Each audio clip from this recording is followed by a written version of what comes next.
Alain Badiou. Key concepts. Contributors. AlainBartlett teaches in the School of Culture and Communication at the University of Melbourne and in the School of Communication and Creative Arts at Deakin University.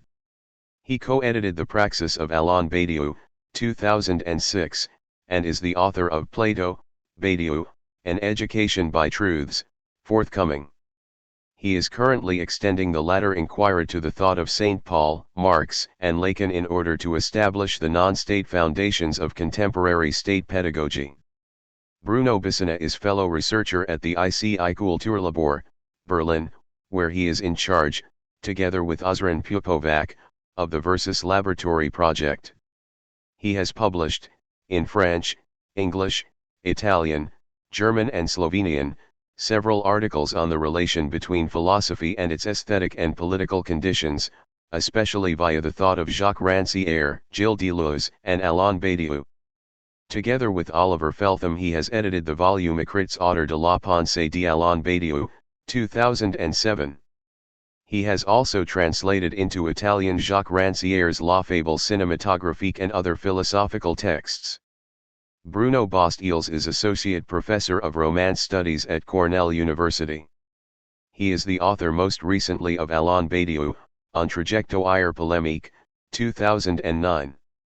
Two other books are forthcoming, Badiou and Politics and Marx and Freud in Latin America. He has published extensively on Latin American literature and politics, and on European philosophy and political theory. He is currently preparing after Borges, Literature and Anti-Philosophy and a short book, La Révolution de la Honte, on the 20th century uses of Marx's correspondence with Arnold Ruga. He also currently serves as general editor of the journal Diacritics. Ray Brassier is Associate Professor of Philosophy at the American University of Beirut, Lebanon. He is the author of Nihil Unbound, 2008, and is the translator of Badiou's St. Paul, The Foundation of Universalism and, with Alberto Toscano, he has edited S. Theoretical Writings, 2004. JohnClemens is the author of several books of poetry and fiction, including Villain, 2009, The Mundiad, 2004, and, with Helen Johnson, Black River, 2007.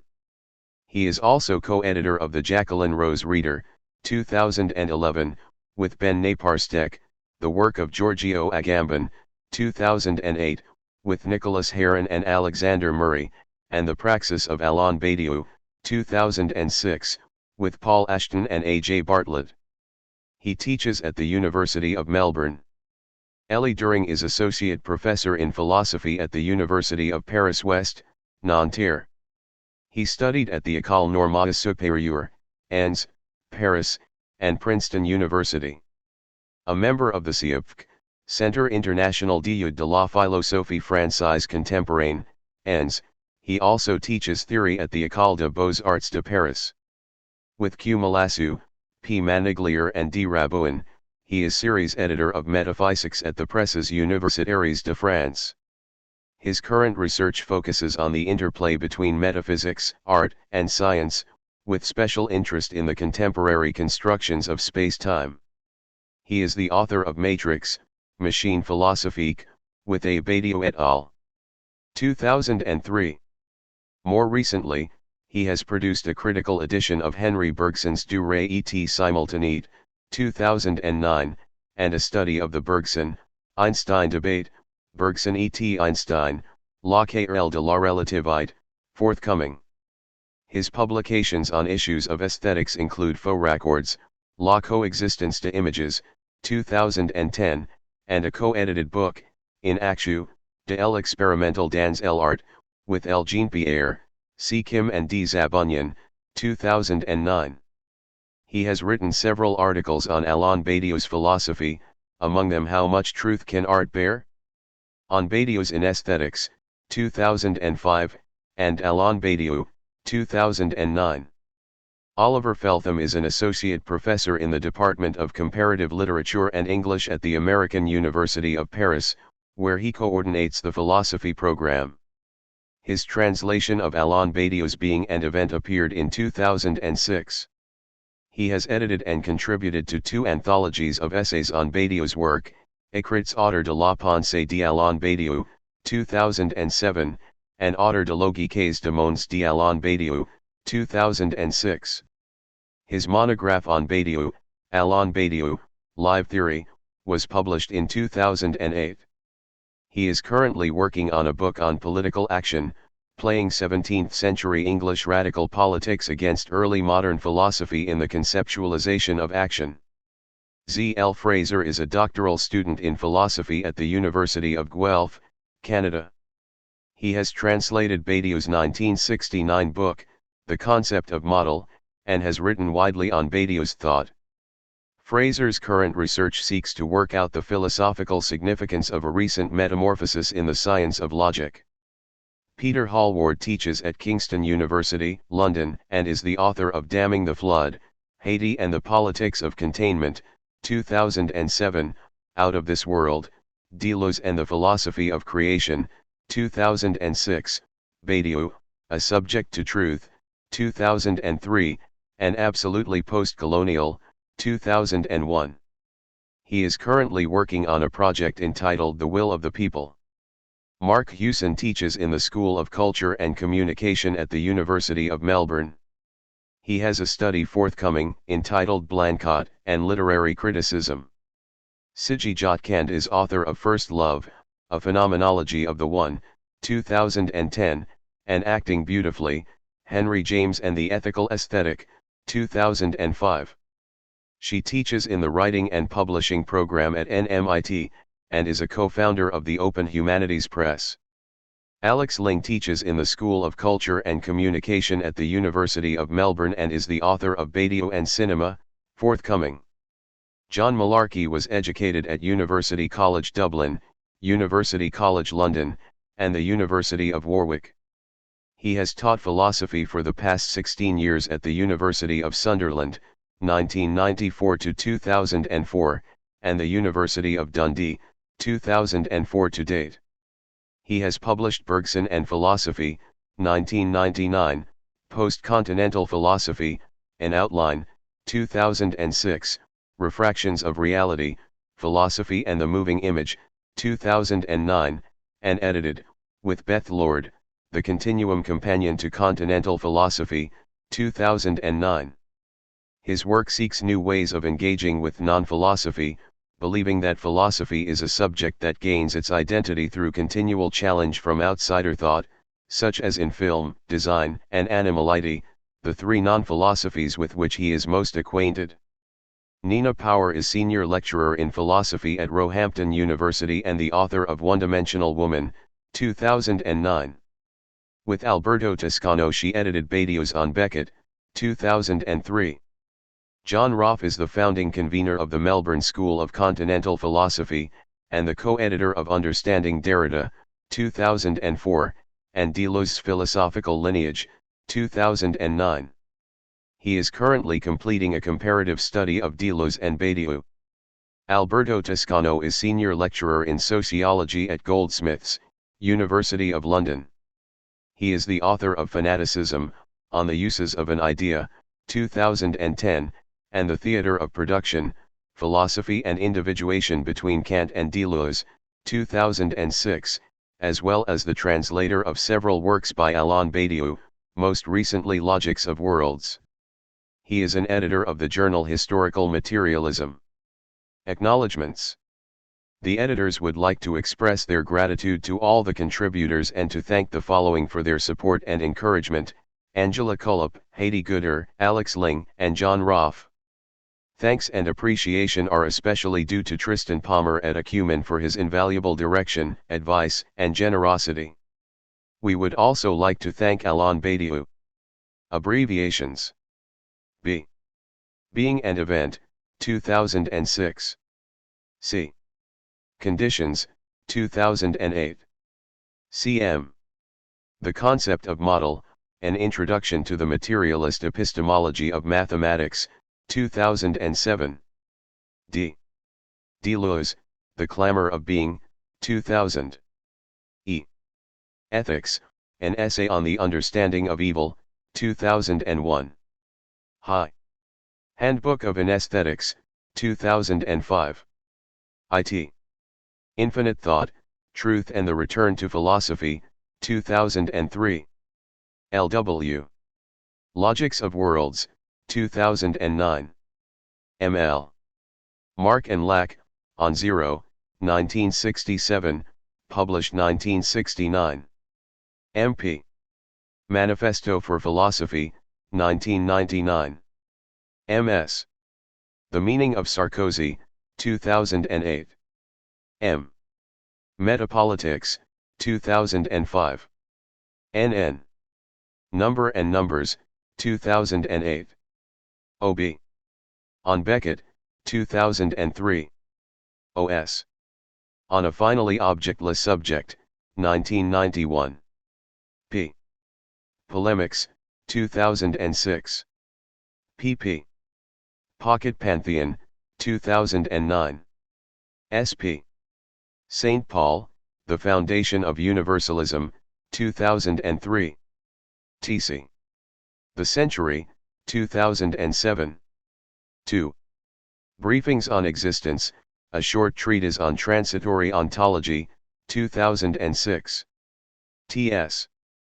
Theory of the Subject, 2009. tw. Theoretical Writings, 2004. wl. What is Love? 1996. Whatever is thought truly is immediately shared. Whatever is understood is radically undivided. To know is to be absolutely and universally convinced. Alain Badiou, Mathematics and Philosophy. Introduction, Badiou's Form.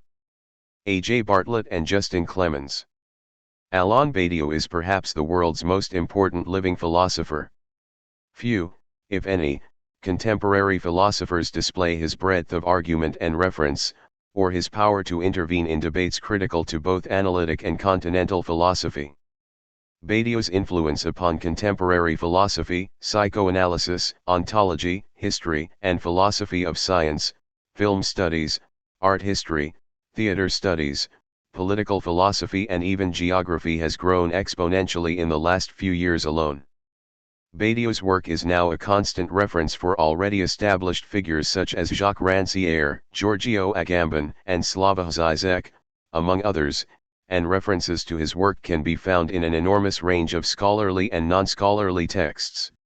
As a result, Badiou's work has begun to come under more intense scrutiny by those academicians who understand their first duty to be to critique rather than to intelligibility and whose talent for negation sees them continue to conflate politics with philosophy, mathematics with authority, history with dialectic, and truth with knowledge, whether willfully or sophistically.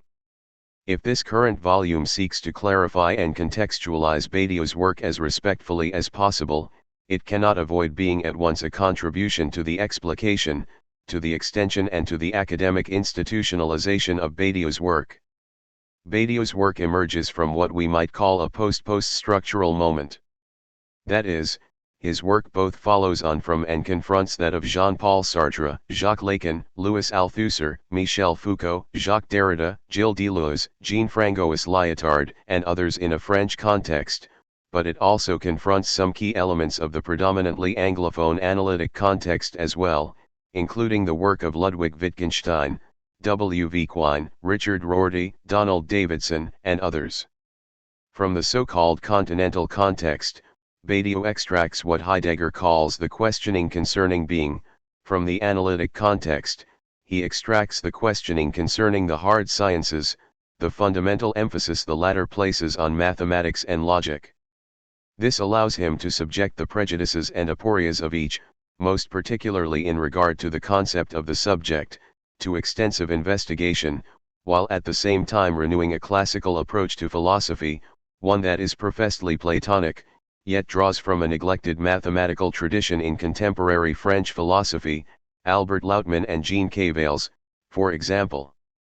In order to respond to the specificities of Badiou's project and to do so in a way consistent with properly philosophical inquiry, this collection proceeds in the following way: first, establishing Badiou's philosophical context; second, articulating and expanding upon his central and abiding concepts; third, elaborating his polemical relationships with his current and past contemporaries; and, finally, examining the way ahead for philosophy in the wake of Badiou's singular intervention.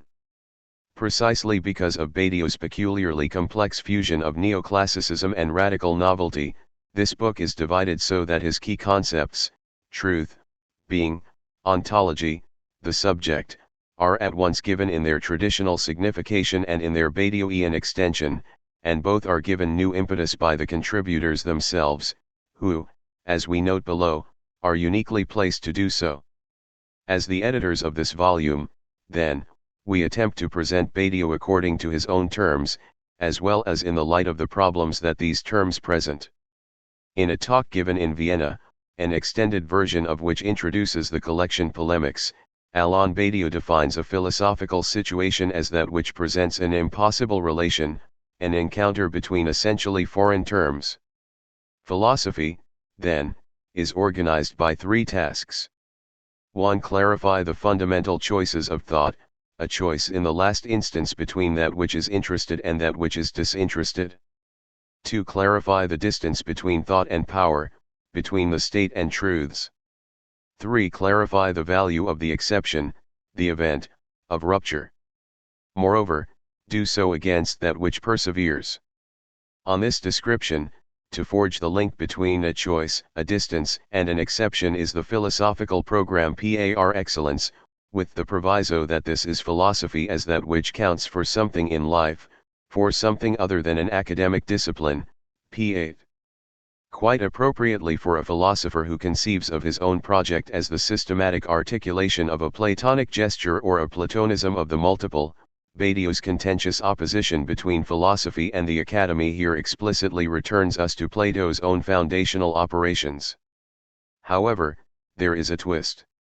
It is worth articulating this twist because it is by no means tangential to the contemporary philosophical situation in which Badiou sees himself as intervening. It bears upon the fraught relationship between philosophy and the institutions necessary for its own transmission. Following the death of Socrates, and in strict fidelity to his master's life, Plato formulates an axiomatic question: how are we to live? This paradoxical determination directs the entire Platonic body of thought. In Plato's time the place of the transmission of this thought was the grove of the mythical hero Hecatomous. This public park outside the Athenian city walls became the meeting point of Plato's geometers, more accurately, all those for whom the doctrine of unfair shares, see Gorgias 508a, was at once evident and unfounded, and consequently anathema. The goal of the gathering of the Hecatemians was to subject this doctrine to unceasing review so as to break with its premises, and refound thought in the new distance thus opened up. Between the practice of the Hecatemians and the thought that animates the Platonic corpus circulates an immanent dialectic of transmission and inscription, thought and practice, consequent on the exception named Socrates. Plato's Academy, which despite widespread misapprehensions, was not a school in any straightforward sense of the word, knots together the philosophical trajectory Badiou outlines above. The singular concern of this knot is, precisely, how are we to live? In the Phaedo, on the day of his death, Socrates will talk of this with a few disciples: to live philosophically is to live here and now on the basis of the world to come. This is also to say that living philosophically is to make this idea, whose intelligibility is thought through, manifest. Socrates tells his disciples that to live by this idea, to decide for its existence, is to construct a present. In the Republic, Plato universalizes, and thus subjectivizes, the principles elaborated in the Phaedo. To live philosophically, in accord with the idea, must be a matter for all. In Plato's corpus, then, there is no ultimate contradiction between philosophy as something that counts in life and philosophy as an academic discipline. The academy, free and for all, is simply the place where such thought takes place. 1. The name of that which this thought thinks, Badiou notes, is justice, and, without justice, freedom remains merely an aesthetic flatus vocis. Where, then, is the fault line, the point at which philosophy and its meeting place become opposed. How or why is the modern academy the institution that, as Badiou suggests, confuses the distinction between interest and disinterest, truth and power, and disavows and denudes the existence of the exception in pretty much the same manner as the pious ancients proscribed the existence of the irrational or the inexpressible on the pain of death? And thus, how is it that the modern academy lays claim to the name academy? Undoubtedly these modern institutions still rely on the existence of the Platonic conditions of philosophical life, choice, distance and exception, or, address, transmission and inscription, Badiou 2007 g. Yet the very existence of these institutions is conditional upon their representation of the Platonic conditions in such a way that they actively produce no active manifestation. Choice is commodified, distance is administered, exception is hierarchized, and all too often wisdom is received. One is instructed, by and large, in how to live without idea. The ideological subterfuge at work today is the appropriation of the Platonic virtues, for that is what they are, and are, as such, recognized by all, as the means for their betrayal. Such is demanded by the perseverance of the state, understood as the principle of the actual organization of division, distribution, and other diverse inequities of goods. In Plato's time, the state considered the thought of the academy, the life of philosophy, a real threat to its existence. As is well known, the revitalized academy was ultimately shut down by the Emperor Justinian. Indeed, the Republic is Plato's intelligible dream of the overcoming of the state, an overcoming whose desire is also present in each and every dialogue. Today, lacking all such desire while still reveling in the name, the academy, to the Platonist, functions merely as an apparatus whose positivity as such reveals only a deleterious form of fetishism. However, as Plato said, we should not quibble over names, rather, it is crucial to insist on the fact that the name exists is enough to recall the thing itself. What insists, then, is that which it once named does in fact name even now despite the subterfuge, indeed, can only truly name point to. When Plato has Callicles, the arch-administrator of a calculating sophistry, declaim that if things were as Socrates said they were, the world would be turned upside down, we were not being given a warning but a task.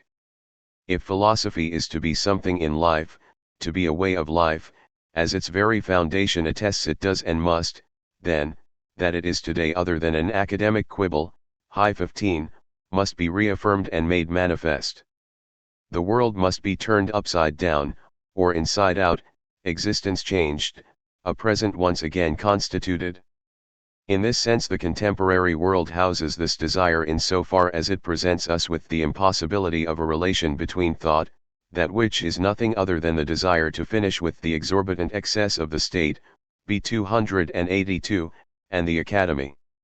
This, then, is an exemplary philosophical situation, and the impossible relation it forces upon us, precisely because it exists as nothing, demands the philosophical creation of its proper form. With full regard to what the situation presents, this means, a certain number of parameters be abandoned, a certain number of novelties introduced. It is with this foundational Platonic instance as both a warning and a task that this book seeks to represent Badiou's key concepts to both students and specialists of contemporary philosophy, as well as to those working in related areas. Due in part to the difficulty any single author has in cogently reproducing Badiou's breadth and depth of reference in a manner that does justice to the constituent parts and to his innovative philosophical project, no other secondary material has yet properly followed Badiou in this articulation. Point 3 Paradoxically, the outstanding existing edited collections on Badiou's work achieve their success by avoiding the types of orientation and articulation this collection aims to embody. This collection is therefore set up to explicate Badiou's key concepts in the clearest, most forceful possible way.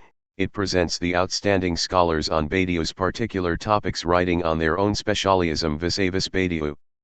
Each of these scholars has already produced extensive and well-respected critical work in their own fields, and has extended these researches into their appreciation and critique of Badiou's position.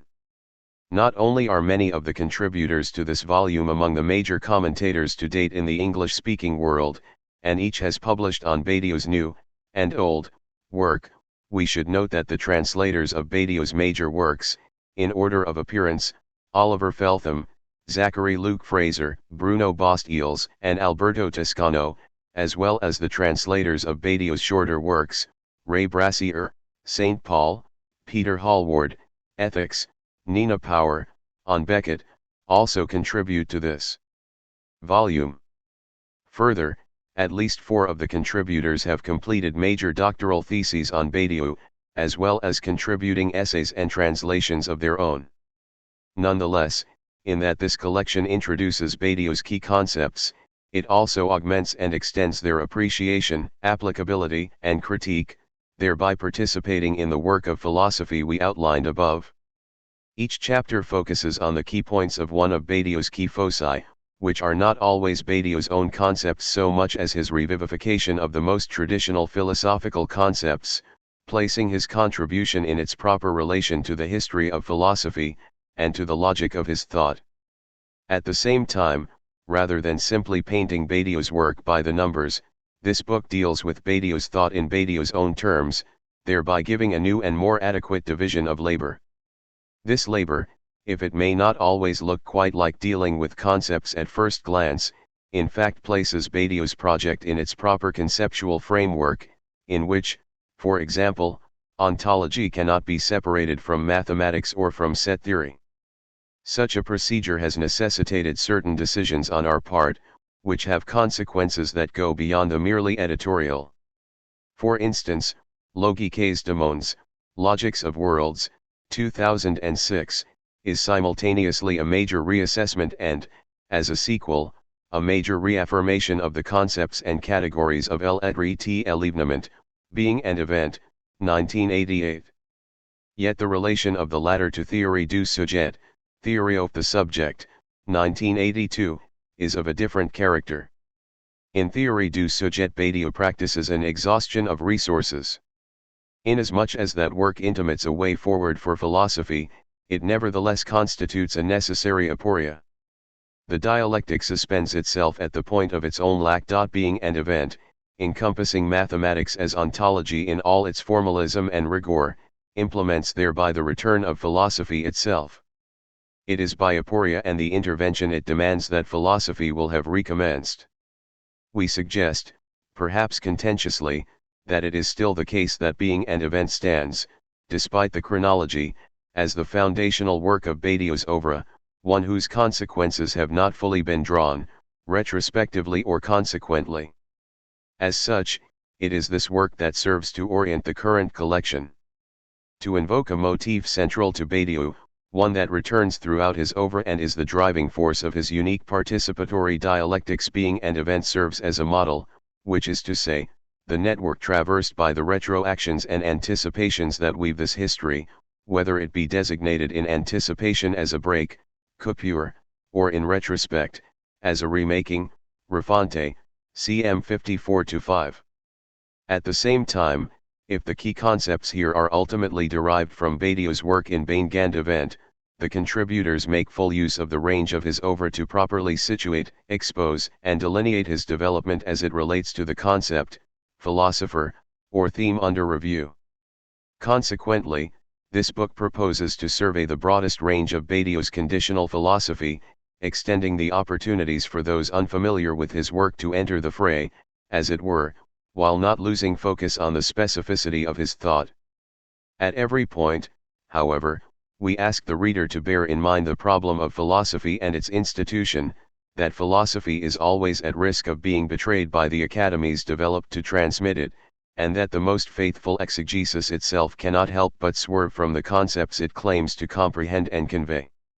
In the end, then, we hope that Alain Badiou, key concepts may prove to be, in accordance with the fundamental animus of philosophy itself, a useful entree to Badiou's own struggle with the question, what is it to live? Philosophy must tie the concept to life, to the real lives of subjects, or it no longer deserves the name. Notes. 1 Deborah Nails, 1995, 214-15, suggests that some of the dialogues were in fact used wholly or partly as textbooks for the Academy and as advertising material for it. She recounts the story told by Aristotle of the farmer who, having read the Gorgias, gave up his trade and traveled to Athens to join the Academy. The point, Nails continues, is that whether they were or were not used that way, the dialogues could show to potential students that the dialectical trajectory recorded in the dialogues, which was subject entirely to the pursuit of truth, could also be pursued at the Academy. 2c Laws, 644 AB. Cf. Agamben, according to a Platonic tautology, which we are still far from understanding, the idea of a thing is the thing itself. The name insofar as it names a thing, is nothing but the thing insofar as it is named by the name, 1993, 77. 3. We say this simply to note the distinct approach of this collection. This by no means reflects negatively on Peter Hallward's Badiou, A Subject to Truth, 2003, Jason Barker's Alain Badiou, A Critical Introduction, 2002, or Oliver Feltham's Alain Badiou, 2008. These three texts are of immense importance to students of Badiou's philosophy in any language. 1. Biography and Early Works. Oliver Feltham. How can a life correspond to a proper name when that life is incomplete, its vicissitudes not exhausted, its past forever open before it? How does a mortal's life correspond to a proper name when the name itself marks the desire for immortality? And if a mortal life has intersected more than one subject, in the Badiouian sense of the term, and if each subject is properly infinite, then what possible correspondence can be written out between one name and a life? Only a correspondence of personae, of heteronyms. First persona, the teacher, the master. A graduate student spends a year researching his doctorate in Paris, sits in on 3 notorious seminars. To distinguish the lecturers he disposes of 3 variables, each with 2 values, starts late or not, dresses up or down, audience rich or poor. One starts late, dresses up and the audience is rich, another starts late, dresses up, and the audience is rich, the other starts late, dresses down and the audience is poor. Which one was Miller, which Derrida, and which Badiou? Badiou avows having encountered 3 masters in his youth, Sartre, Althusser, and Lacan, but in each text he engages in a progressive multiplication of masters, Mao and Mallarmé, Hegel and Pascal, Canguilhem, Cavales and Lautmann, Cantor and Cohen, not to mention the 7 poets of the Manifesto for Philosophy's Age of Poetry. What kind of filiation is possible amidst such a multiple matrix? How many voices? How many teachings? How many proper names to integrate? Is a philosophy solely systematic to the degree that it integrates its proper names or to the degree that it makes them resonate? Second persona, the tragic voice. The preface to Théorie du Sujet announces an I who stands alone in a philosophical desert. In his Deleuze Badiou speaks of the reception of that very book.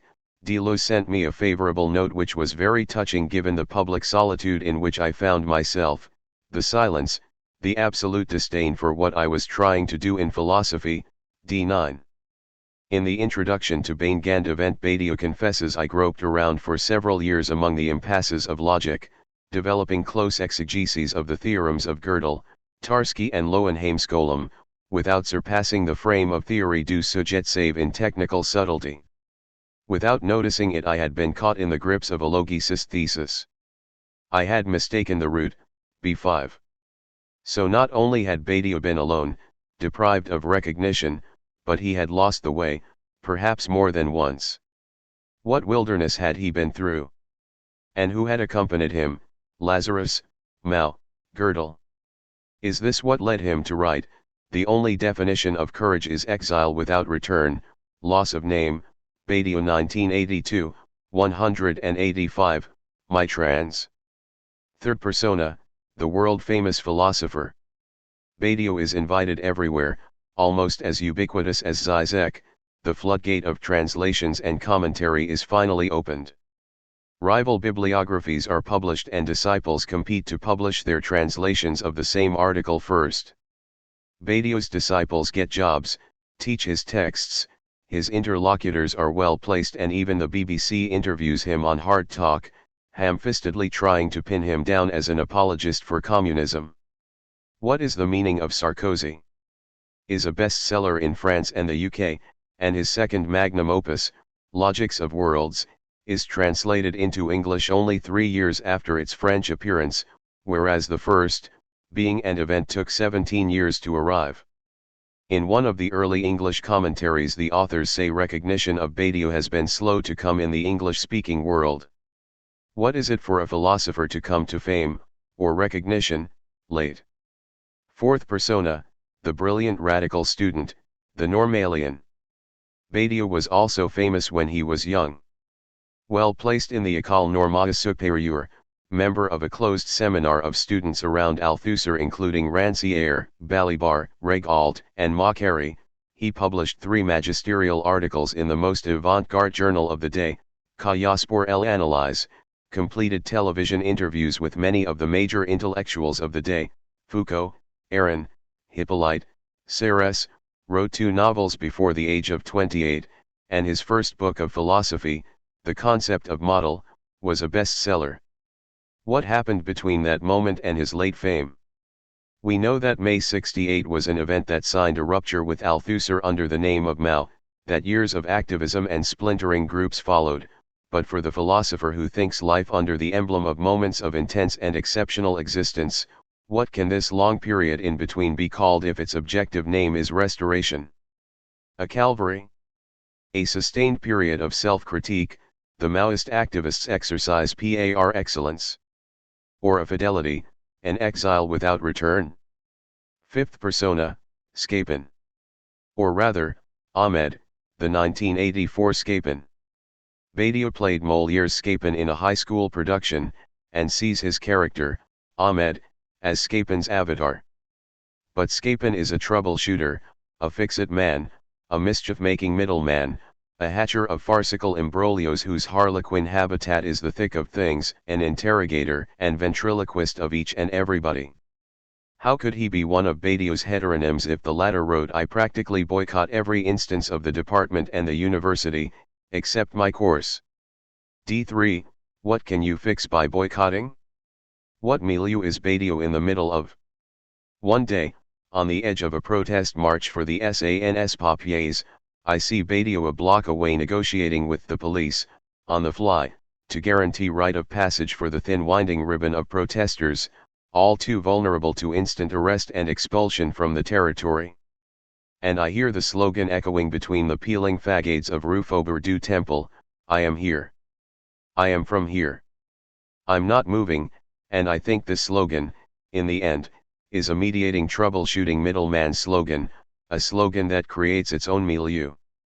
Teacher, solitary thinker, famous philosopher, student, middleman, in the end it is Scapin, the middleman, the fix-it man, who can make the most sense of the passage between these personae.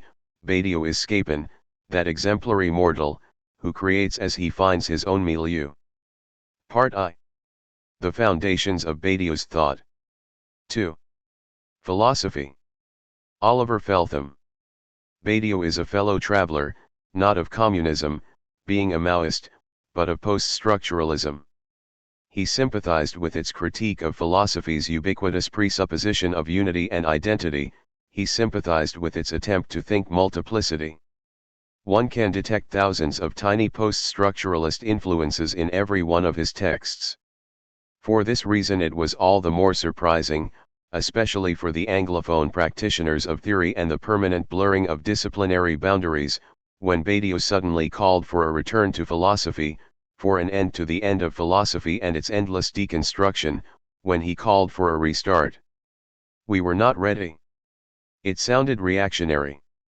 To understand Badiou's call, it is not enough to realize that many post-structuralists, such as Jean-Luc Nancy, never gave up on the name. The very concept and position of philosophy must be investigated in each period of Badiou's oeuvre. It is only in the third and apparently final period of his work, opened in 1985 by the text Can Politics Be Thought, that a full doctrine on the nature of philosophy is developed and promulgated, The doctrine of conditions. This chapter will briefly examine the place of philosophy in Badiou's early work and then his Maoist period before investigating the nature of philosophy under its conditions.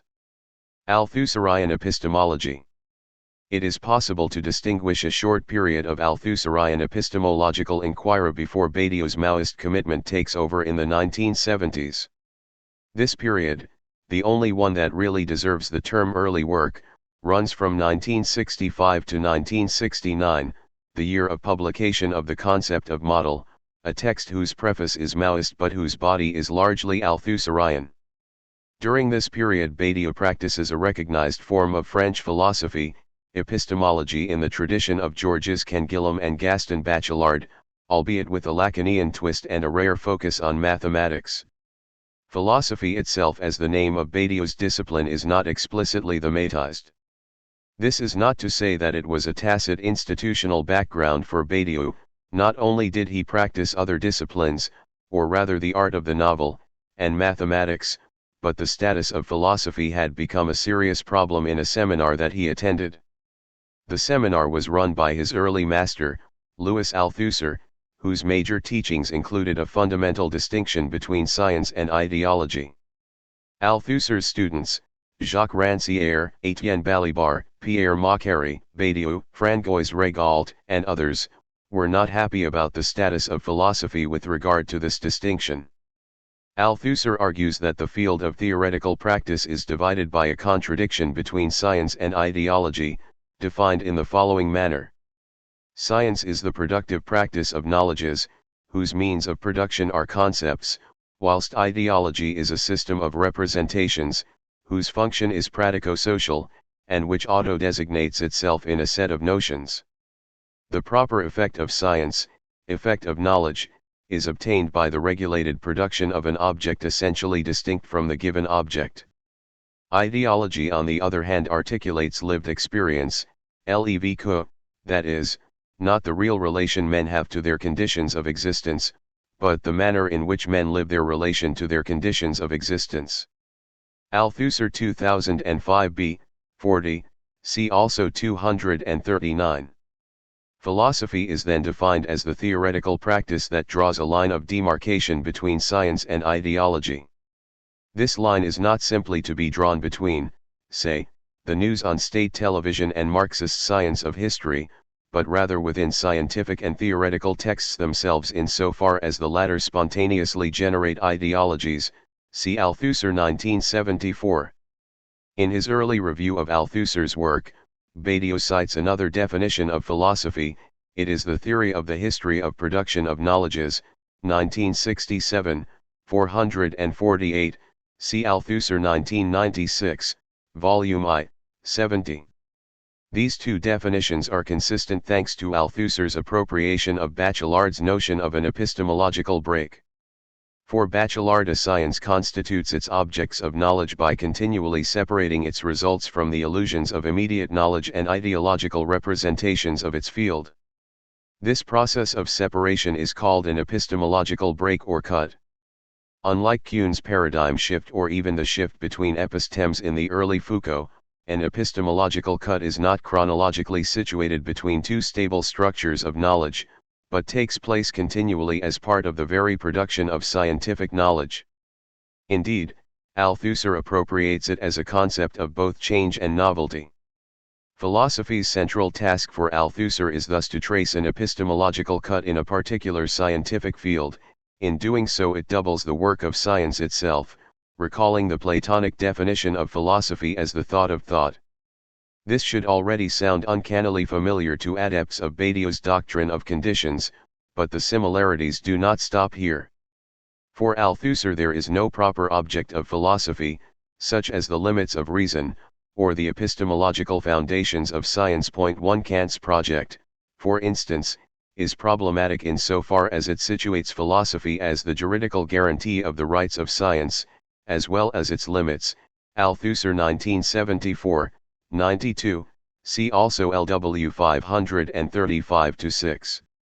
Rather, philosophy's task is to think what exactly emerges via an epistemological cut in a particular ideological field, such as Marx's Science of History from Humanist Philosophy. Badiou's early article Subversion Infinitesimale and his book The Concept of Model both practice philosophy in this Althusserian acceptation, carefully delimiting ideological notions of infinity and mathematical models from their properly scientific concepts, cm 5-9. However, at one point in the concept of model Badiou arranges philosophy under the heading of ideology, and later on he claims that philosophy must practice an impossible relation between science and ideology, cm 9-50. Evidently the Althusserian conception of philosophy is unstable. Philosophy is supposed to trace the division between science and ideology, but the status of philosophy itself continually falls back into either side of that division. Philosophy either pretends to be a science or to be an ideology. This is the first problem Badiou encounters in his work with regard to philosophy, the problem of the status of philosophy. Perhaps this instability, this oscillation between two stable types of discourse, is due to philosophy having been defined in a dynamic manner, as a process, or rather, as the double of a process. In any case, any suspicions about the stability of Althusser's initial conception of philosophy are immediately confirmed by the original 1969 preface to Badiou's work that denounces the text as a theoreticist deviation. This self-critique clearly marks the opening of Badiou's Maoist period. Note, however, that the charge of theoreticism also mirrors a turn in Althusser's own work. In the mid-1960s, Althusser positions philosophy in the field of science, fights against the French Communist Party's silence on theoretical issues, and critiques Marx's practicism in Reading Capital, 1996, 47-8. In 1967-8, the auto-critique of theoreticism as another possible deviation emerges, and Althusser redefines philosophy as the class struggle in theory, 1967, postface, see also Althusser 1974, 115, cm 50, Badiou 1992b, 42. Ironically, it is this very definition that Badiou adopts in his departure from Althusser. Nevertheless, he manages to demarcate himself from his former master by offering a far stricter Maoist interpretation of such class struggle. Maoist theory in the revolutionary dialectic. Badiou's Maoist period comprises the following texts: Théorie de la contradiction, de l'idéologie, and Théorie du sujet. Within these works the problem of philosophy in terms of its status and tasks is resolved, but only for another problem to emerge, that of the scene of philosophy. The problem of the status of philosophy is resolved in favor of the Maoist conception of the class struggle in theory. Indeed, it is resolved to the point of disappearing from the 1975 text Théorie de la contradiction, in which philosophy is mentioned very rarely. In the 1976 text, De l'idéologie, the first section however is consecrated to developing the notion of philosophy as the class struggle in theory. A Marxist philosophy is defined as one that first serves the proletariat, and second recognizes the primacy of practice inasmuch as theory is both founded on and serves practice. A bourgeois philosophy can thus be defined as one that is founded on the practice of exploitation. Badiou elaborates his strategy as follows. To approach the question of class struggle in philosophy in the light of an unquestionable but often forgotten principle, the exploiters are perfectly aware of their interests, and they act and speak in their name. And the exploited of every century know exactly who is exploiting them and how. Badiou and Bombs 1976, 4. The importance of this principle resides in its centrality to the debate over ideology. Badiou's chief concern, in this first section on philosophy, is to distinguish his approach to ideology from that of Althusser, and implicitly from that of his colleagues at Paris 8, Gilles Deleuze and Jean-François Lyotard. The reason is that the correlate of a mistaken theory of ideology is a failure to take sides in what was then the decisive class struggle, China versus the USSR and the French Maoists versus the French Communist Party. A failure to take sides leads to one's philosophy serving the wrong practice, the practice of exploitation. The common mistakes made in the theorizing of ideology are three. First, a general theory of ideology is developed with no link to any particular class struggle, Second, the only ideology recognized is that of the ruling class, and third, like the young Hegelians, Marx criticizes in the German ideology for wanting to heal consciousness of its illusions. Althusser, Lyotard, and Deleuze want to heal the unconscious of its illusions. In contrast, for the Maoist, ideology is formed within particular struggles, such as a factory occupation, and the struggle leads to a split between the participants concerning what is to be done. Hence not one but two ideologies emerge from a conflictual situation, and only one of them will carry the struggle forwards without capitulating to bourgeois interests. This is the proletarian ideology. The task of theory, of Marxist philosophy, is then to serve the practical struggle by systematizing the thinking of the masses as it emerges in the form of proletarian ideologies around particular conflicts. Theory is thus placed as one moment in the dialectic of class struggle and revolutionary knowledge. It returns knowledge of the rationality of the revolt back to the party and the masses in the form of pamphlets such as Théorie de la contradiction and de l'idéologie. Point 2. In 1977 Badiou contributed Part 1, Les flux et les partis, dans les marges de l'anti-Oedipie, 2004 c., to a collective text entitled La situation actuelle sur les front de philosophie, contre Deleuze et Guattari, Badiou and Lazarus 1977, 24-41. This was the second of two polemical texts, the other directed against Althusser and Lecourt on the Lysenko question, both entitled The Current Situation on the Philosophy Front. The title indicates the emergence of a second problem for Badiou concerning philosophy. In short, the problem is how to inhabit philosophy, how to take a position within its field, how to even identify its domain via a front, a line of conflict, while at the same time completely renaming and refiguring it as a predominantly bourgeois ideological service. Badiou practices catachresis with the name of philosophy, and yet, in order to struggle, in order to engage in conflict and face off enemies across a line, he needs those enemies to face him. He needs to construct his position as a properly philosophical position rather than pure Maoist activism, as internal to philosophy rather than external. This is the problem of inhabiting philosophy. In short, it is the renovator's problem. How do you inhabit what you want to tear down and rebuild? In Badiou's scathing critique of Anti-Oedipus, Les flux et les partis, dans les marges de l'anti-Oedipie, a text that is mainly taken up with a lesson on the correct way of thinking revolt and the ensuing relation between the state, the party, and the masses, he devotes just one page to diagnosing Deleuze and Guattari's error. For a long time I wondered what exactly their desire was, hung up as I was on the sexual connotations and the machinic hardware shop they clothed it in just to make it materialistic. Well, it's the freedom of the Kantian critique, no more, no less. It's the unconditioned, subjective impulse which has invisibly escaped from the entire sensory order of goals, from the entire rational web of causes. It is pure, unbound, generic energy, energy as such. It is that which is its own law, or its absence of law. The old freedom of autonomy, hastily repainted to suit what the young, in revolt, legitimately demanded, a few gobs of spit splattered over the bourgeois family. The rule of the good in Deleuze is the categorical imperative set back on its feet via an amusing substitution of the particular for the universal. Act always such that the maxim of your action is rigorously particular. Deleuze wants to be for Kant what Marx was for Hegel. Deleuze is Kant's overturner, a categorical imperative, but desiring, the unconditioned, but materialist, the autonomy of the subject but as a flow that runs.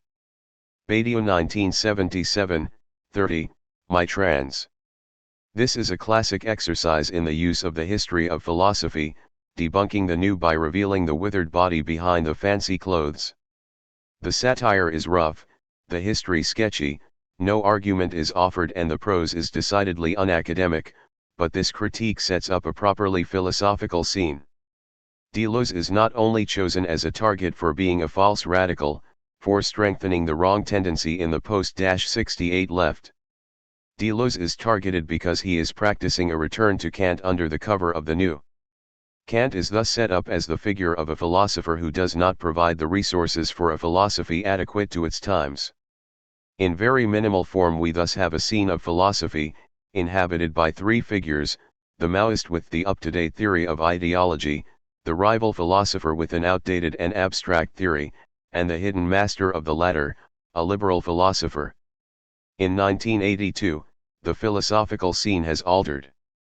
In the crystalline preface to Theory of the Subject, not only has Badiou's prose style changed, become more Mallarmian, more Rimbaudien, but the stage resembles the midnight of a jitter, a desert.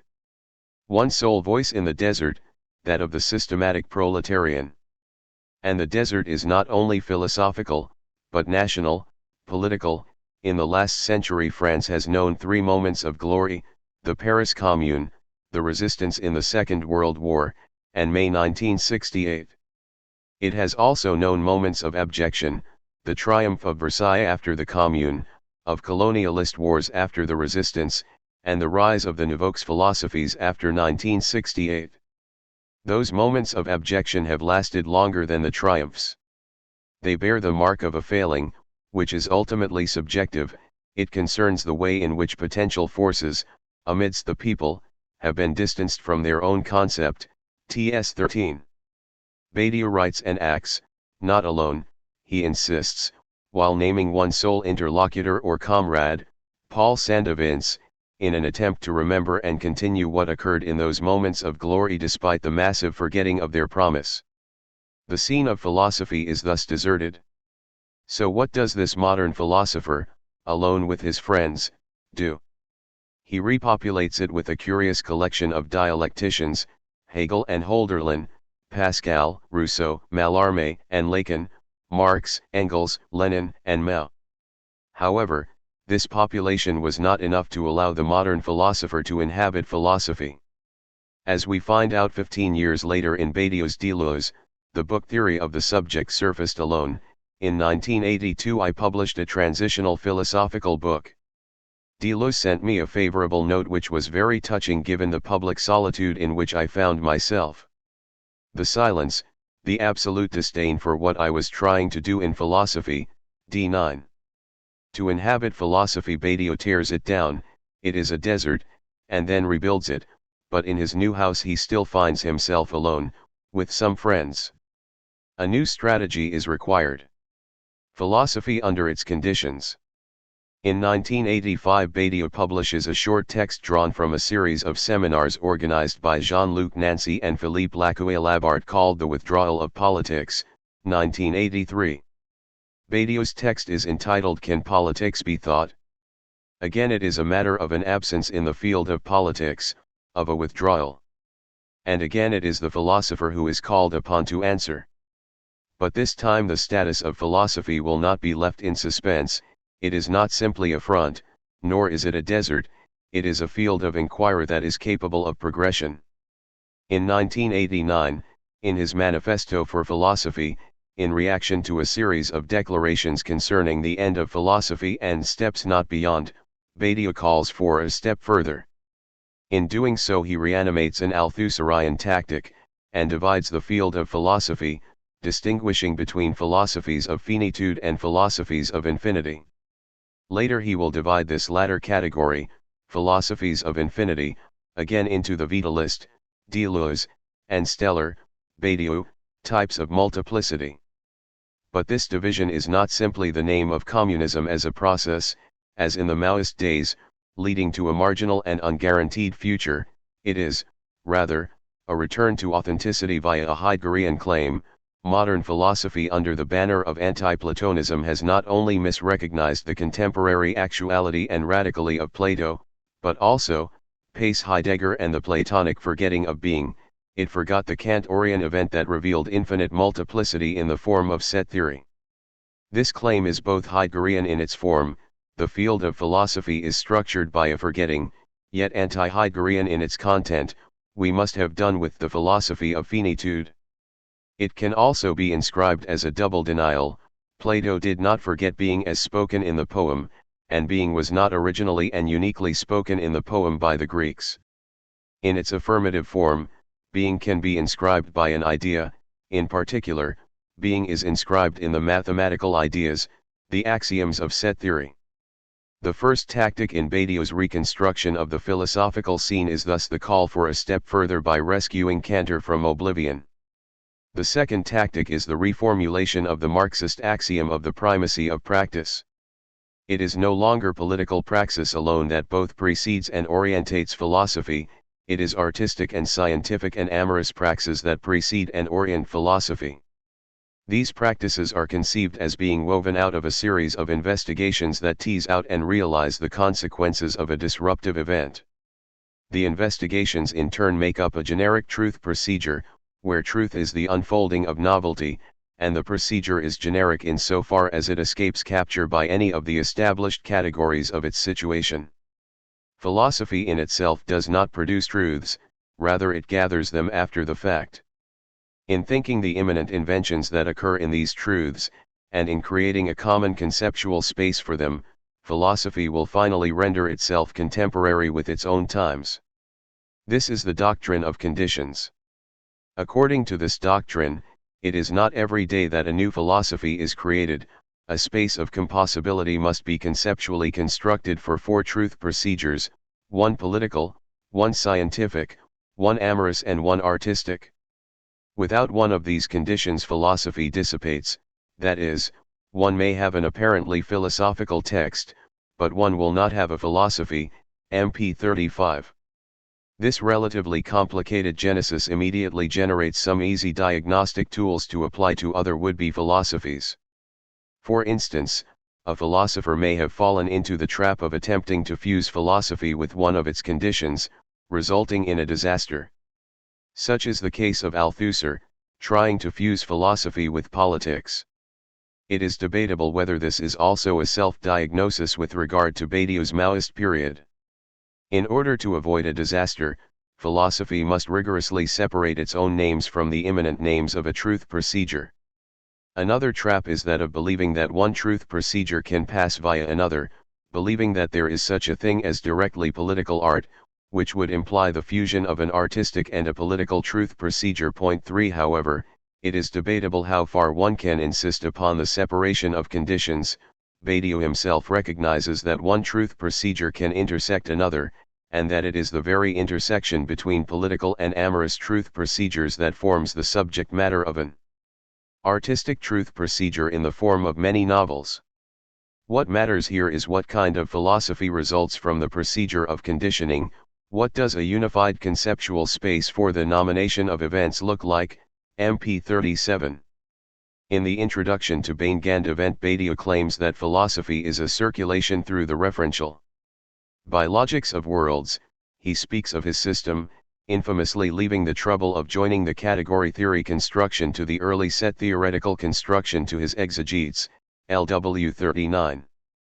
Insofar as a conceptual construction is fueled with material drawn from four different sources, one can imagine that there will be a few problems in joining the pieces together. Point 4. If each condition demands its own type of philosophical capture, Badiou does not present set theory in the same way that he interprets poems, and produces its own infraphilosophical discourse, ontology, metapolitics, in aesthetics, then the term compossibility refers to a massive problem for the philosopher. It is precisely this heterogeneity of philosophical discourse that has led to the instability some commentators remark in the status of the illustrations in Logics of Worlds. Point 5. Leaving aside those particular examples, there are two general ways in which this heterogeneity and ensuing instability is domesticated and contained. The first is the assignment of a telos to this philosophical construction, namely its contemporaneity. A philosophy will have become a philosophy of its times only insofar as it has constructed a unified conceptual space out of truth procedures from each domain. Here contemporaneity stands in the same relation to philosophical discourse and its unfolding of figures of truth as the absolute thing in itself does to Hegelian philosophical unfolding of figures of spirit. The second way Badiou saves conditioned philosophy from a potentially centrifugal heterogeneity is by giving it an anchor or a ground, a foundational point in the history of philosophy, Plato. Plato is the first philosopher to practice clearly the conditioning of philosophy. Science is there in the shape of geometry, love in the desire of Socrates, politics in the Republic, and art in both the construction of the dialogues and the expulsion of the tragedians from the luxurious hypothetical city. Thus it is a mistake to read Badiou's calls for a return to Plato or a new Platonism as mere rhetoric or prolegomena to his more systematic work. 6 The reference is vital insofar as if Plato succeeded in creating a conditioned philosophy, he also produced an idea of his times, a Greek contemporaneity. If we accord to Badiou that there are only three crucial philosophers, Plato, Descartes, and Hegel, then the latter will have also generated an idea of their times, they will have conceptualized what is proper to their age, they will have constructed contemporaneities that allow us to grasp what the 17th century and the 19th centuries were, LW 527. In turn, the Hegelian and Cartesian contemporaneities can serve as measures for the attempt to construct a contemporaneity for the 21st century. Evidently Badiou holds that he has constructed a conceptual space of compossibility, for the artistic truth procedure of Mallarmian poetry, for the amorous truth procedure of psychoanalysis, for the scientific procedures of set theory and category theory, and for the political procedure of post-Maoist activism. For this reason his philosophy is at the stage of producing proper names or concepts for its times, such as the name he introduces in Logics of Worlds, democratic materialism, a name for the dominant ideology of our times. Inhabiting philosophy, scene and theater. In his second manifesto for philosophy, Badiou sets the philosopher against the democrat, 2009 g. 33. The philosopher, if not the actual individual philosopher called Alain Badiou, has come to play a larger and larger role in Badiou's philosophy. Quentin Malassu speaks of Badiou situating his own figure qua philosopher as an archi-engaged subject, a diagnosis swiftly confirmed by the preface to Being and Event. But this figure is one amidst an entire panoply that Badiou has gradually introduced into the scene of philosophy. Once the doctrine of conditions is in place, we meet not only the sophists, unnamed but ubiquitous, but also the anti-philosophers, Paul, Nietzsche, Wittgenstein, Lacan. The philosopher is thus surrounded by multiple antagonists, and the dominant mode of philosophy is polemic. 7.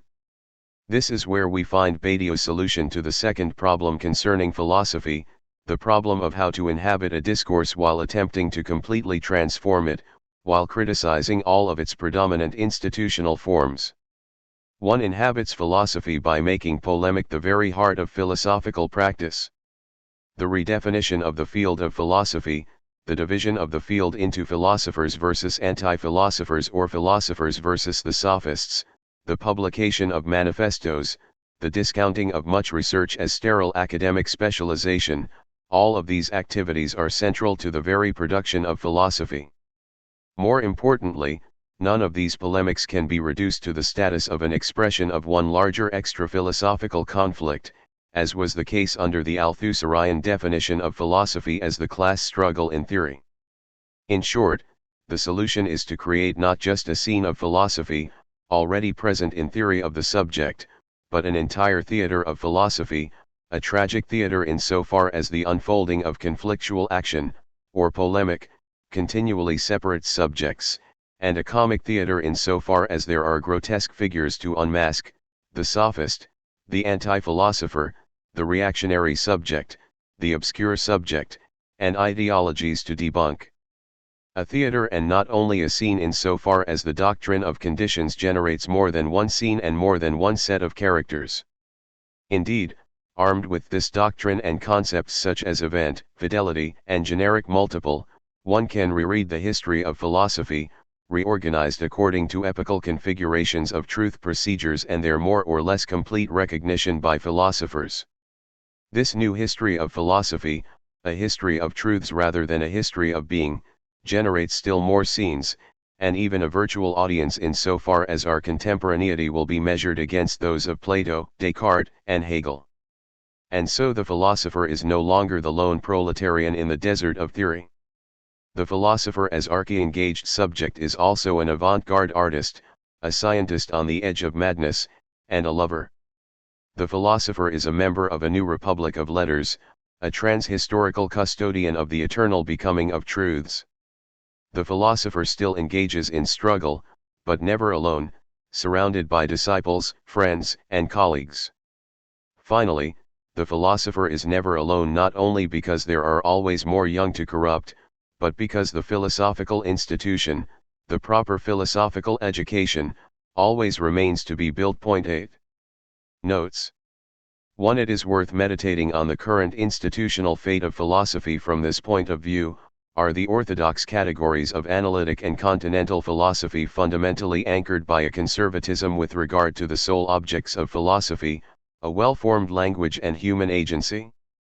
2. For a more complete exegesis of the dialectic of revolutionary knowledge, see Feltham, 2008, ch. 2. Note that Del Ideology was also published in book form by Maspero and signed Alain Badiou and François Baumes. 3. The confusion into which Walter Benjamin plunged thousands of academics via a few sentences at the end of his famous essay.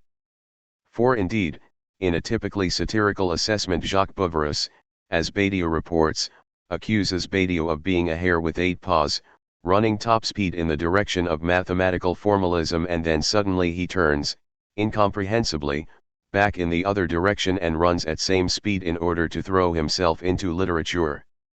See Badiou, 2008 h. 5. For this problem see Clemens, 2006, and Feltham's response, 2008, ch. 3.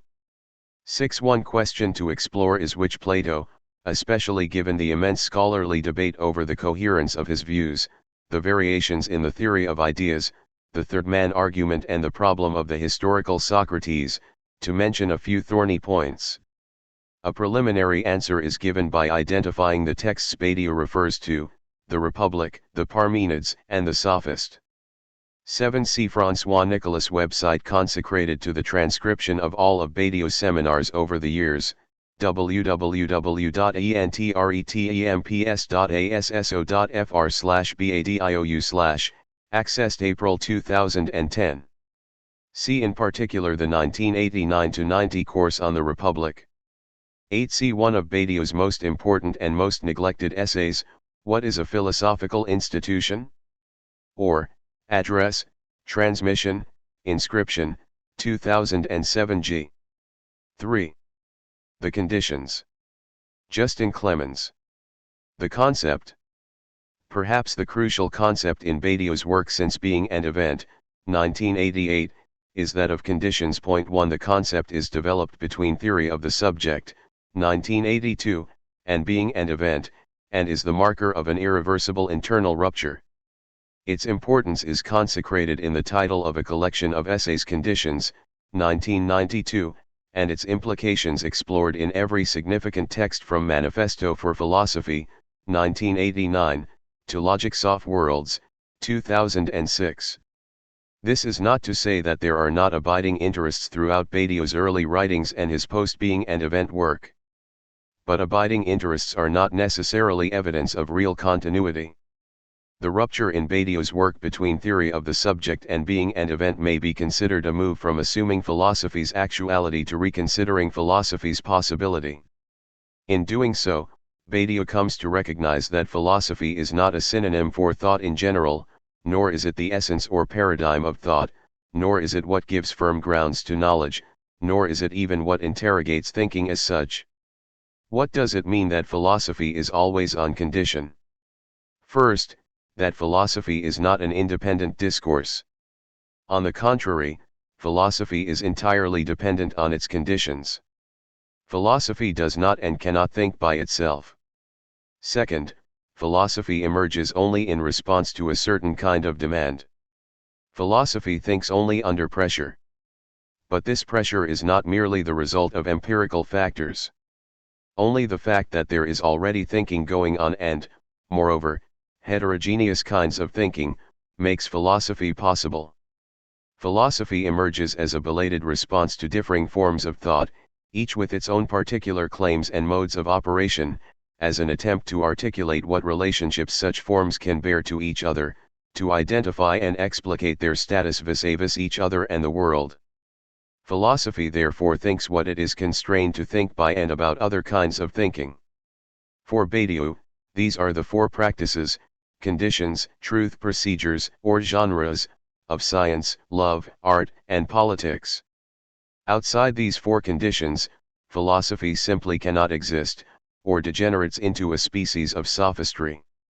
Philosophy is, in other words, a dependent, distressed and belated discourse. Why, then, these four conditions? And what does Badiou make of them? I begin by sketching some problems with theory of the subject, in order to suggest why Badiou would find that text questionable enough to radically renovate his own thinking, and propose how Jacques Lacan proves instrumental in this renovation. I proceed with an account of how the concept of conditions constitutes a rupture in Badiou's thought, and conclude by determining the key traits of this concept and its consequences. Badiou's problem. Theory of the Subject is an extremely ambitious book. Beginning with an ingenious reconceptualization of the Hegelian dialectic, Badiou moves through a wide range of references, to conclude with a complex formalization of the subject. Yet Badiou's apparatus, despite its materialist insistence on sissiparity, is sustained, paradoxically enough, by an operation that indiscriminates its objects. Badiou implicitly maintains three key positions in this book that will later appear to him the pernicious symptoms of a historically well-determined suture, of which more below. These are: logicism, the doctrine that the statements of mathematics are all effectively tautological, that mathematics itself is ultimately authorized by logic. 2. Politicism, the doctrine that every subject is political, that there is a subject if and only if it is political. 3. Dialecticism, the doctrine that, if philosophical thinking is an independent form of thought that deals with the coincidence of opposites, it must nonetheless ultimately be subordinated to praxis. 4. The Hegelian dialectic is key here, for it underwrites the Marxist revolutionary tradition to which Badiou adheres. Left Hegelianism, moreover, often impels its adherents towards the following positions: a submission of mathematical thought to the logic of contradiction, and, with it, a privileging of temporal dynamism over abstract stasis, the thoroughgoing politicization of contradiction itself, which founds, within the temporal becoming of the concept, the specificity of revolutionary elements, and the concomitant ambiguity of an absolute injunction to theorize that is nonetheless normed according to the claims of an extra-theoretical real, the imperative to effectuate the communist Eschatton. I note the presence of this philosophical Bermuda Triangle in theory of the subject in order to suggest that Badiou escapes it by means of a savage autocritique, evidently pursued from 1982 and concluded by 1988. It is this autocritique that enables him to recognize the sutures he had been laboring under, as it compels him to curb his own politico-philosophical enthusiasms. Paradoxically, it is in curbing such enthusiasms that Badiou can rediscover philosophy in the fullness of its ambition, as he puts it, and without giving way on the affirmation of radical politics. This rediscovery requires a rupture and a rupture with Hegel, a return to Plato. It also requires a new concept, that of conditions. Psychoanalysis is anti-philosophy. According to the Introduction to Being and Event, Badiou realized his errors as a result of following a false trail. Without noticing it, I had been caught in the grip of a logicist thesis which holds that the necessity of logico-mathematical statements is formal due to their complete eradication of any effect of sense, and that in any case there is no cause to investigate what these statements account for, outside their own consistency. B5. But mathematics is not logic, and cannot be reduced to it. What, then, can account for its singular powers? Lacan will prove key for Badiou in providing the resources for liberating the concept of conditions, for none of this was consistent with the clear Lacanian doctrine according to which the real is the impasse of formalization. B5. Lacan explicitly announces that mathematical formalization is our goal, our ideal. 1998, 119. Badiou independently shares this ideal, and the entirety of his work betrays various attempts to think through the status of mathematics. For Lacan, mathematics is the science of the real, for it grips the real in a way unavailable to any other discourse. Part of the reason why the matheme can do this is through its reduction of signification to letters, themselves stripped of any meaning or any tie to any natural language in particular. In doing so, mathematics also rigorously exposes the stations that it cannot pass. 5. There is, however, another important aspect to Lacan's project here. First, ideals for psychoanalysis are never quite as ideal as they may seem, and Lacan's choice of the word should alert us to a certain ambivalence. Indeed, Lacan constantly affirms the crucial role played by the literary. How could we forget that Freud constantly, and right until the end, maintained that such a literary background was the prime requisite in the training of analysts, and that he designated the age-old Universitas Literarum as the ideal place for its institution. 2006, 413. What is crucial for Lacan is that psychoanalysis is a discipline caught between literariness and mathematization. In fact, psychoanalysis is an impossible profession for a number of reasons, not least because it is conditioned by having to attend to the profuse chicanery of the signifier, on the one hand, and the abstemious formalizations of the letter, on the other, between poetry and mathematics. 6. For Lacan, psychoanalysis comes into being only because there is something in the world that demands a hearing, and because as yet there is nothing adequate to hearing that demand. That demand is the hysterical symptom. It is only in response to what Lacan will call the golden tonsils of hysterical women that Freud develops psychoanalysis at all. Such formations of the unconscious are ever-shifting presentations, irresolvable by any form of dialectics. In attending to this problematic, Lacan gives the most rigorous theorization yet available of the singularity of psychoanalysis. In responding to the hysterical demand, analysis is forced to mobilize both literary attentiveness and rigorous formalization, which pull it in opposite directions. In its attempt to follow through on this irreducible divergence, psychoanalysis brings to its limit the concept of the subject bequeathed to modern philosophy by Descartes. Lacanian analysis is a practice that explicitly theorizes the non-reducibility of heterogeneous discourses, as it seeks to formalize their possible inarticulation. Lacan supposes a separation and heterogeneity of discourses, but also the necessity to deploy them together in a paradoxical way. As such, psychoanalysis is not and will not always be impossible. One day, for whatever reasons, there will no longer be symptoms that can be treated analytically, and even if there are, it is never certain that analysis can sustain itself given the volatility of its conceptual self-situation between science and literature. Badiou does not just appropriate from Lacan the very strong propositions about mathematics, nor take up the challenges of Lacan's limit doctrine of the subject, but also recognizes that thought must be integrally marked by heterogeneity in its operations. Reconstructing the concept. Between 1982 and 1988, Badiou is confronted with the necessity to break the triple yoke of logicism, politicism, and dialecticism, with its fundamentally Hegelian alibi, its internal complications, as well as the necessity to take into account significant shifts in the political realities of the 1980s that render some of his prior theses ociose for Badiou himself.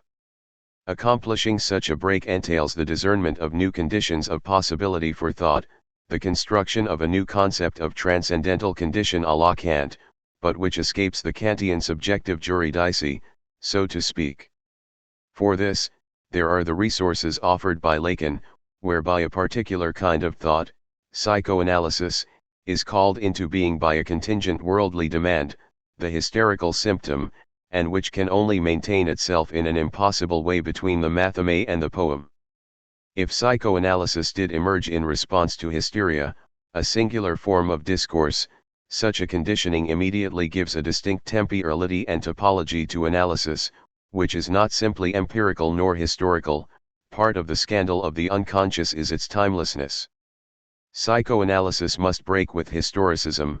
If it arises in a very particular socio-historical locale, its implications are universal, at least in principle. In a similar vein, why not repose the question regarding philosophy's emergence? It is here that the return to Plato becomes critical. In theory of the subject, Plato has a peculiar status. he is the founder of idealism, if one whose project can literally be materialized by committed political thought, TS 184.7. Yet he is also clearly the originator, in thought, of the necessity for an exoteric mathematical orientation. Let no one enter here who is not a geometer, read the sign over the Academy's doorway. Oddly enough, this evinces a strange continuity with Lacan. For if mathematics is the science of the real, what happens if one takes this claim seriously, that is, literally? Lacan does not say logic is the science of the real, despite his own profound Hegelian affiliations. As Badiou proposes in Being and Event, why not hold that mathematics inscribes being itself? This is a classical Pythagorean Platonic conviction. Moreover, if mathematics is not logic, then we need to re-examine the separation between them. What does mathematics do that logic does not? It is axiomatic and deductive rather than definitional. Mathematics makes axiomatic claims, ungrounded fundamental assertions, and then rigorously draws consequences that, before they are demonstrated, can appear preposterous, and yet, after the proof is concluded, are apodictic. Mathematics can therefore be reread as at once radical deductive invention that exceeds logical closure, subjective process of invention, and as rational ontology, paradigm of knowledge. Logic is thereby, first, relegated to describing rules for rational thought, and, second, to prescribing possible worlds. Logicism is banished. What I have denominated politicism and dialecticism are banished in the same gesture. 8. By taking Lacan as issuing a radical challenge to thought, by taking on his propositions, stylistics and meta-operatory mechanics, Badiou not only learns from Lacan but opens a way beyond him. And just as Lacan affects a return to Freud, Badiou affects a return to Plato. It is in returning to Plato through Lacan that Badiou manages to effect a separation between philosophy and the processes that make it think, as well as between those processes themselves. In such a separation, further questions emerge: what is the status of such separations? What consequences do they have for philosophy? What names can be given to these processes? What differentiates these processes from each other? The key theses that emerge are usefully summarized in the short essay The Return of Philosophy itself, where Badiou declares: an attentive examination of Plato results in the following theses. 1. Before philosophy, that is, in a before that is non-temporal, there are truths. These truths are heterogeneous and occur in the real independently of philosophy. 2. Philosophy is a construction of thinking where it is proclaimed that there are truths. But this central proclamation presupposes a specifically philosophical category, which is that of the truth. See 10-11, 9. So we now can speak of truths, the conditions of philosophy, and truth, the philosophical identification, articulation, and affirmation of these conditions. There are also processes, however, that, despite their relationship to knowledge, cannot be considered truths. Economics, for instance. Point 10. 4 aspects of Badiou's position should be emphasized here. First, philosophy can only be philosophy if it takes up the challenge of the 4 conditions. Every true philosophy deals with these, and only these, conditions. Second, a corollary, philosophies, in the plural, are singularized by the particular way in which they articulate the conditions. Third, this articulation is itself governed by what of its conditions are treated in and by any particular philosophy. Fourthly, philosophy must not confound itself with its conditions. The conditions. Is it simply on the foundational authority of Plato that these conditions, and only these conditions, are acceptable to Badiou? A further question arises: why these conditions? That our relation to truths is absolute is fundamental to Badiou's post-being and event philosophy, and this is where the issue of the inhuman becomes central. Point 11. Certainly, the conditions are specifically human possibilities, but in a very particular sense, not every human being is always a subject. Point 12. The conditions are contingent in their emergence, that is, nothing in a situation necessitates or determines their appearance. Not every human situation necessarily harbors all, even any, of the conditions. This is why Badiou insists that every truth must begin in an event. Such events are rare. You do not have the chance to fall in love every day, and have neither substance nor consistency to them. They cannot be proven to have taken place, and may indeed be mere illusion or delusion. The conditions are, furthermore, immanent to their situations, that is, they do not proceed from another world, they do not harbor any transcendent elements. Truths are self-supporting in their elaboration, that is, they are composed of subjects whose struggle is itself the becoming of that truth. Truths are indifferent to all existing forms of self-interest, that is, the human being that becomes a subject does not stand to gain anything in the way of goods from its participation in the process and, indeed, in its transformation into a subject, risks losing all that it already has. A truth must be egalitarian in its address, even if only one person is involved in a process, an artistic process. For example, the practices that they invent in the course of their work must be in principle able to be taken up by anybody whomsoever in a non-determining way. Finally, every truth must restrain itself. A truth cannot totalize the others without disaster, that is, by failing itself as truth. Point 13. Perhaps most importantly, the conditions found the production of new knowledges.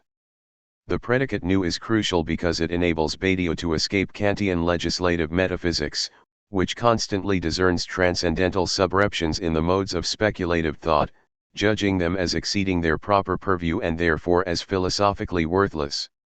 For Badiou, by contrast, the inventive praxis of the conditions places them at the limits of law and logic, in the realm of the undecidable, regarding which a necessarily lawless decision must be made, and about the indiscernible, whereby two things that presently appear indistinguishable may turn out to be distinguishable according to new criteria generated in the course of the process itself.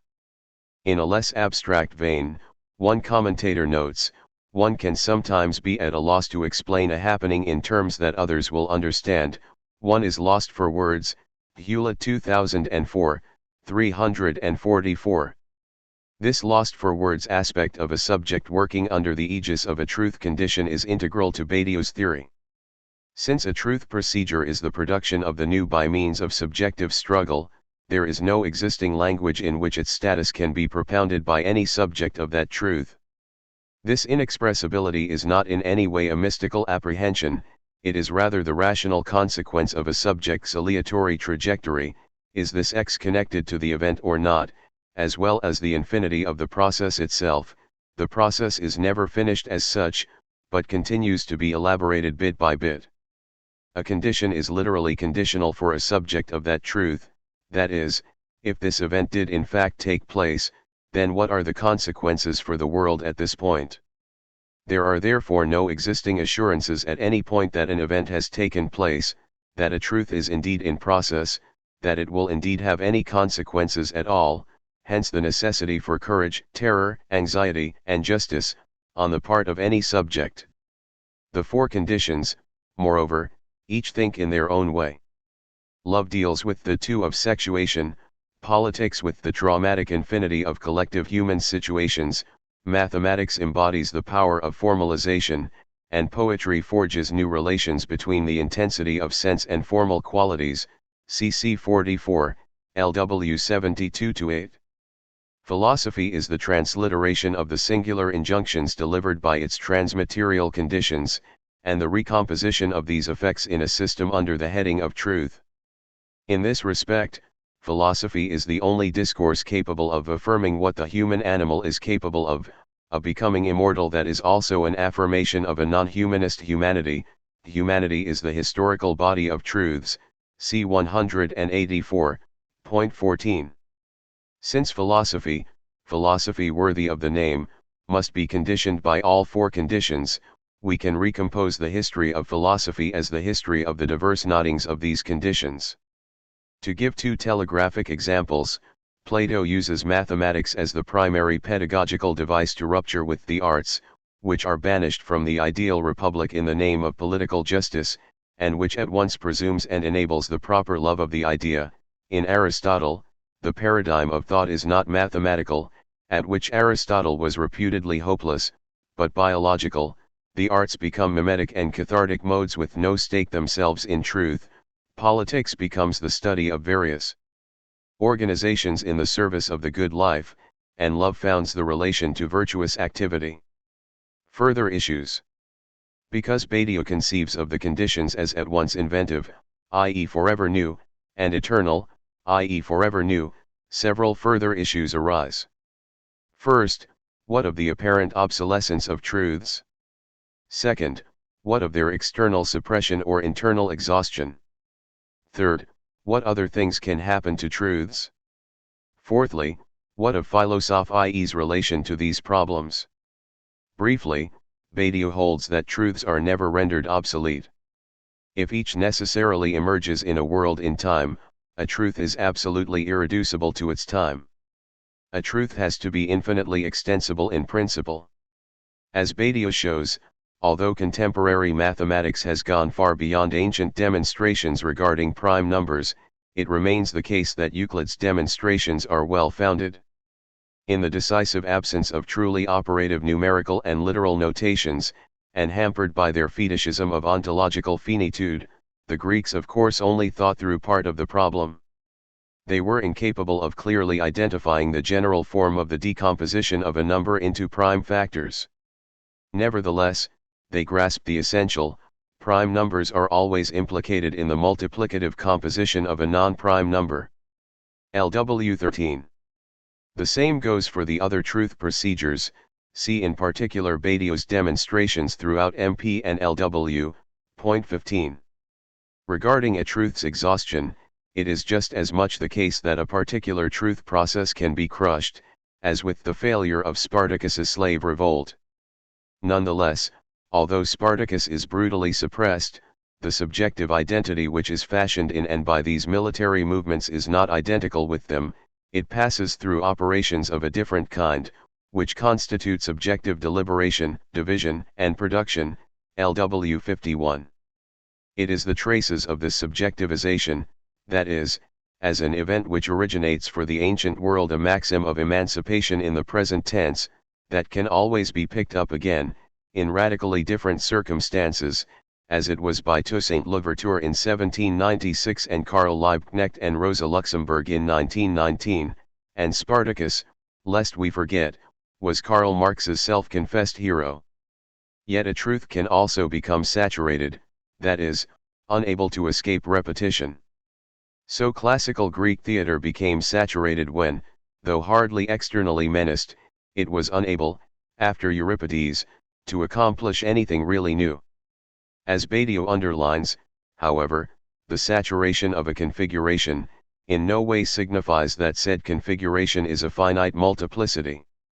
Nothing from within the configuration itself either delimits it or exposes the principle of its end.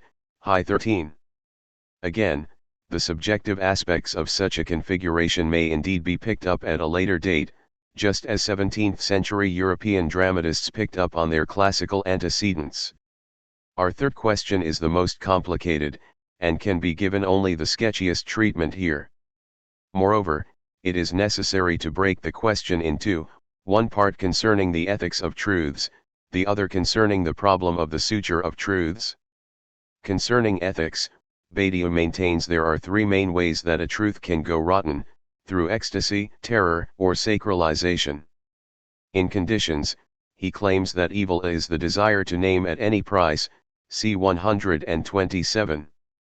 Such is a disaster, when one truth attempts to totalize the others, e.g. Stalinist politics forcibly norming love, science, and art. But this can also equally be a disaster of philosophy itself, precisely when philosophy mistakes itself for being a truth procedure in its own right and thereby reduces or dominates its own conditions, e.g. c. 15-20.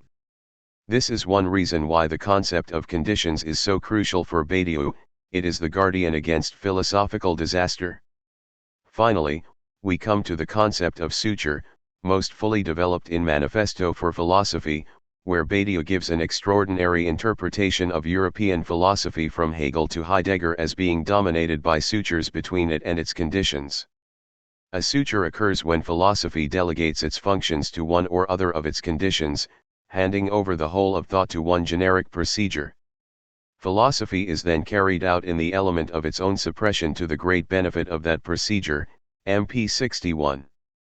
Analytic philosophy sutures itself to the scientific procedure, Marxism sutures philosophy to its political condition, Romanticism sutures philosophy to its artistic condition, and so on. It is in such texts as Manifesto for Philosophy, Conditions, and Handbook of Anesthetics that Badiou works out some details of the historical interferences of the conditions. Conclusion. Being and Event introduces an irreversible rupture into Badiou's work with the concept of conditions, and his work post-Being and Event continues Badiou's examination of the consequences of this concept for his philosophy, and for philosophy more generally. Hence he will look at problems of exhaustion and suture among conditions in Manifesto for Philosophy, detailed problems within certain conditions in conditions specifics of the political condition in Metapolitics, the artistic condition in Handbook of Anesthetics, and so on. In general, one can consider the trajectory from Being and Event to Logics of Worlds a process of refinement as well as an extension of the consequences of condition. In Logics of Worlds, for example, we see a new emphasis on the problem of contemporary logic, as well as an attempt to describe in more detail the actual appearing and disappearing of truths in worlds, with more fulsome examples and new categories such as those of points and openings. We also see an attempt to bring the conditions forward, as it were. In Being and Event all the conditioning truths were essentially modernist, indexed to the names of Cantor, Lenin, Mallarmé, and Freud. In Logics of Worlds, the truths become more postmodernist, indexed to MacLean and Eilenberg, Mao, Pessoa, and Lacan. Point 16. Yet, for Badiou, philosophy must always lag behind its conditions. We are that present, but as yet unable to know it. 4. The subject. Bruno Bissina. References and differences.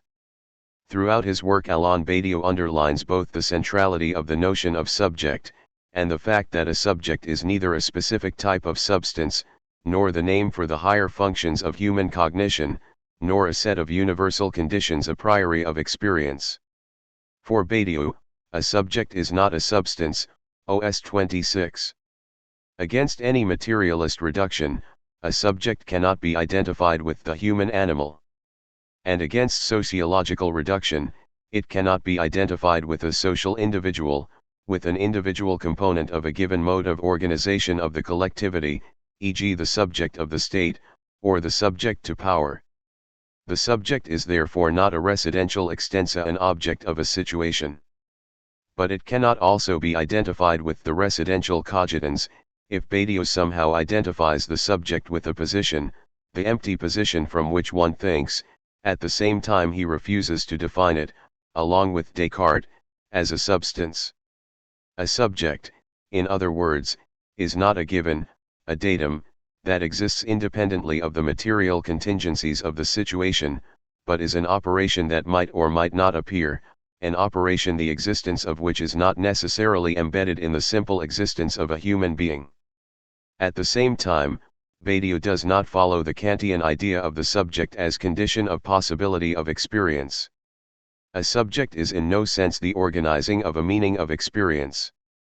It is not a transcendental function, OS 26. Similarly to Deleuze, 1990, 14th and 15th series, for Badiou a transcendental function is nothing but the sublation to the status of universally valid a priori of our contingent, recurrent modes of relation with the world. Then, although dependent on experience, a subject, Badiou claims against Husserl, is not the internal unification of a set of lived experiences. This latter might define the human, and the genesis of its conscious processes, but there is no necessary inference from this towards the definition of a subject. The subject is neither necessarily activated by a set of perceptive experiences, nor identifiable with man, nor identifiable with the operations of consciousness. Finally, against the post-structural tradition, Badiou rejects the idea that the subject would be a mere illusion that needs to be deconstructed. Badiou begins with an anti-idealist move, namely the refusal of the idea that the subject would be a specific reality, provided with knowledge, empirically identified with the human animal, standing before the objectivity of the world and able to inscribe in it a sense and a destinality, but although dismissed in its primacy, the subject for Badiou is not dismissed in its reality. There is in fact a clear materialist attitude, inherited both from Marxism, through the mediation of Althusser, and from psychoanalysis, through the mediation of Lacan, that consists in affirming that a subject is a result of a material set of contingent determinations. Badiou's materialist account of the subject is articulated on one side, as one can read already in Theorie du Sujet, via reference to Lacan, who is perceived as the most solid point of resistance against deconstruction, specifically because he conceives the subject not as an ideal stance facing the world, but as a specific result of a multiplicity of elements, the symbolic, the imaginary, and the real, three instances that are larger than the individual. More precisely, in the formalized analysis of their mutual relation, they appear to produce the unity of a subject only in relation to the inscription, in the form of a symptom, of an excessive element, namely desire, which at the same time displaces its actual configuration. This is why we must recognize that we are indebted to Lacan for having paved the way for a formal theory of the subject whose basis is materialist, LW 48. On the other hand, with a clear reference to Marxism, the subject is articulated by Badiou as materially determined inside a specific contradiction between a state of facts and an intervention that tends to unveil and overthrow the relations of forces upon which such a state of facts relies. At the same time, the subject is defined as always at once unitary and collective. It is identified with a unitary sequence resulting from a multiplicity of elements, for instance from a collective construction. Decision, fidelity, universality. A subject is thus neither solely a material element, nor a warranty of the uniformity of experience. More precisely, a subject is neither a result, nor an origin. It is the local status of a procedure, a configuration that exceeds the situation, OS 27. In most cases, Badiou claims, when one analyzes the objects that compose a given situation, nothing can be found that can be considered as a subject. One cannot, for instance, call subject a voter of a parliamentary democracy, or a painting of a given school of art. They both are completely determined, as such, by the place they occupy. They do not exceed the way in which they can be represented as elements of the situation to which they belong. They are normal objects. On the contrary, one will call subject a painting or series of paintings or artworks whose existence depends on a radical cut performed in a specific school of art, or, politically speaking, a collective of individuals that apply to a given working situation the consequences of a revolutionary event. In both these cases the subject is identified not by the place that it occupies in the situation, as for an object, vis-a-vis the determinations of its state, but by a set of actions that it performs, and that depend strictly upon something that happens, that is in excess over the situation. As such, exposing something anormal, singular, the subject is rare. B 392. It is rare because it is a local, singular configuration of actions that exists under condition of a radical cut in the consistent structure of a situation, because, in other words, it is suspended from the rare occurrence of an event. To this extent a subject cuts, performs a caesura, a decision, in the situation. A subject therefore exists in a situation, and, given its singularity, it exists even with a particular, singular evidence. But for the same reason it is something that exceeds the bodies that inhabit the situation, and the language that articulates the sense of their appearance. It is following this argument that Badiou finds a relation between the subject and truth. In the opening pages of Logics of Worlds, Badiou proposes this motto: there are bodies and languages, except that there are truths, LW 4. Both truth and the subject appear to exceed the normal order of a language whose function is to name and classify the bodies and the objects of a given situation. With explicit reference to Lacan, Badiou argues that a truth is something that exceeds the knowledge that one can have of the current mode in which objects are organized inside an intelligible situation. Truth is not a qualification of knowledge nor an intuition of the intelligible. One must come to conceive of truth as making a whole in knowledge. Lacan is paradigmatic on this point. The subject is thus convocate as a border effect or a delimitating fragment of such a whole piercing, OS 25. If a truth performs a cut into a situation where it appears, it is because it is the metonymy of the situation's very being, OS 26. For Badiou, each thing appears as one according to a given criterion of the count, but, as such, is infinitely multiple, is a pure multiple of multiplicity, with no original element. For instance, a certain group of persons can be considered as one family, 3 persons, 2 national categories, dozens of organs, and so on, but as such, it is a pure, infinite multiplicity that appears as one or several unities, according to a given criterion. A truth is therefore the exposition of 2 things, on the one side the fact that each element of the situation, as such, is nothing, it is a pure multiple of multiples void of atomic elements, and on the other that, therefore, the consistent manner in which the elements of the situation are presented, structured, hierarchized is not a necessary reality, but a contingent construction. To this extent, the archetypical example of truth is for Badiou that every one, being a pure multiple, is equal to anyone else, and each one counts as one. Such a statement appears in a given state of facts as a violent cut that breaks the evidence of the structure that attributes a different value to different individuals according to determinate properties, money, culture, social role, nationality etc., that each one possesses in a different measure. The declaration of equality of each one is therefore the removal of the pretended naturality of such categories, and it is based on the exposition of the indifferent ontological nature of each element of the situation. It is based on the fact that there is no original essence of each thing whereby one might attribute different values to different things, but on the contrary each thing is no thing specific, is a pure multiple, counted as one. This is why a truth is properly empty of specific content, is purely formal, and is universal.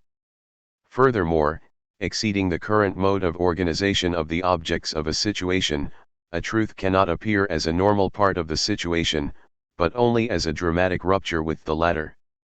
Therefore, appearing as a radical break of the objective order of a situation, a truth appears as always new and it has a subjective essence, TS 121, transmod. And conversely, a subject is the local or finite status of a truth, OS 25, it is a finite, closed configuration, embodied in a situation, and exposing a truth in excess over the current logic of organization of the situation, for instance, the unequal mode in which each one appears in it. Dependent on a truth that appears as an evental, radical novelty in the situation, a subject is a forced exception, always coming in the second place, TS 84, transmod. In fact, set between an event, of which it unfolds the consequences locally, and a truth, a subject is the local, finite form of the consequences of such a truth. The subject, suspended between an event and a truth, is the point at which, on the one hand, the empty, universal truth, carried by the event, is verified and, on the other, is the point through which the event of the appearance of this truth is retrospectively made true, by the unfolding of its consequences. In this position, the subject is such as long as it carries on the consequences of the caesura, as long as it applies it to the situation. In fact, given that the event appears as a decision made in the situation, which affirms a truth in contrast with the mode of circulation of knowledge in the situation, it follows that, from the standpoint of the subject internal to the situation, there are no criteria for deciding whether or not the event is a pure anomaly, an accident arising from another situation, or a strange product of the situation itself. Feltham 2008, 101.1. Therefore the appearance of a truth not only requires a first, evental moment of decision, but requires also an infinity of embodiments, an infinity of new acts or inquiries that decide, with no proofs, that each point of the situation can be subtracted from the current mode of knowledge, and understood according to the appearance of the truth. Each one of these new acts or inquiries or even operators of disconnection, which decides again and again about the fact that a truth has started to appear eventually and that therefore such an event really happened, is exactly what we call subject. In this way, the subjective acts determine the destruction of the encyclopedic legality of the situation, and this is why the subject is located at the crossing point of a lack to be and of a destruction, TS 139, transmod. Further, what a subject exposes is the equal capacity of each element of the situation to dismantle the system of evidence upon which the mode of organization of the situation relies. Therefore, what is proper to the subject, acting under condition of an event, is the power of being in excess of the law, of collapsing established differences, SP 78.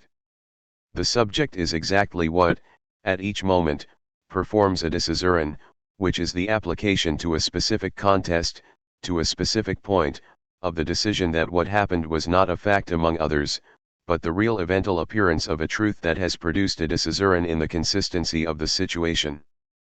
A subject is therefore identified by an act of decision that realizes, makes become real, the truth embedded in an event, the empty truth that is exactly what makes of the event not a fact among others but a radical caesura. Being not a fact or an element, but a vanishing moment of radical cut in the solid edifice of a situation, an event cannot be judged according to the same criteria by which the state evaluates its objects. One can even say that, from the perspective of the situation, the event does not exist. In fact, as Badiou stresses, revolutionary events are often considered by the state to be mere revolts fully explainable by this or that problem, wages, conditions etc., that needs to be solved. On the contrary, the event that exposes a truth can become true only retrospectively and progressively, in anticipation, if there is some local configuration, some subject, that acts under the imperative of the decision to assert that what took place has really been an event, and that therefore its truth has to be realized in each single point of the situation. Although depending on the inconsistent nature of an event, a subject is therefore always specifically located in the contingency of the situation. In this sense, the subject is material, TS 243, transmod. It is a sequence of actions that cannot be separated from the specific points of the situation on which it acts, and from the specific instruments that enable it to act on them. For instance, a political subject decides again and again about the truth of an event, a revolution whose imminent declaration concerns the equality of all, thus denying the natural division of classes, by disconnecting a specific, anonymous, and generic part of the situation from its unequal mode of representation. In such acts of disconnection the subject unfolds the consequences of the declarative affirmation that what happened, revolution etc., was an event. All such disconnections are therefore positive acts in the construction of a new generic sequence, in which the truth opened by the event is realized, embodied, rendered true by its inscription in the situation. Fidelity. At the same time, although rooted in the specificity of the situation, the decision that the subject takes, and is instituted by, depends on something that cannot be measured according to the situation, and that is even declared not to exist. The decision necessarily decides on an undecidable. This is why each such action, if it is a decision concerning the reality of the event, at the same time remains undecidable itself, B 207. Always relying on a necessary undecidability, such acts that inscribe a truth in specific new points of a situation demand, as Badiou states in Being and Event and in St. Paul, fidelity, which is the necessary correlate of the impossibility to prove that they are well founded. Being faithful to an event of the truth of which it has no proof, but being rooted at the same time in the specificity of a situation, the subject acts via a series of faithful decisions with which it incorporates the event in the situation, but each of these decisions is always particular. Therefore there is no general faithful disposition.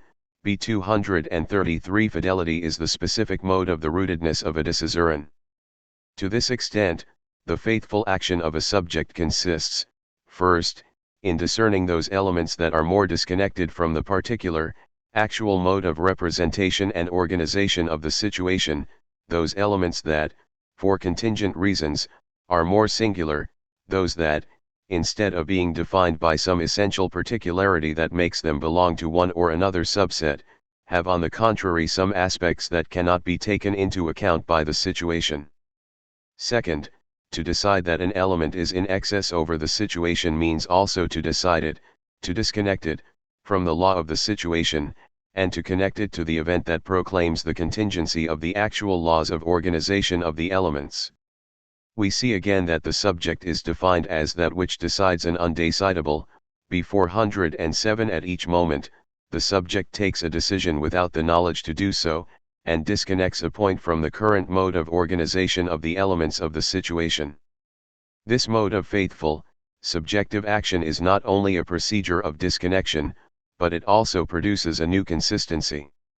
In fact, claiming the truth of an event, an act of fidelity decides that, one by one, each point of the situation can be reorganized starting from the affirmation of the truth embedded in the event. This is why there is always something institutional in a fidelity, B233, because it institutes in the situation a constantly growing, consistent portion of it that is disconnected from its present state, for instance the contingent mode of self-organization of all the elements of the situation that, for different reasons, and according to processes that are absolutely singular, declare themselves equals, rejecting at the same time their affiliation to the logic that maintains their unequal positions. Via such operations, fidelity organizes, within the situation, another legitimacy, B238, it creates a different consistency, or rather a proper space. In this space, fidelity disconnects and reconnects elements, but it does not reconnect them according to a new, supposedly more advanced, particular criterion. Such new space, far from being a new state of facts that would substitute for the old one, is on the contrary the proper mode of actual organization of the infinite action of dismantling the tendency of the present to reproduce its specific modes of relations between elements. The problem of a revolution, one might say, is not to organize a new, less unequal, state, but to organize the connection between all the elements of the situation such that their equal capacity to disconnect themselves from the present state, whose means of representation foreclose this very capacity, is recognized as such and forms the very basis of the new situation. Unlike a normal part of a situation, which is always limited by some specific characters, only one part of a situation is made by the rich, or by those who have citizenship etc., the part of the elements connected to an event by a faithful procedure is virtually infinite, because it does not rely on some positive characters that an element would be required to have, by the logic of the encyclopedia, in order to be counted as part of it. The only characteristic required is an intrinsic one. The equal capacity of each element to perform, under condition of an event and the faithful operator of connection, a disconnection from the actual mode of representation and classification and, as such, to count each element independently of the value attributed to it by the state of the situation. In this process, fidelity is conjointly defined by a situation, by the event, and by a rule of connection which allows one to evaluate the dependency of any particular multiple with respect to the event, B234. In order to create such a specific space of disconnection, a subject needs to have a body provided with efficient parts and able to operate on the situation. It needs an organized body. If the subject, which is a situated and local configuration, is the incorporation of the event into the situation, OS 28, the body, this is a point recently stressed by Badiou in LW, is the specific and necessary instrument of this incorporation. A body is really nothing but that which, bearing a subjective form, confers upon a truth, in a world, the phenomenal status of its objectivity, LW 36.2. This is why the body is not a thing among others, but this very singular type of object, suited to serve as a support for a subjective formalism, and therefore to constitute, in a world, the agent of a possible truth, LW 451. Such a body is efficacious to the extent that it is capable of treating some points of the world, those occurrences of the real that summon us to the abruptness of a decision, ibid. In other words, it is efficacious to the extent that it is able to organize the incorporation of an event by deciding which points of the situation, in a given moment, can be disconnected from the mode of organization of the situation, and connected with the event. A subject, in this operation, literally organizes itself. It provides itself with organs, with efficient parts, that are able to act in such or such other contingent situation. Against Deleuze, the subject is therefore provided with a body with organs. And an organ is therefore organized upon two criteria: its ideal subordination to the trace of an event, and its efficacy, which is proved locally, point by point, LW 470.3. The faithful subject is thus on the one hand a formalism, and on the other hand a body.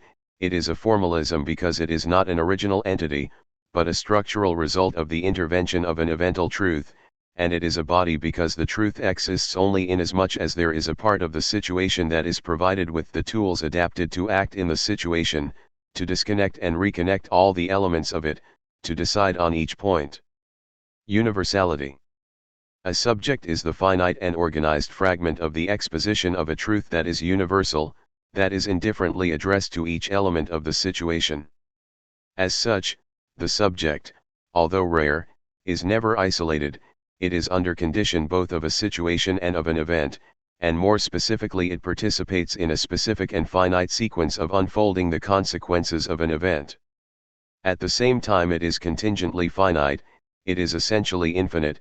First of all, the truth of which it is an incorporation is empty, purely formal, it has no specific content, and is therefore eternal, and, second, the event that it carries is addressed to all the elements of the situation, which are by definition infinite. The subjective sequence of inscription of a truth and the subjects that performs it are therefore finite, but their finitude is not intrinsic, always dependent on external, contingent reasons. It is for these reasons that the procedure of which the subject is a fragment is defined by Badiou as generic. This term refers to the procedure, purely formal, disjunctive, decisive, and not bounded to specific contents, that is applicable to each element of the situation, independently of their particular, positive characters. Therefore the subject that effectuates this procedure, that generically shows the equal, inconsistent composition of each element, is defined as a local configuration of a generic procedure from which a truth is supported, B 391. In this process, the subject demonstrates that no event can be the event of a particularity and that the universal is the only possible correlate to the event, SP 75. Thus every subject, ultimately, is ordained to equality, B 409, and to universality, by the very generic procedure that poses at each moment a new decision from the particular modes of representation that assign to each element an unequal status. But the generic procedure, which has a universal address, is based on the removal of particularities, of the particular mode of division of elements in unequal categories, and not on the removal of singularities. On the contrary, the affirmation of singularities is central, and this because equality itself is based on singularity, that is on the equal capacity of every point to be singularly in excess over the laws of the present state, and to realize such excess via a new disqualification of the given differences. A subject thus can bring to bear a disqualification, but never a desingularization. B 409 supporting a generic procedure, it forces decision, disqualifies the unequal, and saves the singular, ibid. The subject appears under condition of a radical, evental decision that cuts into the consistency of the mode of organization of the present. It appears, then, embodying in the specificity of the situation, via a series of faithful acts of decision, the consequences of an evental rupture, and finally it appears as the point via which is performed a universal address of the consequences of this rupture. It appears as a moment of a generic procedure. By the relation of these three modes, decision, faithfulness, genericity, the subject manifests itself as an always singular moment, radically subtracted from the ordering of objects, although objectively embedded in the specificity of the situation to which it belongs, and it appears as the moment in which the question of the universal appears as an excess over the contingent determinations of the present. It is exactly as a critical articulation of the singular and the universal that Badiou's concept of the subject has a radical influence on contemporary philosophy, because it is in this articulation that philosophy not only thinks its contemporaneity, but thinks it at once under condition of, and towards, the radical, subjective transformations of this same present. 5. Ontology. Alex Ling. Mathematization alone reaches a real. Lacan 1998, 131. Fundamental to Badiou's later philosophy is his declaration in Being and Event that mathematics is ontology.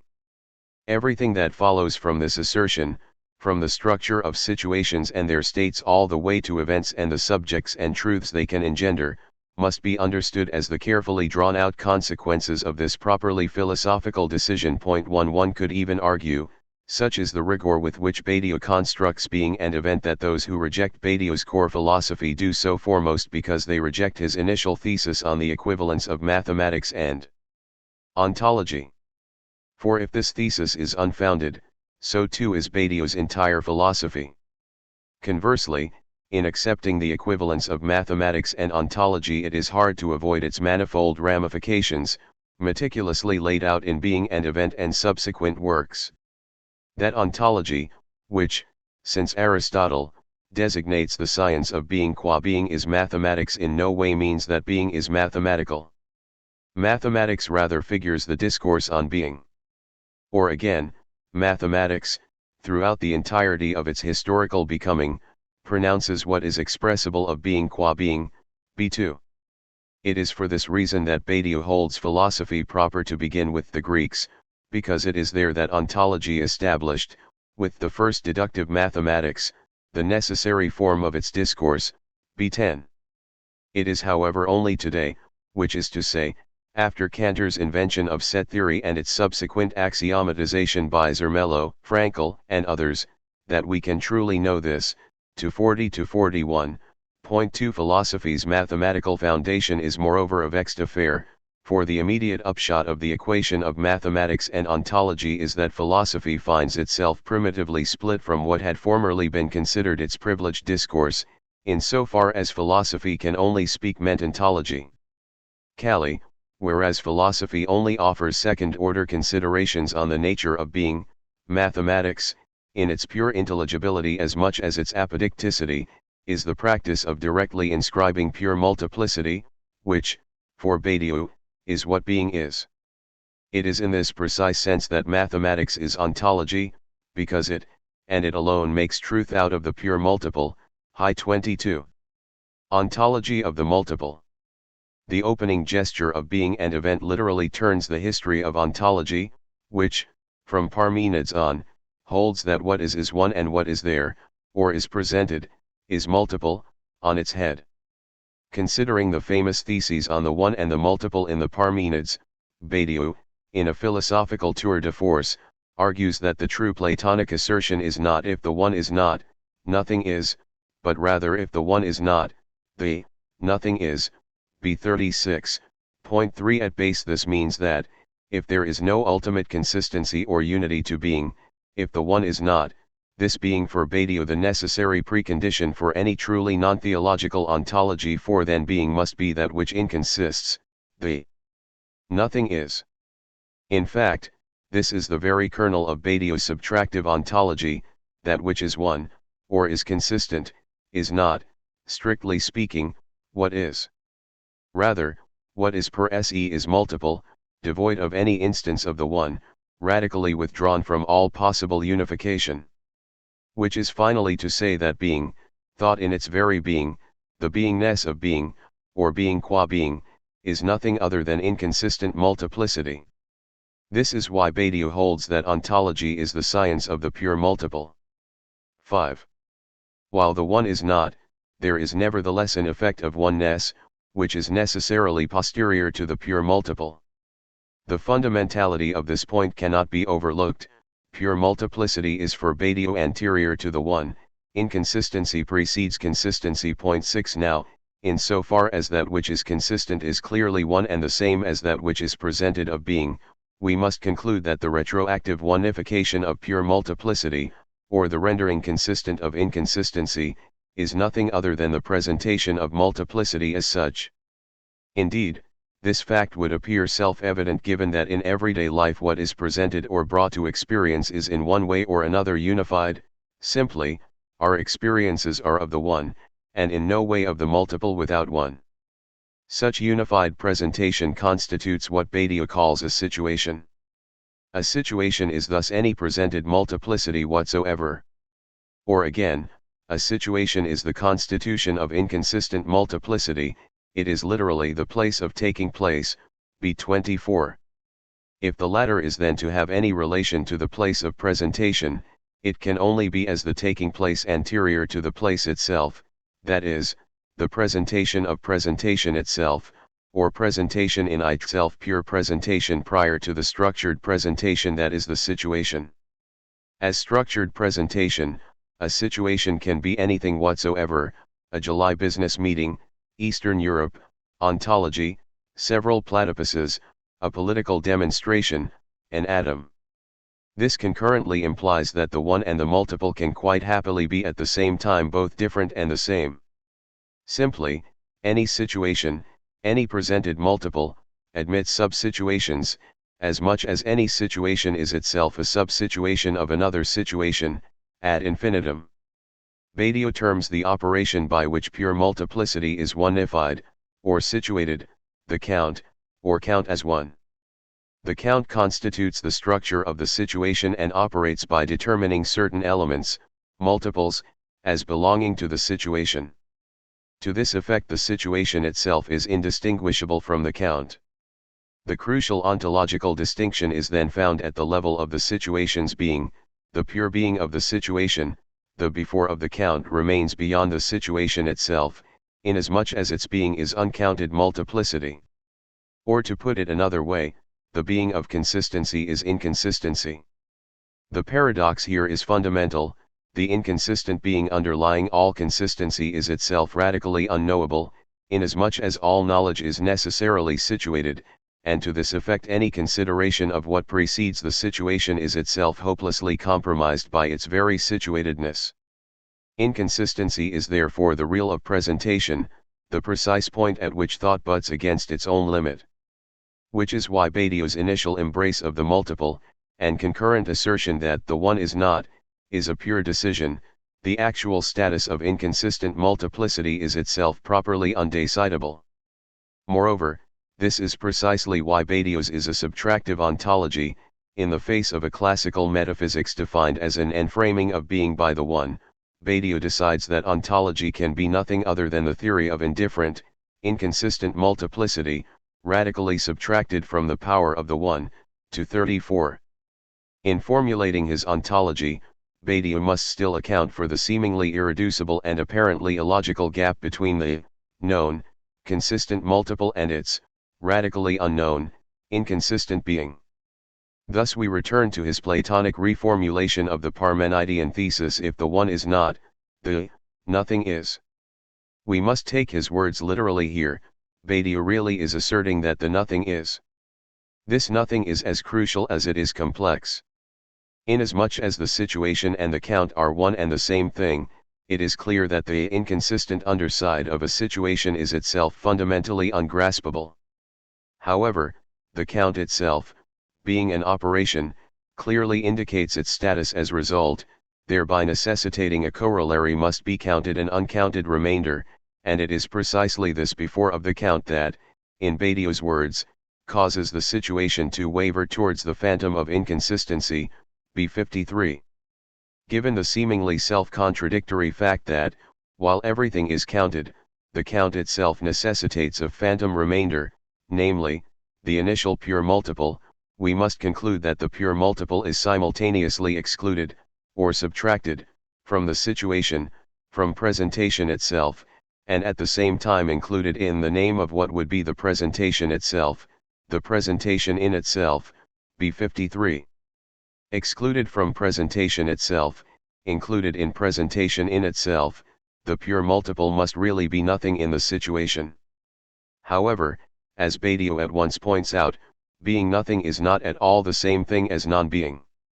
Indeed, this nothing subsists within the situation in two immediate guises, in the very operation of the count, which, in its pure transparency, itself goes uncounted, and in the pure multiple upon which the count operates, which, as we have seen, differs in itself from its situational result. Thus the nothing, or, to give it a more constructive name, the void, ultimately designates the gap between the situation, consistency, presentation itself, and its underlying being, inconsistency, presentation in itself. To this effect Badiou defines the void as the precise point at which the situation is sutured to its being and asserts that every structured presentation unpresents its void, in the mode of this non-one which is merely the subtractive face of the count, B55. The pure multiple, qua being, thus inconsists as the situational void, as the void in situ. This inconsistency is, however, absolutely fundamental, in so far as the law of structured presentation is that of the errancy of the void, just as much as its normal regime is an absolute unconscious of the void, B56. Two immediate and important theses follow from this proposition: first, that, according to the situation, the void is the proper name of being, and, second, that everything that is woven from the void. Mathematics is ontology. Badiou's position on the multiple leads him to conclude that mathematics is ontology. After all, his two major ontological doctrines, that the science of being qua being, ontology, can only be the theory of pure or inconsistent multiplicity, and that all that is woven from the void, are precisely what mathematics, or more precisely, axiomatic or Zermelo-Fraenkel set theory, ZFC, thinks. Indeed, everything we have examined thus far on the side of both inconsistency, pure multiplicity, presentation in itself, operation of the count, and consistency, impure multiplicity, presentation itself, counted situation, as well as that which bleeds between the two, the void, finds an immediate correlate in axiomatic set theory. For example, a situation, qua consistent multiple, is literally a set, inasmuch as a set is ultimately nothing other than a plurality thought as a unit, Hausdorff 1962, 11.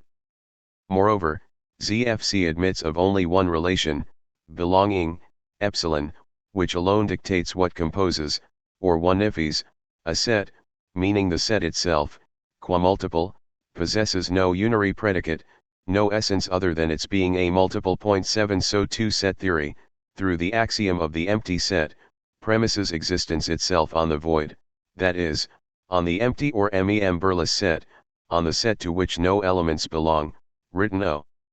Thus, rather than affirming a first multiple from which all other multiples are derived, and thereby illegally smuggling the one back into being at the level of the multiple, or designating origination at the point of the multiple counted as one, thus overlooking the count's status as result, set theory contrarily substantializes the very nothing affecting the purity of the multiple, that is, it literally makes this nothing be through the assumption of a proper name, the void, O.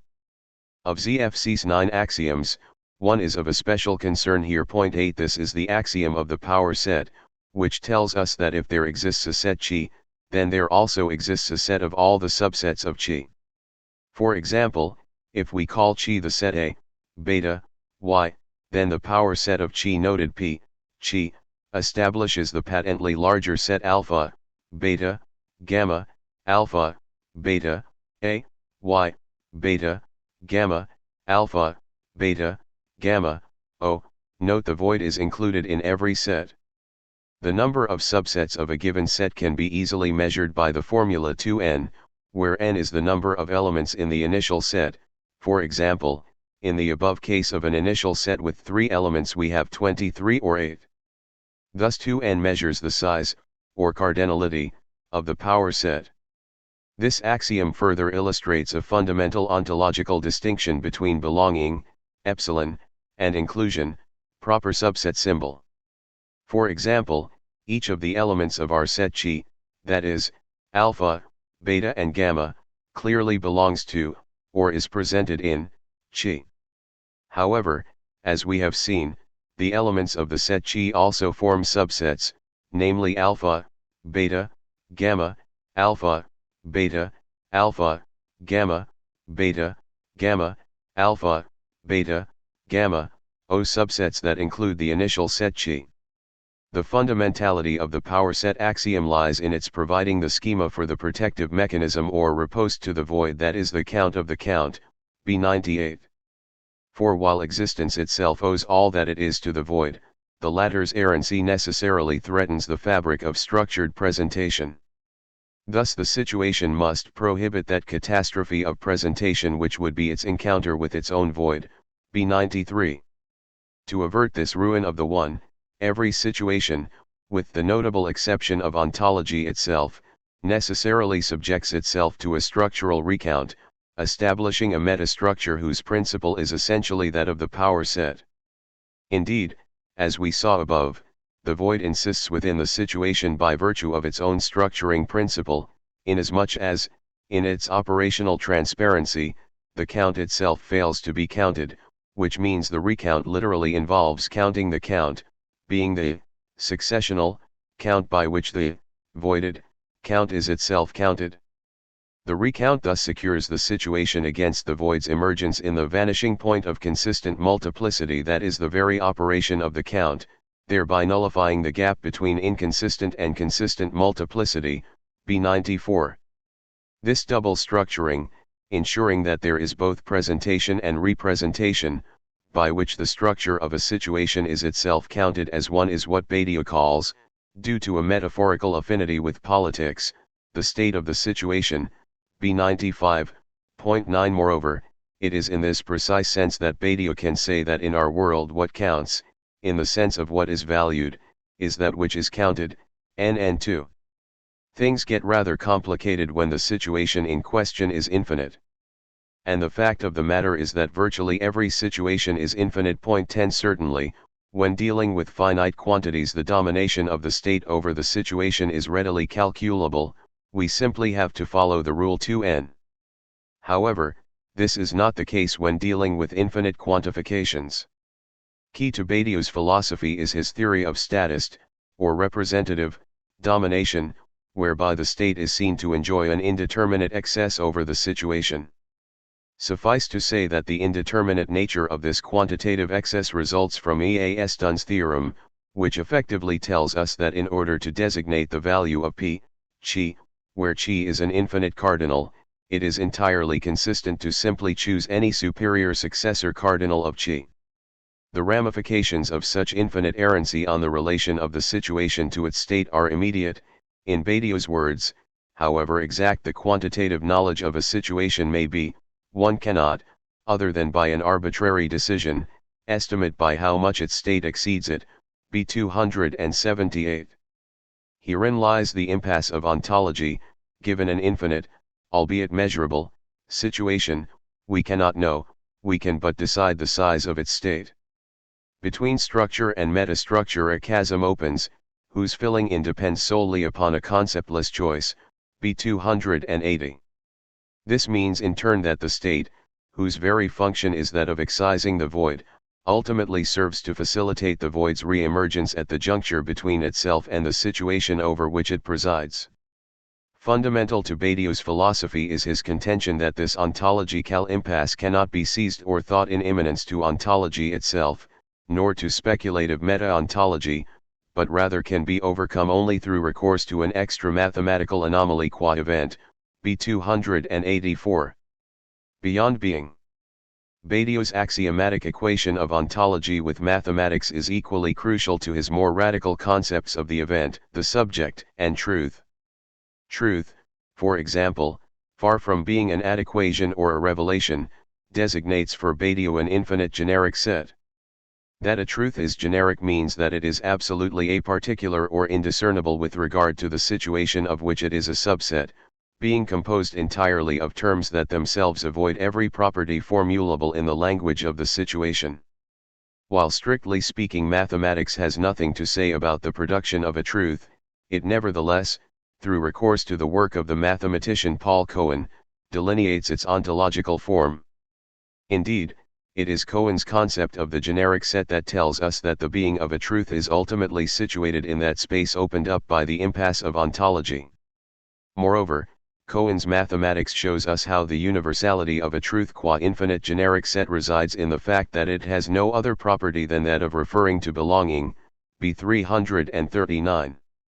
As this property, which is nothing short of being, pure and simple, is obviously shared by each and every term of the situation, the generic subset solely possesses the properties of any set whatsoever. So too is Badiou's conception of the subject mathematically prescribed. Originating in an extra-ontological event, the generic subset, qua truth, does not belong to the situation, and at the same time remains subtracted from knowledge, by virtue of its genericity. Thus, in order to be presented, its belonging must first be decided, then forced upon the situation, thereby establishing a new situation in which it will be discernible, which is to say knowable. Such forcing, the mathematics of which is, once again, provided by Cohen, constitutes the fundamental law of the subject, b. 401. As an extra-ontological phenomenon, the event, on which truth and the subject equally depend, presents an altogether different case. In his transitional work, Bridging Being and Event and Logics of Worlds, Badiou explains how. If real ontology is set up as mathematics by evading the norm of the one, unless this norm is re-established globally, there also ought to be a point wherein the ontological, hence mathematical field, is detotalized or remains at a dead end. I have named this point the event. 260, 11. Crucial here is the fact that mathematics, ontology, can think the event only to the extent that it can think its own real qua impasse. In other words, mathematics conceives the event only inasmuch as it axiomatizes its own aporetic structure, as we see for example in Gödel's incompleteness theorems and the work of Easton and Cohen. The upshot of this ontological detotalization is that, while mathematics would appear to be able to say nothing of an event's constitution, save in mathematically illegal formulae, it nonetheless allows a space for the event to, as it were, be, a space that lies precisely in its aporias. Indeed, ontology ensures such an evental space as a rule. We need understand space here in two ways, as an opening for an event, not its certitude, but its possibility, which, strictly speaking, lies in the impossibilities proper to mathematics/ontology, and as the opening of an event, in the sense of its material ground, what Badiou designates its site. In being and event a site presents a radically singular multiple, namely, a multiple such that none of its elements is situationally presented, while the site itself is presented, but not represented. The same cannot be said for any of its elements, all those elements huddled beneath the site. Such a multiple is said to lie on the edge of the void, inasmuch as, from the situation's perspective, the site is constituted solely of unpresented multiples, or again, beneath the site there is, for all intents and purposes, nothing. Being a consistent multiple composed exclusively of that which inconsists, its unpresented or void multiples, a site figures as the minimal effect of structure conceivable and as such is said to be foundational, incapable of resulting from any internal reshuffling on the part of the situation. The site requires for its existence only the minimal effect of the count. 12 Simply, the site founds the situation of which it is a term. It is crucial to understand that, at least in being and event, there is nothing whatsoever mysterious about the site. To the contrary, the site is, in effect, the logical consequence of the axiom of foundation, which tells us that every multiple harbors at least one element that presents nothing that the initial multiple presents, thereby prohibiting a set's belonging to itself. 13 As foundational multiples, sites, which constitute the very material of the event, are fundamental to the structure of all multiplicity. Simply, every multiple is ultimately founded, and every foundation constitutes a site. While foundation is a law of being, the event proper eludes mathematical thought as that which is not being because it involves the temporary caesura of these very same laws. Passing over the subtle differences between the structure of the event in being and event, where the event convokes but never coincides with its site, and logics of worlds, where the event is effectively considered as a site in extremis, we shall simply state that the event's being ontologically illegal results from its constituting a reflexive, or auto-belonging, multiplicity, namely, a multiple such that alpha epsilon alpha, thereby rupturing with the axiom of foundation.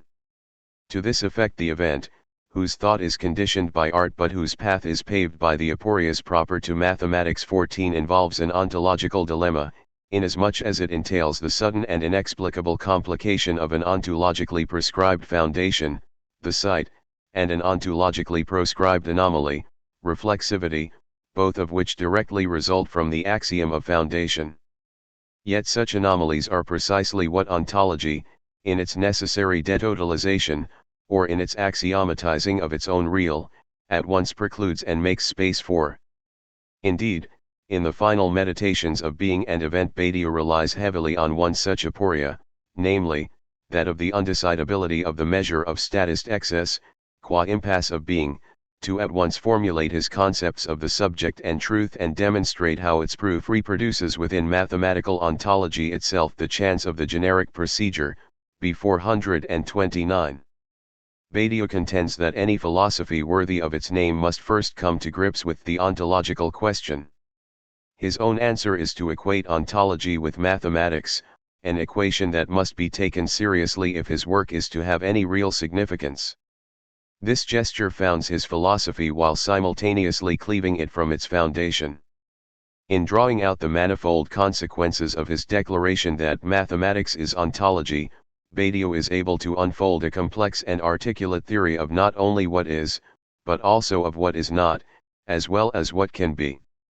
Part 2. Badiou's key concepts or conditions. 6. Science. Ray Brassier. Rationalism and scientism. Badiou is a rationalist. He holds that mathematics captures whatever is sayable about being qua being and names science, alongside art, politics, and love, as one of the generators of the truths that condition philosophy. It would be difficult to overstate the extent to which this sets him apart from the mainstream of post-Hegelian continental philosophy. From Kierkegaard and Nietzsche, through Heidegger and Adorno, up to Foucault and Derrida, continental philosophers have sought to radicalize Kant's critique of reason by exposing the limitations of conceptual rationality in general and of scientific reason in particular. For continental philosophers, scientific reason is congenitally deficient, whether because of its disregard for the concretely existing individual, Kierkegaard, its religious reverence for objective truth, Nietzsche, its persistent reduction of time to space, Bergson, its subordination to the prejudices of the natural attitude, Husserl, its inability to understand entities in any terms other than that of present at hand actuality, Heidegger, its blind submission to the utilitarian imperatives of instrumental rationality, Adorno and Horkheimer, or its unwitting compliance with power-knowledge complexes, Foucault. This list is by no means exhaustive. It could be expanded to include similar assertions about the debilities of science made by other influential continental philosophers such as Marcuse, Merleau-Ponty and, more recently, Michel Henry. 1. If pressed about their overwhelmingly negative characterizations of science, continental philosophers are liable to protest that they are criticizing scientism rather than science itself, for which, they assure us, they harbor nothing but respect. The facility with which this distinction is routinely brandished invites suspicion. What exactly is meant by scientism? On the face of it, the distinction between science and scientism points towards the difference between an unobjectionable practice that consists in observing, experimenting, and inducing law-like regularities to explain natural phenomena, and an objectionable ideology that presumes to draw broader philosophical conclusions about the nature of reality from this practice. On this account, then, science would be an ideologically innocent practice that becomes perverted into scientism when contaminated by the pernicious philosophical presumption that it can limn the ultimate structure of reality.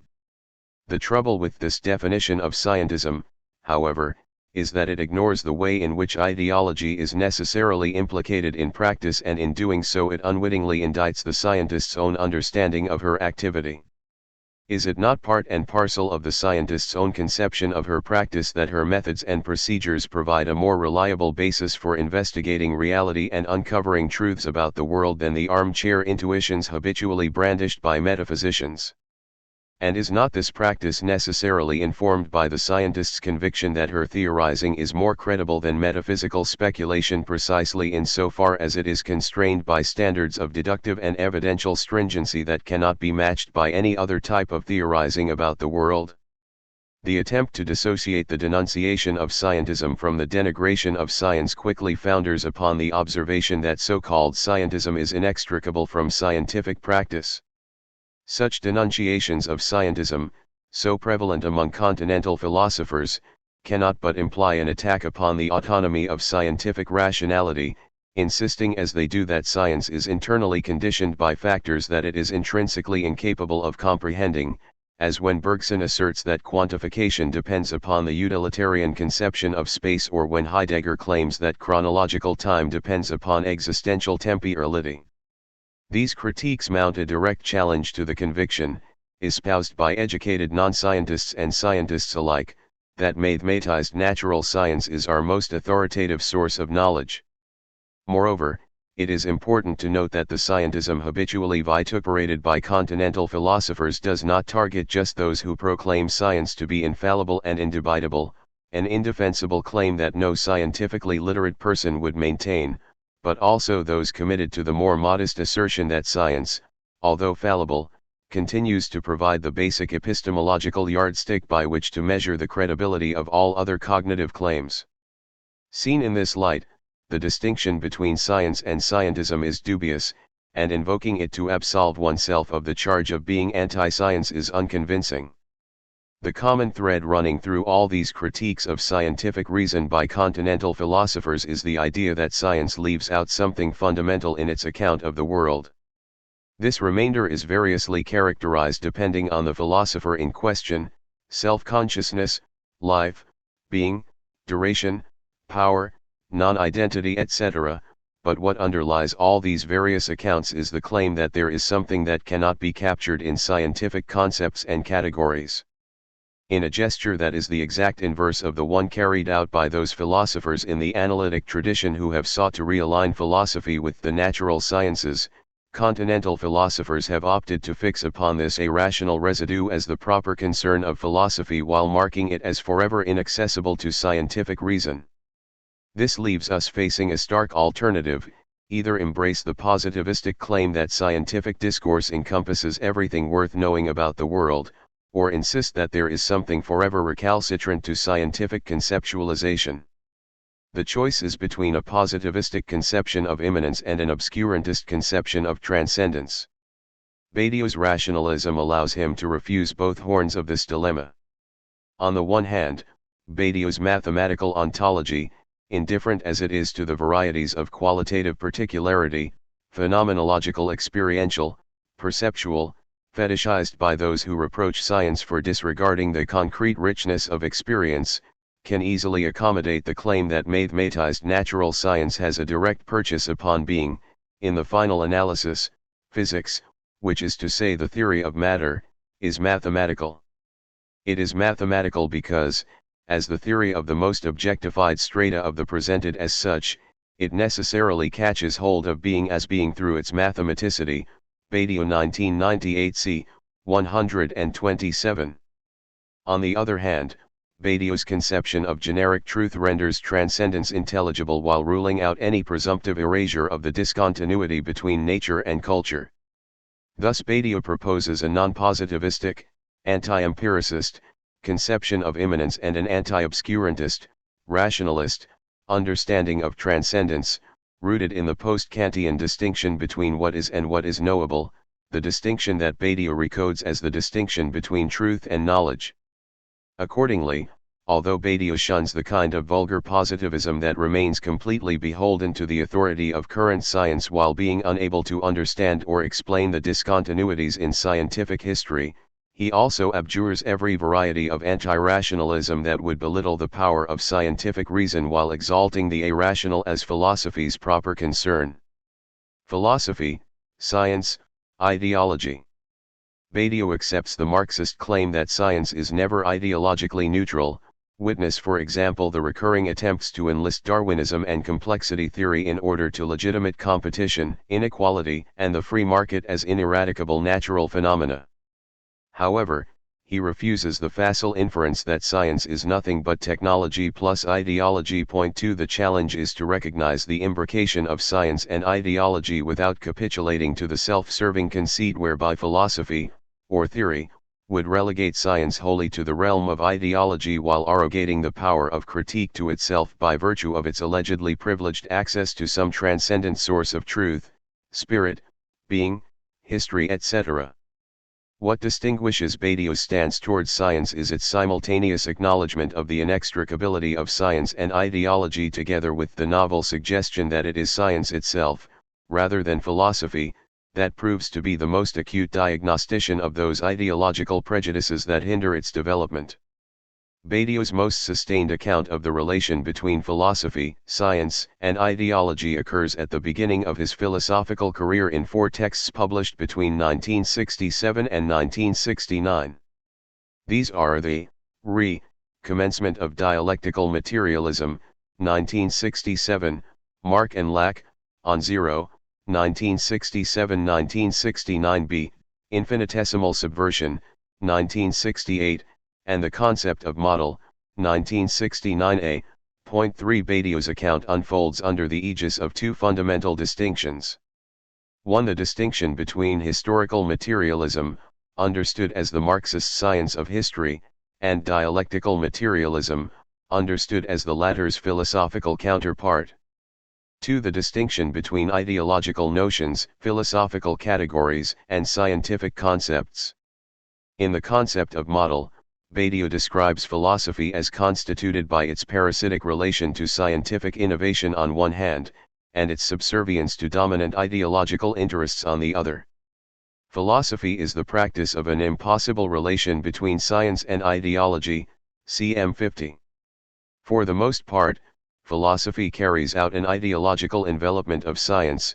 Philosophical categories denote inexistent objects that combine concepts and notions. Point 4. The task of a materialist philosophy informed by the Marxist science of history, as opposed to a philosophy of matter, which would merely concoct a spurious category called matter through the notional envelopment of physico-biological concepts, consists in exposing the reactionary ideologies implicit in various philosophical appropriations of scientific concepts in order to supplant them with materialist categories capable of being deployed in the service of revolutionary ideology. The proper philosophical index of materiality in this conjunction between historical and dialectical materialism is that of the productivity of a given theoretical practice. In Badiou's words, the reality of the epistemological materialism which I am trying to introduce, is indissociable from an effective practice of science, cm 22, transmod. Badiou's specific aim in The Concept of Model is to isolate the scientific, that is, logico-mathematical, concept of model from its notional envelopment by the categories of bourgeois epistemology, central to which is the distinction between the formal and the empirical, and to construct a philosophical category of model consonant with a materialist history of the sciences. The broader epistemological import of this project is to develop a materialist account of the nature of scientific theory that challenges both the empiricist assumption that scientific theories merely model empirical reality and the idealist claim that reality is nothing but an inert support for scientific theory. In doing so, Badiou lends a specifically Marxian twist to 2 ideas of Bachelard's, the idea of the epistemological break, rechristened cut, coupure, by Althusser, and the idea that science cannot be understood in terms of a relation between representation and reality. Althusser and Bachelard are arguably the 2 key influences on Badiou's understanding of the relation between philosophy and science, both in this initial stage of his thought and throughout his subsequent career. The 2 principal variants of the bourgeois epistemology that Badiou attacks are empiricism and idealism.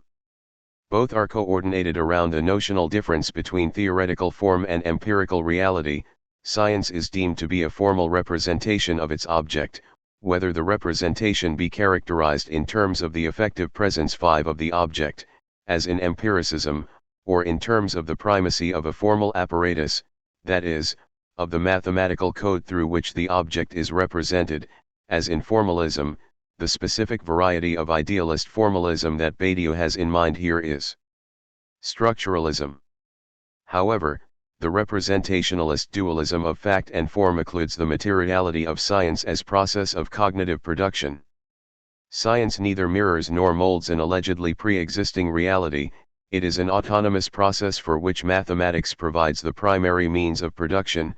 Ultimately, in physics, fundamental biology, etc., mathematics is not subordinated and expressive, but primary and productive. Badiou 1967, 464.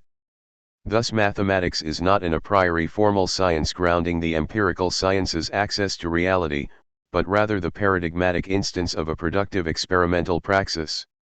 This is the specifically materialist dimension of Badiou's Platonism. Mathematical productivity, and scientific productivity more generally, consists in cutting or differentiating the notational material upon which it operates. Science is the production of stratified differences. 3 questions immediately arise here. 1. How does this stratification operate? 2. What does this differentiation consist in? 3. In what way is this production of stratified differences an index of materiality? 1. How does this stratification operate? Stratification is a function of mathematical formalization. A formal mathematical system is stratified insofar as it divides and separates its own means of production, allotting distinct functions to discrete mechanisms. Badiou gives as an example the elementary mechanisms of concatenation, formation, and derivation. A formal system must be endowed with well-defined procedures for a. Assembling symbol strings, b. Dividing these into well-formed and ill-formed statements, and c. Deriving proofs or disproofs of these statements. Formal systems vary in their degree of internal stratification. Nevertheless, some minimal degree of stratification similar to that outlined above is the structural prerequisite for any formal apparatus. A formal system is a machine that takes strings of symbols as its input, subjecting these to series of differentiations at distinct levels of stratification, before finally outputting statements whose intelligibility, Badiou will have no truck with the ideologically loaded notion of meaning, is a function of the system's internally articulated differences. Stratification is the condition for productive differentiation. 2. What does this differentiation consist in? Badiou proposes a dialectical conception of scientific production comprising 3 moments. In the first, science breaks away, coupure, from its own philosophical self-representation. In the second, this break is recaptured, represented, by philosophy. This can occur through scientists' own philosophical interpretation of their practice. Finally, in the third moment, science breaks once more with this philosophical representation by reconfiguring, refante, itself around new limits that it has independently established and that temporarily defeat philosophical appropriation. The first break is the point at which scientific discourse subverts its current ideological representation by producing a difference that cannot be subsumed by extant philosophical categories. Philosophy then represents this break by destratifying, recategorizing, this stratified difference, thereby re-enveloping the new concepts produced by science within extant ideological notions. These will be novel philosophical categories.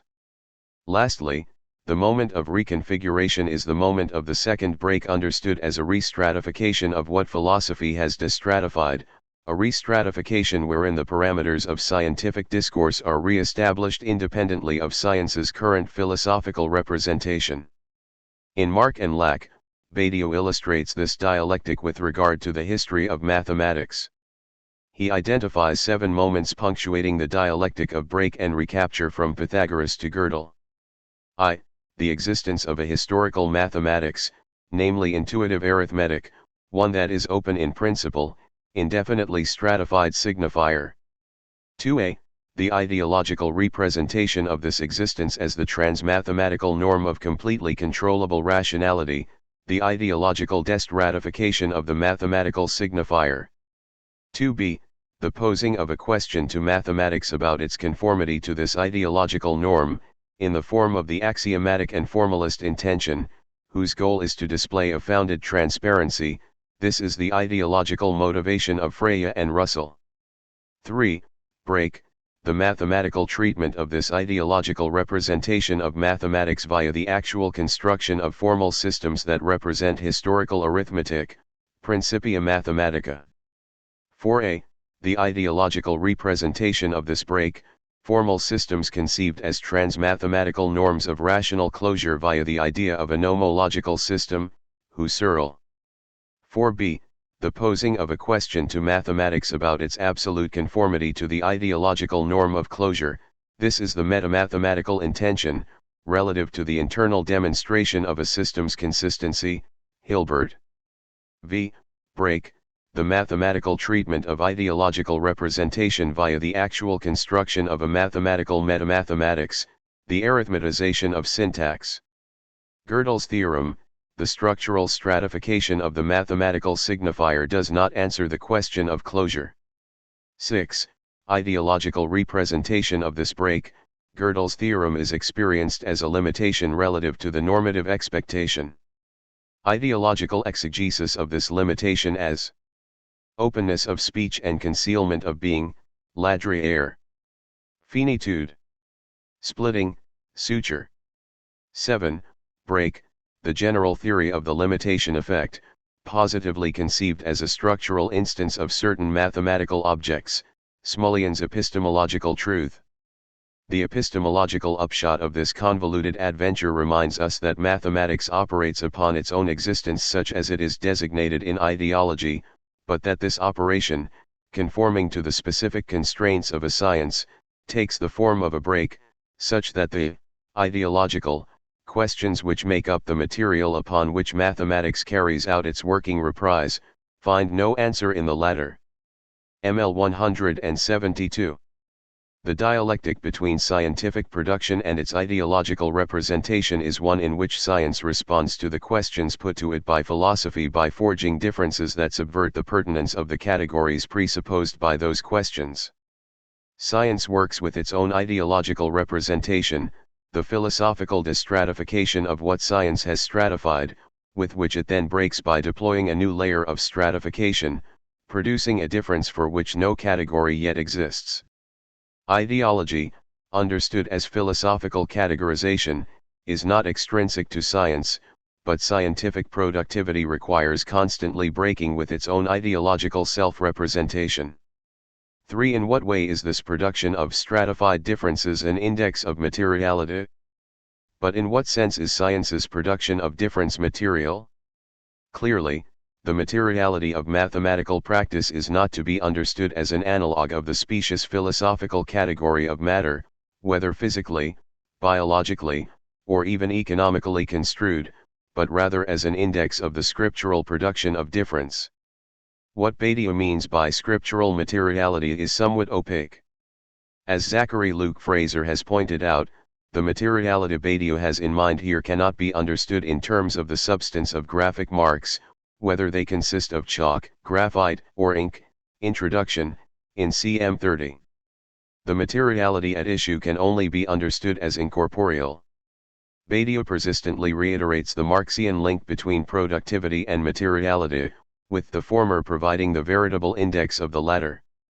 What renders formal systems productive is their stratification, understood as the differential network through which mathematical symbols and operators are assigned a signifying function and variously combined to produce distinct statements. Thus materiality is to be conceived in terms of this formal capacity for producing intelligible differences independently of the categories of representation.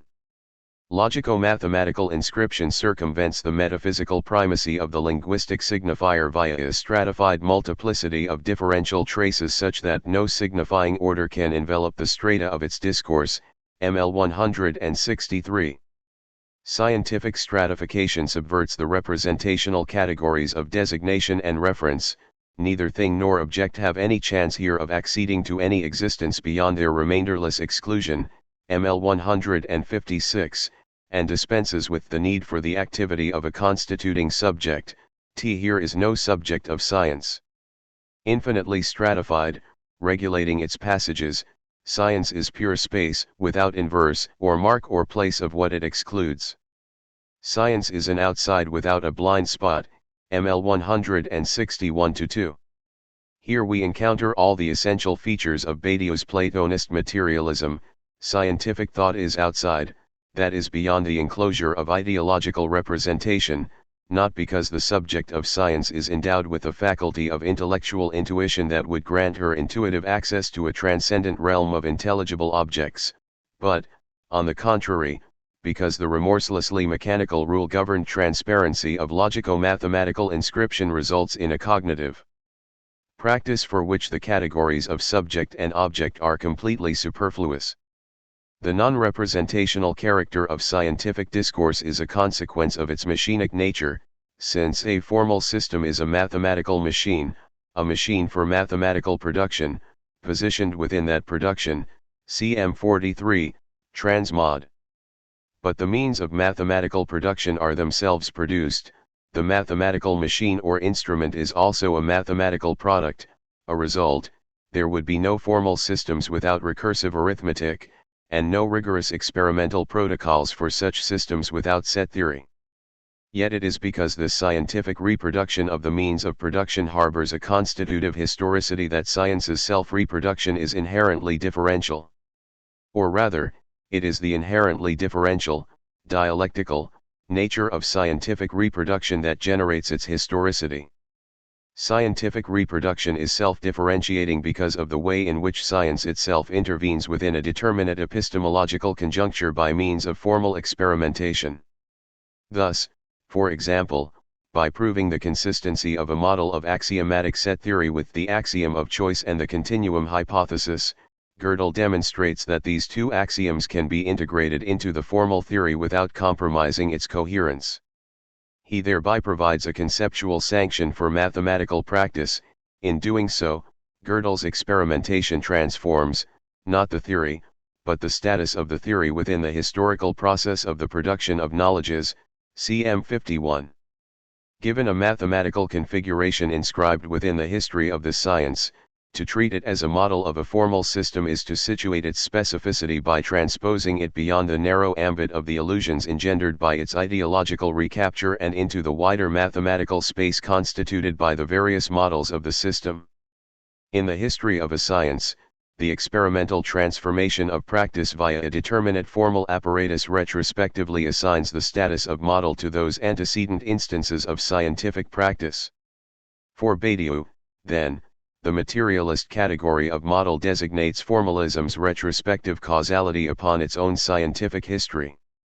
The historicity of formalism consists in the anticipatory intelligibility of what it retrospectively constitutes as its own model. Ultimately, for Badiou, the fundamental epistemological problem is not that of the nature of the representative relation between the model and the concrete, or between the formal and the model. Rather, the problem is that of the history of formalization, cm 54. The materialist category of model proposed by Badiou designates the network traversed by the retroactions and anticipations that weave this history, whether it be designated in anticipation as a break or in retrospect as a reconfiguration, ibid. More importantly, Badiou's account of the epistemological dialectic of break and reconfiguration provides a rationalist rejoinder to the anti-rationalist invocation of empirically arbitrary paradigm shifts in order to account for the structural discontinuities that punctuate scientific history. The discontinuity of science is not an objection to its rationality, since discontinuity is already inherent in the immanent conceptual mechanisms of scientific practice. For science is precisely that which is ceaselessly cutting itself loose from its own indication in representational space, i.e. ideology, ML 165. This is why, for Badiou, here are no crises within science, nor can there be, for science is the pure affirmation of difference, ibid. Representation, empiricism, naturalism. Ultimately, those empiricist and idealist variants of epistemology rooted in the difference between fact and form are faced with the problem of characterizing the unity underlying this fundamental duality. For vulgar empiricism, the unity of the duality of fact and form is posed in terms of the question of the theoretical model's reproduction or functional simulation of reality. Thus an extrinsic relation of analogical resemblance is invoked in order to bridge the gap between the supposedly inert opacity of empirical fact on one hand, and the active construction of theoretical form on the other. Here, of course, the precise nature of the desired resemblance, simulation, or reproduction remains vague and ambiguous. For the brand of naturalized epistemology spearheaded by Quine, however, the unity of the difference can be unearthed by sealing the gap, by replacing congruence with reciprocal presupposition, by supplanting resemblance and simulation with isomorphy, and by ensuring the double articulation of fact and form. No longer inert and passive, the structure of the empirical itself generates the form of representation that will account for it. Here evolutionary epistemology and ultimately natural history provide the fulcrum for explaining the relation between empirical fact and theoretical form. Badiou's own epistemological stance in the period culminating in concept of model exhibits both surprising parallels and profound divergences with Quinian naturalism. Like Quine, Badiou insists on philosophy's dependence upon science and on the immanent autonomy of scientific thought.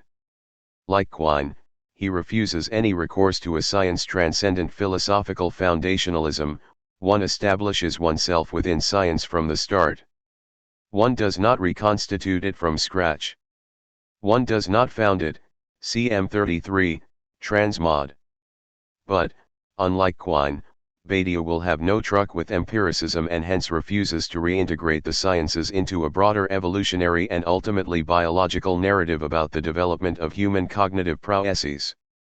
For Badiou, the irreducible variety of scientific practices harbors discontinuous historicities that remain internal and immanent to each practice. These historicities cannot be reabsorbed into an all-encompassing bioevolutionary narrative about the human organism's science-forming faculties. Badiou's conception of the autonomy of science rules out the possibility of naturalism. Science cannot be mistaken for its empiricist representation or conflated with an ambient scientific worldview, a diffuse ideological distillate synthesized from various scientific disciplines. This could serve as a more apt definition of scientism. It is rather an entirely autonomous, ceaselessly self-differentiating mode of theoretical practice invariably defined by a specific historical conjunction between conceptual demonstration and formal experimentation. The signal merit of Badiou's rationalist conception of science lies in the way in which it manages to reconcile a critical recognition of science's inevitable ideological envelopment, thereby abjuring positivism and empiricism, with an attentiveness to the way in which science is continually breaking away from its own ideological reinscription. Indeed, for Badiou, scientific progress is fueled by this constant dialectic between capture and escape, breaking and remaking. At the same time, Badiou's account is one in which there is nothing that science cannot know because, dispensing with every vestige of substance, Badiou's formalist ontology leaves no room for the inconceivable or unconceptualizable.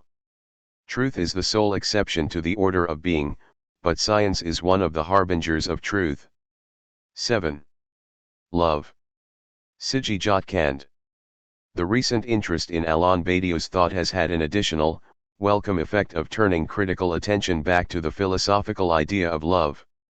Love, as is well known, constitutes one of Badiou's four conditions of philosophy. But with his pronouncement that no theme requires more pure logic than love, the philosopher contradicts at one stroke the literary historical tradition that, taking its cues from Plato, sees love as the saving exception to logic. For Badiou, love must be regarded in terms of an exceptional logic that simultaneously confirms the philosophical counting operation, while generating another number that is not a product of ordination. Badiou thus begins his investigations of love from a very different place than Aristophanes in the Symposium, for whom, love is born into every human being, it calls back the halves of our original nature together, it tries to make one out of two and heal the wound of human nature. Plato, Symposium 191d. For Badiou, as for Jacques Lacan, with whom the philosopher is in continuous dialogue throughout his writings on this topic, love is anything but an adhesive substance, a medieval glue that binds two tragically divided subjects back to a single loving unity. For Badiou, as for Lacan again, love supplements the count as one by providing the support for a universalism emptied of the object relation, which the philosopher calls the scene of the two. Unlike the other truth processes, art, science, politics, love has yet to form the subject of a book-length treatment by Badiou. The philosopher's chief writings on love are his two celebrated essays, What is Love, published in Conditions, 1992, reprinted 1998, and The Scene of the Two, which appeared in the collection, De l'Amour, 1999 c. Point 1. In the first of these two essays, Badiou establishes the foundational axioms or declarations of his philosophy of love.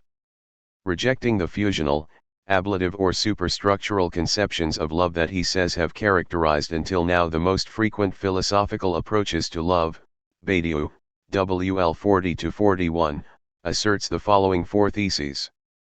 1. There are two positions of experience. 2. The two positions are absolutely disjunct. 3. There is no third position. 4. There is only one humanity.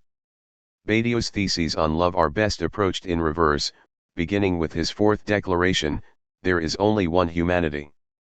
Badiou conceives of humanity as the support of the truths created in the generic procedures, the scientific, political, artistic, or amorous ways that an eruption of the incommensurable void is taken up and presented by its faithful subjects.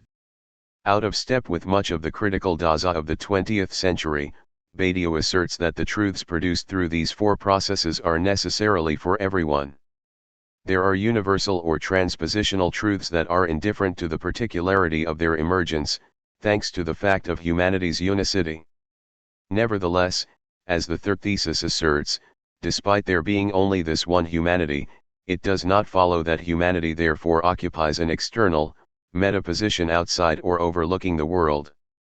There is no third position from which a sort of superconsciousness or omniscient narrator might be capable of reconciling by hidden sleight of hand the two absolutely disjunct positions that Badiou mentions in the second thesis. Badiou's debt to Lacan in both this and his first thesis is unmistakable, with his insistence that the two positions of experience are irretrievably separate. Point 2. One might ask in what respect love fulfills the requirements of a condition whose fundamental principle is that it produces truths universal for all. How can two inexorably separated positions of experience assert that the truth that love creates for them speaks to both of them, and indeed to the world equally? Badiou's answer is unconventional. Love is universal not because it creates a one out of the star-crossed positions of experience, but because love, and it alone among the truth conditions, creates a two that is, as he puts it, counted in an immanent way. I shall come back to the implications that this immanently counted two might have for humanity later, but let us first look more closely at how Badiou derives this numerical result. As stipulated, the two of love is not the product of an addition. As he puts it in The Scene of the Two, this two neither counts as one, nor as the sum of 1 plus 1. It is, rather, the result of a subtractive operation, where what is subtracted from the two positions of experience is precisely that which brought them, albeit in an impossibly separated way, together. What is this factor? In a profound engagement with Lacan's thought, Badiou states in The Scene of the Two that the two positions of experience, to which he gives the shorthand man, M, and woman, W, do not compose a whole, or a one, because what they share is incomplete. This incomplete element, whose debt to Lacan's object, A, is unmistakable, Badiou names the atomic object, or, U, which he describes as an unanalyzable U of non-being that circulates in the non-relation. This U is the missed point of intersection between the two sexes. The U is the proof of the inevitability by which, like two insects creeping towards each other on opposite sides of a Mobius strip, the sexes will never meet, that is, they will never overcome the absolute disjunction of their respective positions with regard to one another. Although Badiou does not give the reason for this absolute disjunction in the two texts we are discussing, it is direct result of the presentational operation that Badiou calls the count as one. Briefly, the count as one is founded upon the structuring that, in presenting the void through a nominal decision, originarily specifies which elements of a set are in a relation of belonging. The name founds the law of the situation, although Badiou is always quick to point out that, even as it purports to name the void, every eventual naming is inevitably an illegal misnaming. In emphasizing that what passes as a complete representation or identity is only ever a semblance, and as if, Badiou reminds us that every identity, insofar as it is tied inextricably to that original eventual misnaming, can only be counted as one, rather than actually being a one. What interests us here is the way, because of its illegal origins, the eventual name is also responsible for the inalienable fact that under ordinary, that is, non-loving, conditions, every approach to the other will irretrievably be a missed approach, a non-encounter, in which the object that one aims for eludes every attempt to grasp it. This is the inevitability we saw already expressed in Badiou's second thesis regarding the two disjunct positions: nothing in experience is the same for the positions of man and woman. Nothing. That is to say, the positions do not divide up experience, and there is no presentation affecting woman and man such that there are zones of coincidence or intersection, WL 40.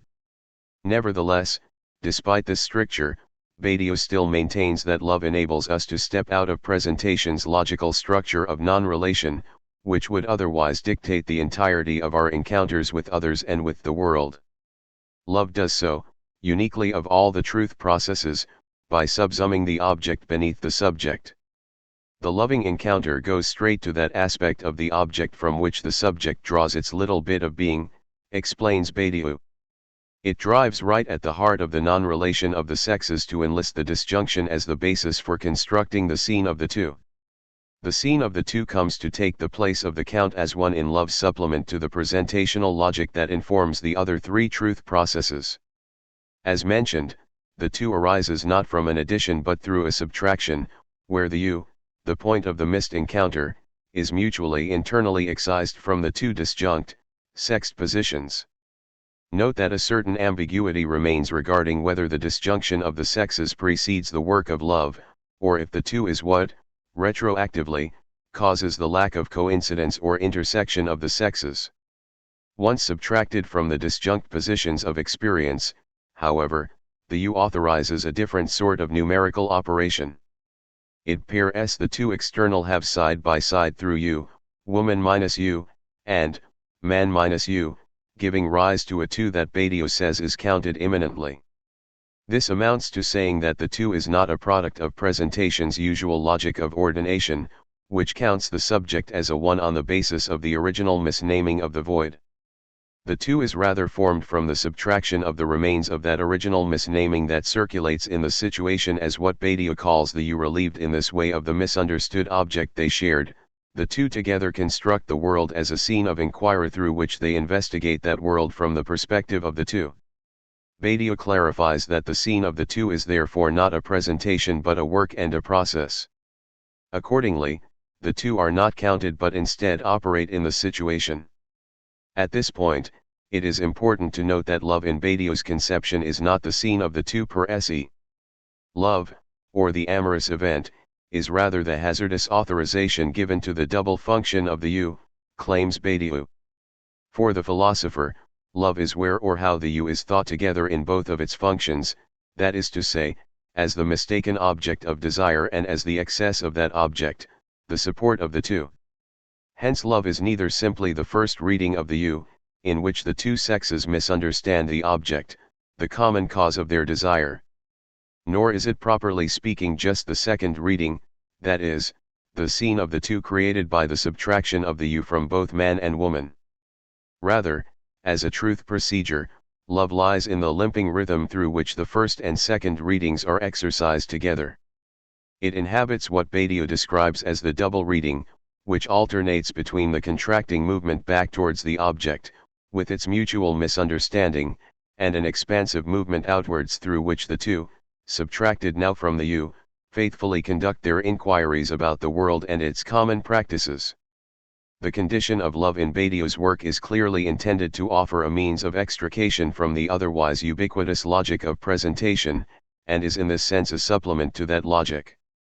Love manifests itself as a sort of intrapersonal, microcosmic version of the event that, under other conditions, seems a more extensive rupture.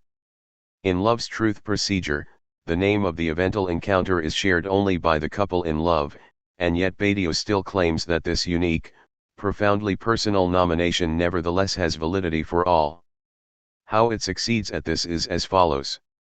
Badiou explains that in the back and forth movement from the missed encounter to the scene of the two, something of the scene constructed of the two sticks to the M and W positions in such a way that it is not exactly in the same configuration that the misunderstanding inscribes.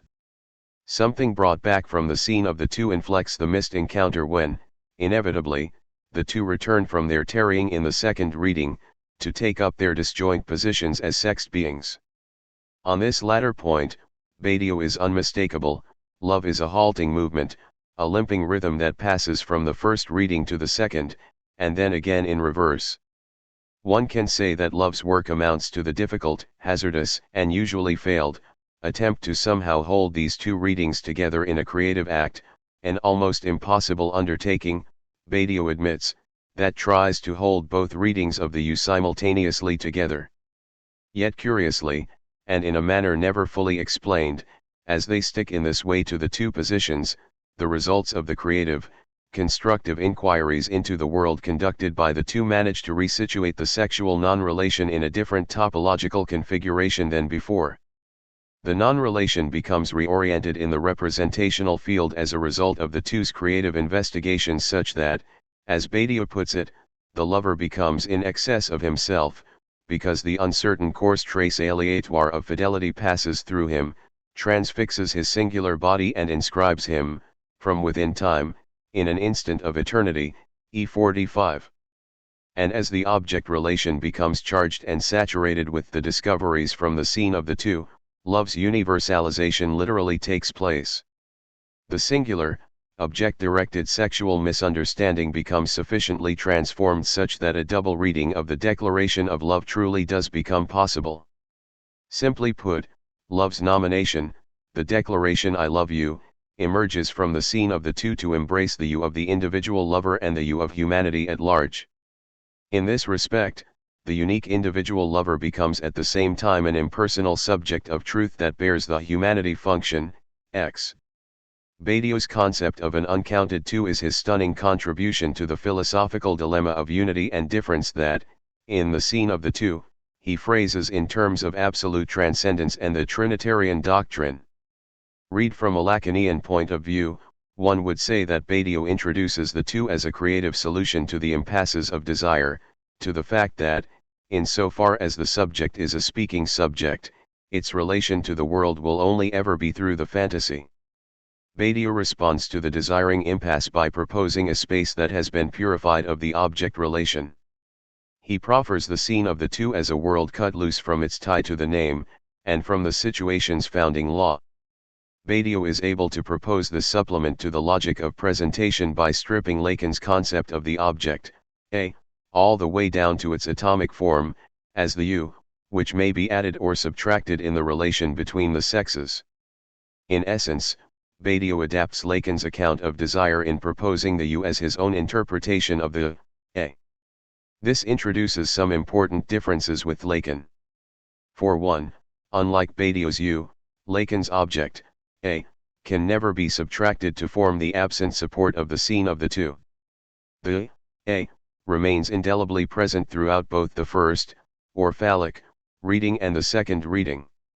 This is because, once constructed in the original decision of the signifier, the object can never simply be taken away for Lacan, mutually internally excised, as Badiou puts it, or subtracted. That is to say, the Lacanian object, A, is not a term that can be posited or negated, added or subtracted but, as Lacan was at pains throughout his teaching to emphasize, must be thought as an object. Point 3. This requirement then introduces the second difference. The universality of love Badiou proposes by way of the two is conceptually different from that which emerges from Lacan's own supplement to desire, and this difference boils down to Badiou's and Lacan's different approaches to language. Where Badiou proposes a universality resulting from the saturation of desire with the non-phallic inquiry into the world by the two in the hazardous double reading that makes up Badiouian love's version of the duck-rabbit problem, the impossibility of ever subtracting the a from the Lacanian position guarantees that any universal to emerge from love still has to deal with the stubborn and indelible a. Thus, rather than subtracting the a, as Badiou does, Lacan divides it. For Lacan, the a is present both as phallic object that circulates in the desiring fantasy and in the form of what Mladen Dola, 2006, 149, suggestively calls the object in the signifier, the jouissance or enjoyment that is attached to nomination, and indeed language, at large. For Lacan, there is an enjoyment that inheres in language which is not subject to castration. Or again, not all jouissance is phallic. This then brings up a third difference. Lacan would certainly disagree with Badiou's insistence that love demands a pure logic. For Lacan, as for the Western literary tradition, love is illogical. It must be, because love is quite literally nonsense. It is by way of nonsense that love supplements the sexual relation and effects a formalization of jouissance through another path than phallic castration and the snares of fantasy. In Seminar XX, Lacan 1998, his seminar on love, Lacan declares that, subsisting only on the basis of the stops not being written, that is, on the contingency of the phallic writing or desire, love, tends to make the negation shift to the doesn't stop being written, doesn't stop, won't stop, Ibid, 145. We can unpack this as follows: for Lacan, as for Badiou, love is indeed uncounted. However, unlike for Badiou, love depends on, or subsists only on the basis of the formalization of jouissance effected by the phallic signifier. In a step that can only be briefly touched on here, it is the failure of the sexual relation itself, for Lacan, that forges the path to another means of arriving at the one. While every desiring attempt to reach the one will inevitably fail, as a result of the a, this does not mean there is no totality. Some form of an all, Lacan will hazard, emerges from the very pattern of the repeated failures. Lacan explains this point in Seminar 14, 1966-67, The Logic of Fantasy, in his discussion of Russell's catalogue of all catalogues that do not contain themselves, to which he counters the idea of a catalogue that lists all the books referred to in a single volume's bibliography, Lacan 1966-7, Lesson of November 23, 1966. Unlike Russell's famous catalogue, there is no question of whether the book whose bibliography is being listed should be included. Of course it should not. However, another catalogue that lists all the books that a second book's bibliography contains may well include the title of the first book, although, naturally, not that of the second, and so on. But by effectively grouping books into sets in this way, Lacan demonstrates how a totality may be achieved without falling into Russell's paradox. As Lacan explains, although each bibliographic catalogue will not include the title of the book from which it has been derived, once we put these catalogues together into a series, it is not unthinkable that, between them, they will succeed in listing all of the books in the world. 4.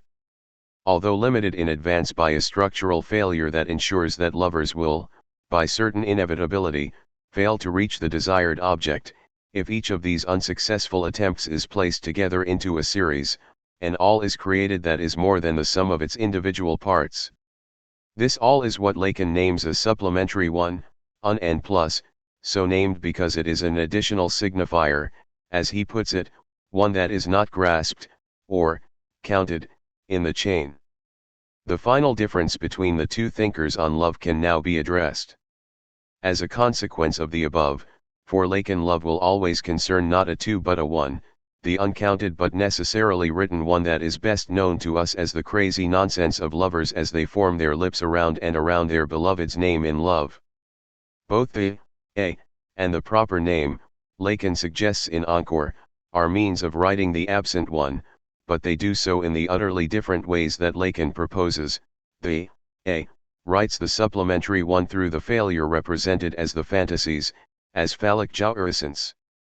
The name, on the other hand, as a signifier of pure nonsense constitutes a formalization that is not in the service of the signifier, a writing, as Lacan puts it in the following lesson, that exists already before serving the writing of the word, Lacan 1965-6, lesson of January 5, 1966. To conclude, one can say that Badiou invents the concept of the uncounted two for its power to turn love into as productive a truth as that of the other three conditions. For Badiou, like art, politics, and science, love, too, will be a militant act of fidelity with the ability to fundamentally overturn a situation and produce a new founding name. Lacan's position, as is typical, is without such clear situationally transformative implications, although it is also not without them.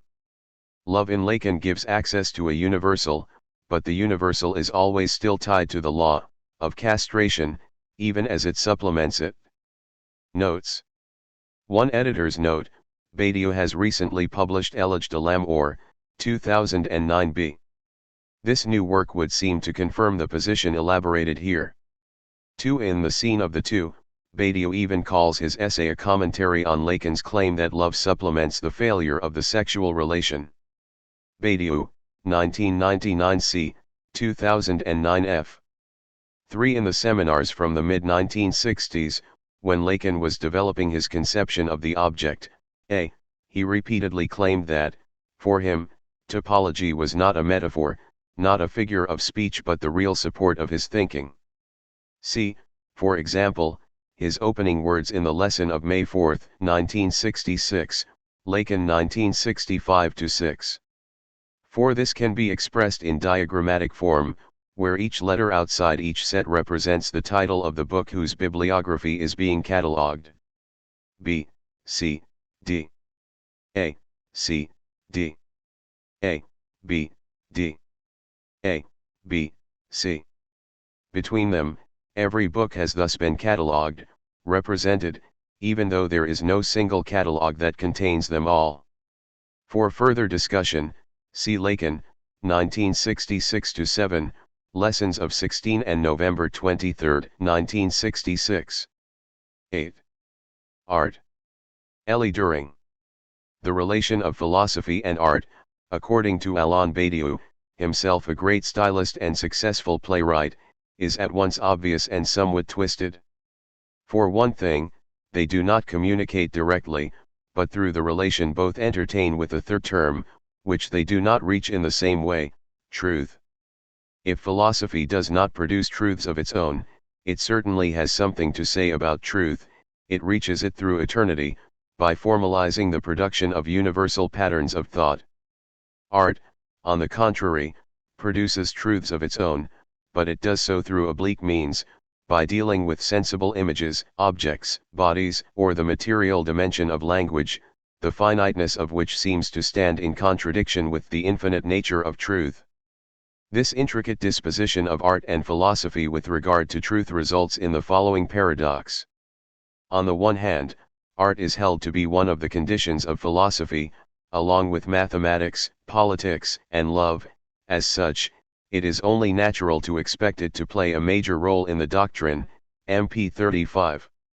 As a matter of fact, Badiou's writings make constant use of artistic examples and paradigms, taken from both high and low cultures. The philosopher's range does not reduce to the familiar icons of modernism, even though his personal preferences more than often draw him in that direction. The image of horses drawn on the walls of a prehistorical cave are discussed along with experiments in painting by Picasso, L.W., Malevich, T.C., or Duchamp, Badiou 2007d. Poems by Holderlin, Celan, Mallarmé, T.W., B., Hi, C., Rambaud, T.W., Pessoa, Hi, T.C., are extensively commented upon, and even translated into philosophical prose. References to Schönberg and Webern abound. Badiou's writings on cinema include references to the films of Murnau, T.S., Goddard, Pasolini, Wells, Visconti, High, as well as those of the Wachowski brothers, Badiou et al. 2003. Dance, High, and Contemporary Performance, TC, C. Badiou and during 2007, are also dealt with, and an entire book is devoted to Beckett, O.B., not to mention essays on theater in general, High, Badiou 1990. Art is everywhere present. On the other hand, however, the concept of art tends to be downgraded in favor of the diversity of artistic disciplines and genres encountered by the philosopher. It is as if art in itself was in the end less important than the arts, considered as purveyors of truths of a particular kind, see Rancière 2004a, 218. As we shall see, this state of affairs is a consequence of elevating art to the status of a condition of philosophy. But this only strengthens the paradox, the two sides of which must now be examined in turn. Art as a condition of philosophy. We shall thus posit that there are four conditions of philosophy, and that the lack of a single one gives rise to its dissipation, just as the emergence of all four conditioned its apparition. These conditions are, the matheme, the poem, political invention, and love, MP 35. Remarkably, art is introduced here, in a text originally published in 1989, by means of one of the particular arts, namely, the art of poetry. More than a concern for symmetry between matheme and poem, this lexical choice confirms the de facto privilege of poetic examples, and more specifically the particular place occupied by Mallarmé, Badiou's arch-poet. There are good reasons for this primacy of the poetic reference within Badiou's works. It is clear that the arts of language are, of all the arts, those most clearly capable of formulating in their own terms the aporias of nomination encountered by Badiou's ontological project of a pure multiple. However, one should not infer from the special status of the poem anything like a hierarchical scheme ruling over the classification of artistic practices, as in Hegelian aesthetics for example. Arts are not ordered according to their greater or lesser ability to demonstrate art's power, to manifest an extrinsic truth or some aesthetic principle. They enjoy only relative prominence within given philosophical strategies of exposition. Thus poetry is but one among the many arts displaying what Badiou calls generic procedures or truth procedures, High 35, B 335-43. What counts, in any case, is that art is capable of producing truths that exceed the theoretical or practical knowledge attached to the particular artistic canons of a historically given configuration of the arts. The concept of truth is itself inseparable from that of the event. The origin of a truth is of the order of the event, MP 36. Truth must indeed be produced, its universality is intimately connected to the novelty it introduces in the world. Thus an artistic truth manifests itself by the way it manages to sustain the consequences of a radical break in an established aesthetic regime. A regime of this sort defines the world of art at a given time. It is characterized by a singular form of tension between the intensity of the sensible and the tranquility of form, LW 73. In other words, the world of art organizes a relation between the chaotic disposition of sensibility, always verging on the formless in form, and what is generally accepted as form, Badiou 2005 f. The event is a break in the established regime of this tension. The trace of this break is to be found in the fact that what seemed to partake of the formless is grasped as form, whether globally, Cubism in 1912-13, or through a local excess, Baroque distortions from Tintoretto to Caravaggio, passing through El Greco. LW 73. Thus a genuine artistic event can be described as a change in the formula of the world of art. It involves the becoming formal of something, which was not, in other words, the emergence of a new possibility of formalization, 2005 f. In aesthetics. It is remarkable that Badiou, while constantly referring to art in the texts just mentioned, does not feel compelled to offer any independent concept of art, of its essence, of what it should be, over and above the singular configurations of artistic works that fall under his scrutiny. The reason for this should be obvious now: art is a condition of philosophy. but a condition typically does not refer to a domain of objects requiring a specific type of analysis, such as aesthetics, or a specific body of knowledge, such as poetics, as traditionally understood. Accordingly, art is not an area of regional interest, along with science or ethics, to which philosophy could refer as its speciality. Indeed, there is no obligation for philosophy to pay special attention to art as such. More importantly, being a condition of philosophy, art cannot stand in any sense as an object for philosophy to reflect upon. What really matters is art's operations, which can be described only with reference to concrete instances. Thus there is no essence, no power of art as such, that would force philosophy into a privileged relation with some external object, which may seem to happen whenever art is celebrated for harnessing the disruptive force of the sensible as such, Deleuze's effects and percepts, for wounding philosophy or violently exposing the limits of its discourse, Adorno's negative aesthetics, Lyotard's touch of the sublime. Point 1. On this account, Badiou is very straightforward: philosophy's appropriation and metamorphosis of its conditions cannot be distinguished from the philosophical act itself, which is why one can never object anything to philosophy that is purely and simply exterior to it. LW 519. When it comes to art, the point then is, as with every other condition, to assess the degree of compatibility between a philosophical operation and a non-philosophical operation. And this can only be done locally, by examining specific artistic procedures at work. As a consequence, Badiou's aesthetics is nowhere to be found. What is suggested instead is a particular discipline referred to as anesthetics. By anesthetics I understand a relation of philosophy to art that, maintaining that art is itself a producer of truths, makes no claim to turn art into an object for philosophy. Against aesthetic speculation, anesthetics describes the strictly intra-philosophical effects produced by the independent existence of some works of art. High 14. This rather unfamiliar characterization of the relation of art and philosophy leaves room for something like a philosophical poetics attached to some works of art, as we shall see. But the first thing to observe is the critical impact of this new relation to art viewed as one of the conditions of philosophy. The critical edge clearly appears when this conception is contrasted with other possible schemes: didactic, Plato, Rousseau, Brecht, romantic, German Romanticism, as well as a certain orientation of Heideggerian hermeneutics, and classical, Aristotle and all the proponents of the cathartic or therapeutic conception of art. Badiou's main target is certainly the romantic stance that until today has infused the philosophical discipline known as aesthetics. This idea connects with the recurring theme according to which philosophy cannot be subordinated, sutured, to one of its conditions without destroying itself as philosophy, MP 61-77, IT 91-108.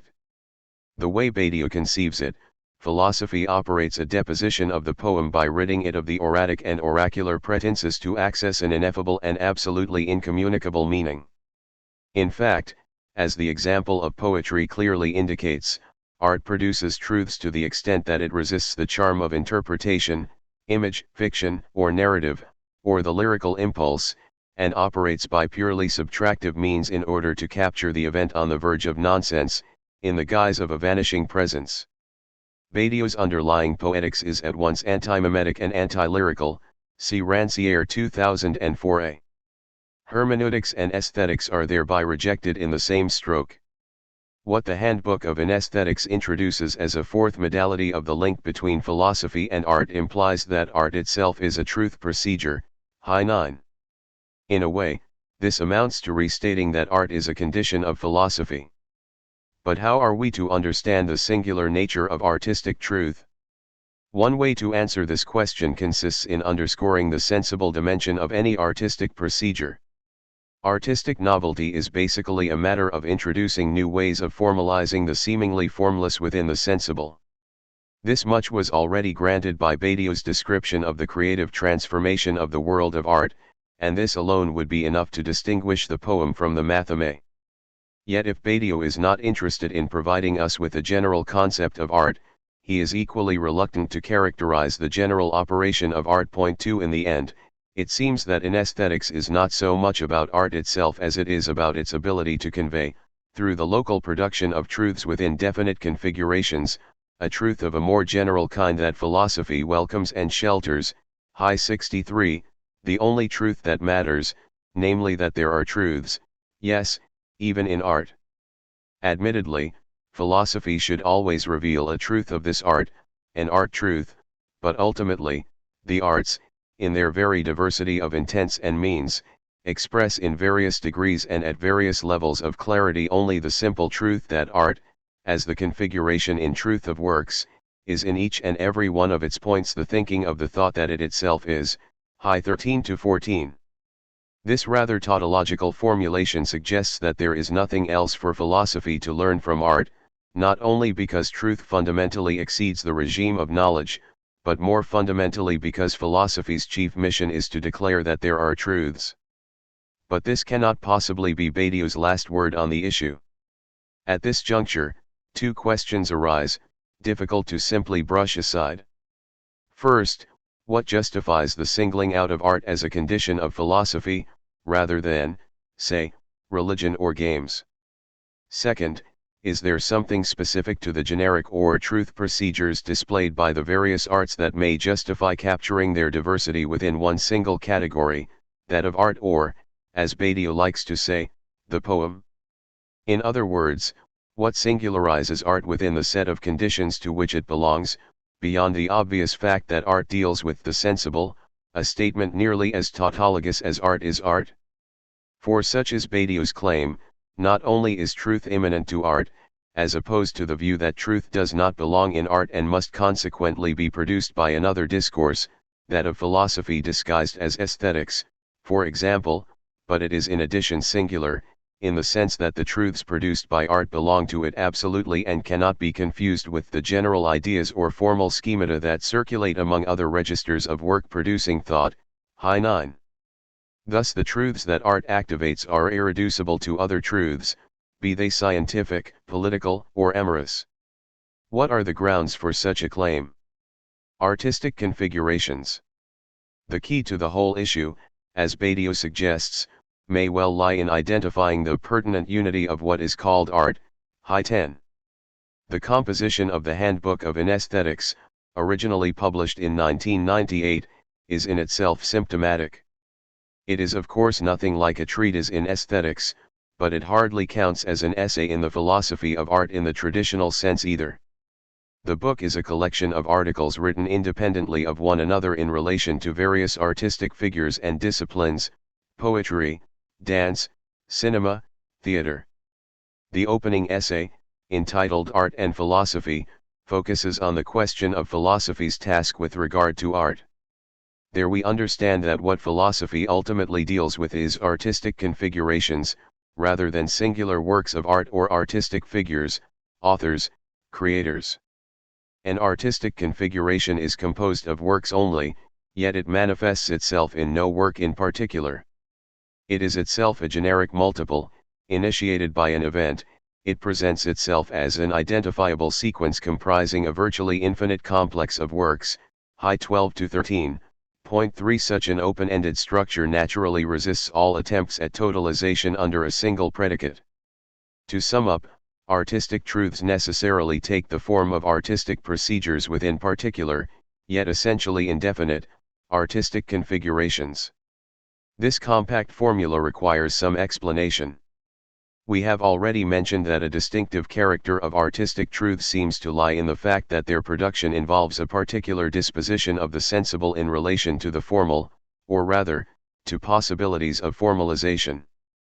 In this respect, it is no surprise that the second volume of Being and Event, elaborating as it does a logic of appearance, should throw a different light on the issue of artistic truth, insisting on the active composition and orientation of a subjectivized body, the function of which is ultimately to create a new world from a given artistic configuration. LW 79-89. The example of art is indeed instrumental in Badiou's overall philosophical montage. It helps him bind together the notions of world, event, and truth, along with their corollaries, trace and body. This line of analysis stands in sharp contrast with the way art, and most notably, the poem, was summoned in earlier works, in order to introduce a doctrine of the event originally formulated against the ontological backdrop of being as pure multiple.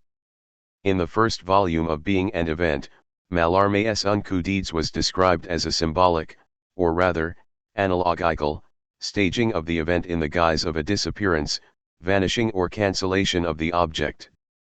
A drama of thought itself obtained by strictly subtractive means, the syntactic machination of the poem was supposed to teach us an abstract and sobering lesson, that thought, as an event, exceeds the expressive capacities of any given art, that it exceeds the logic of expression altogether, as much as that of description, it 98-107, b 191-8. The move to a logical appearing in logics of worlds may seem to have shifted the focus to the phenomenal manifestation of the work qua work. This is not exactly the case, however, for it soon becomes apparent that the fact of drawing its material from the sensible is not as essential to the work of art as we might have thought. The Handbook of Anesthetics already rephrased the problem in a more formal way, describing the work of art as essentially finite, that is, both limited as an object in space and time, and closed or accomplished as the individual work that it is. In fact, one may even say that the work of art is the only finite thing that truly exists, owing to the very conditions of its presentation. It is a multiple of an intrinsically finite kind, high 10-11. This characterization enables Badiou to reformulate the issue of artistic truth in terms of the problematic articulation of the infinite and the finite. In the end, everything comes down to the problem of linking truth as infinite multiplicity with the limited, finite body of the artwork, CTC 153-9. But in order not to get trapped in the romantic schema of the descent of the infinite idea within the finite boundaries of sensible forms, the very schema at work in the aesthetics of the sublime, it is essential to avoid confining the proper side of truth as a post-evental procedure within the work itself. Hence the concept of artistic configuration as the pertinent unity for thinking about art as the production of an immanent, singular truth. Only in the configuration can truth as infinite multiplicity find enough room to be borne by art. It is the job of philosophy to show, in each particular case, how a configuration can be seized by the category of truth, high 13. It remains to be seen in what sense art serves as something more than a particularly clear exemplification of the general theory of generic procedures expounded in Being and Event, and further elaborated in Logics of Worlds. Even more simply, since Badiou is seeking the intra-philosophical effects of certain works of art, what kind of philosophical effects should we expect from a confrontation with art, besides the strictly artistic effects displayed by certain works, and the pedagogical function fulfilled by art within the exposition of a general theory of the event? Again, is there something for philosophy to take from art, something it could not come up with on its own? Or does its role limit itself to recapturing and extracting the localized effects of universal truths that artistic procedures themselves produce while being unable to fully express them by their own means? Such are some of the issues involved in the encounter of philosophy and art. Addressing them requires that one carefully differentiate between distinct uses of artistic reference, distinct regimes of philosophical appropriation and transformation of the artistic condition. 3 regimes of artistic reference. Moments of genuine artistic invention can indeed function as models for understanding the general relations of event and being, truth and subject. These relations are not specific to art, although they take a particular form when they are played out in an artistic setting. In this respect, art retains a perfectly valid pedagogical function, to the extent that it is indeed the purveyor of truths, and if we do not merely revel in the sensible, material spectacle it offers. Yet at the same time, art can play a more specific pedagogical function if one focuses on the operations that are proper to it. These have to do, as we have seen, with the fact that the finite scope of the work of art, as opposed to the open-ended, virtually infinite texture of the artistic configuration, involves a particularly obvious play of tensions within the logic of appearance. Experimenting in a creative way essentially means opening up a new world in relation to the trace of an event. It is about finding new access to the infinity of the form itself, beyond the limitations of the work. And this particular dialectics, according to Badiou, is nowhere clearer than in art today, as opposed to a political question that remains very obscure. 2005 f. Thus Badiou's excursions in various artistic domains, poetry and theater, dance and cinema, to name but a few, can be roughly classified in three categories that correspond to three specific functions of the reference to art in philosophical discourse. First, an artwork or a body of works can serve to exemplify the mechanism of generic procedures in general, insofar as they define conditions as such. Badiou may sometimes give the impression that he is characterizing the proper operation of art, thus providing us with a concept of art in general, when he is in fact merely reflecting on the idea of eternal truths being produced in the context of a particular condition of philosophy. Thus, referring to the horses painted on the walls of the Chauvet cave, which he compares with those painted on Picasso's canvas, Badiou writes: "This means that, as in the Platonic myth, but in reverse, to paint an animal on the wall of a cave is to flee the cave so as to ascend towards the light of the idea. This is what Plato feigns not to see. The image, here, is the opposite of the shadow. It attests the idea in the varied invariance of its pictorial sign. Far from being the descent of the idea into the sensible, it is the sensible creation of the idea. This is a horse, that is what the master of the Chauvet cave says. And since he says it at a remove from any visibility of a living horse, he avers the horse as what exists eternally for thought." LW 19. It is tempting to extract from such a quotation, and others similar to this one, a general definition of artistic operations, the sensible creation of the idea. But this nominal definition, as Leibniz would have it, is hardly illuminating. Its main merit lies in overturning a conventional Platonic theme, while distancing itself from the opposite schema, the one identified with Romanticism, in which the sensible, the finite, rather than being subtracted, finds itself exalted and relieved by the idea, the infinite. In the end, what is important is that art should produce truths. But this can be postulated in the absence of any characterization of what accounts for the singularity of these truths, i.e., what makes them properly artistic truths. As a matter of fact, the passage occurs within a sequence where each condition is in turn examined in order to assess that eternal truths are effectively produced, in art as well as in politics, mathematics, and the adventures of the amorous subject. A second usage of the artistic reference consists, as mentioned above, in the construction of an artistic configuration. Art becomes the pretext for a meditation on the very conditions of post-evental action and subjectivation. What is at stake then is the creation, point by point, of a body, the worldly dimension of a subject, in correlation with the trace of the event, determining the active orientation of the body, within a particular configuration or world of art. The coordinates according to which such a process can be described are enumerated in a section of Logics of Worlds devoted to the Schoenberg event, LW 79-89. Through the history of serial music, from Schoenberg to Boulez, one can follow the path through which the affirmation of the possibility of a world of sounds no longer ruled by the tonal system was relayed by the constitution and exhaustion of a new subject of serialism. In a similar way, the century describes the fate of various avant-garde schools, insisting on the importance of declarations and manifestos, which Badiou considers as essential to the mode of existence of the trace, TC 131-47. Here, the reference to art seems justified by its clarifying effect. For one thing, nowhere is it clearer than in art that truths must be actively created and promoted. This is why artistic creation may help us discern new ways and new means in the realm of politics, Badiou 2007 h. This claim lies at the heart of Badiou's recent upholding of an affirmationist stance in relation to the productions of contemporary art, 2004 b. Finally, the anesthetic operation sometimes consists in isolating a particular procedure, one that may be viewed as distinctive of the poetics of some particular art.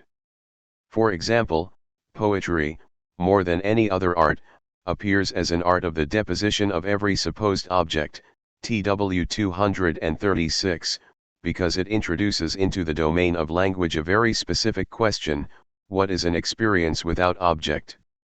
As Badiou shows through a careful reading of chosen poetic works, the poem operates the disobjectification of presence. This procedure singles out the active operation of the poem. Yet it can itself take place under different strategies, such as subtraction, Mallarmé, or dissemination, Rimbaud. At this point, it makes sense to say that one may philosophize under condition of a poet, writer, or artist. Badiou writes, "What I mean by this is that thinking under condition of Beckett has been, in the register of prose, the counterpart of what, for a long while, thinking under condition of Mallarmé has been for poetry. To Mallarmé I owe a sharper understanding comprehension intensifie of what a subtractive ontology is, namely an ontology in which evental excess summons lack, so as to bring forth the idea. I owe Beckett a comparable sharpening intensification in my thinking of generic truth, that is the divestment, in the becoming of the true, of all the predicates and agencies of knowledge." LW 548. Similar investigations lead Badiou into the realm of theatre, where the poetics of disappearance is turned into a prelude to mobilization, inaugurating an altogether different set of relations between art and politics. It is no longer a matter of staging the passage of the idea, but its direct encounter. As for contemporary performance art, which Badiou interprets along the lines of a form of generalized theatricality, the issue revolves around experimenting with new links between the finite and the infinite under the notion of the act, in a way that does not bring us back to the romantic notion of the tormented body as the seat of some deep expressive power, nor to the aesthetic scheme of the incarnation of the idea in the sensible, TC 153-9, Badiou and during 2007, point 4 here, as elsewhere. Badiou claims the advent of glorious bodies corps glorieux. These three regimes or modalities of the artistic reference fulfill distinct roles within Badiou's philosophy: 1. Averring the generic production of universal truths, art as a happening of the idea; 2. Deploying the resources of the post-evental logic of appearance, artistic configurations; 3.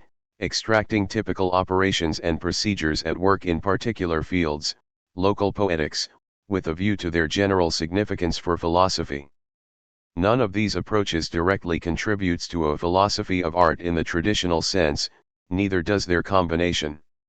In the end, philosophy's relation to art is really a matter of harnessing and incorporating the energy of some works of art through a careful montage, in favor of an intensification of philosophical operations. 9. Politics. Nina Power and Alberto Toscano. In 1985, Alain Badiou published a short but essential book, put on Penser la politique. Can politics be thought? In it, he set out his reasons for deconstructing the metaphysics of Marxism, Leninism, a political tradition he had actively sought to shape in the period after May 68, and introduced some of the concepts that have since come to be associated with his philosophy, in particular that of the event. But the title of book can also be seen to indicate a concern that has defined Badiou's entire philosophical career, from his early attempt to complement Althusserian Marxism to his very recent call to explore and renew the communist hypothesis, 1967, 2009 c. If the conditions of science, mathematics, and art, poetry, determine Badiou's mode of presentation and inquiry, politics plays a motivating role in Badiou's philosophy, TW 16. Many of the distinctive features of Badiou's philosophy originate in politics, an attempt to formulate a partisan but universalizable conception of truth, an emphasis on the emergence of subjectivity from contingent occurrences, and its persistence in the guise of militancy, a preoccupation with collective forms of action and organization, and an understanding of novelty as a revolutionary transformation in which, following the Internationale, those, or that, which was not shall at last be. All. Despite Badiou's abiding attempt to think politics, both as a philosopher and as a political militant, Isolating a concept of politics in his work is problematic. Badiou is firmly opposed to the widespread idea of philosophy as a discipline that would produce judgments about the proper forms of government, inquire into the formation of public opinion, or evaluate the moral probity of particular political actions. In particular, he breaks with two dominant modes of philosophical reflection on the place of politics, political philosophy and ethics, M 10-25, E 18-23. Both imply the idea of politics as a distinct domain that could either be investigated in terms of some general categories, deliberation, consensus, rights, etc., or delimited for the sake of an other that transcends it. Political philosophy and ethics partake of a broader trend, which involves ignoring singular instances of politics for the sake of the fiction that there exists a sui generis domain of theory and practice, the political. Point 1. The political has the structure of a fiction for Badiou because it implies the existence of a fully consistent bond, lien, something that earlier dialectics of division and later meta-ontology of the multiple undermine by challenging claims to unity and totality. The fiction of the political, as an adequately representable and ordered field of human action, is bound up with the fictions of the social and the historical. Badiou's ontological objections to the existence of any consistent totality, TS 109-11, translate into the declarations that history, community, and finally Marxism do not exist as anything but discontinuous, or imaginary, entities, TS 92, see also C 148-51, M 48. Developing an Althusserian intuition, Badiou rejects the idea that the political could be a concept extending over a number of particular instances, a coherent field of human experience, or an object of philosophical analysis and judgment, M 62. More specifically, the concept of the political is complicit with the functioning of the state, that excrescent entity which operates to stabilize or represent the multiples presented in society so as to exclude any presentation of the void that haunts situations. What the statist fiction of the political seeks to foreclose is then the danger of inconsistency, or what Badiou calls unbinding, de liaison, B 109.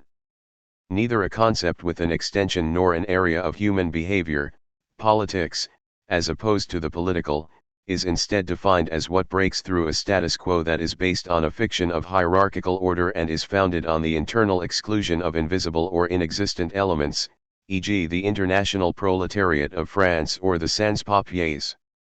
In line with the Lacanian adage that truth is what makes a whole in knowledge, political truths involve the upsurge of what an inegalitarian and coercive system of representations forecloses, and the undoing of the rules that structured the initial situation or world, LW 363-80.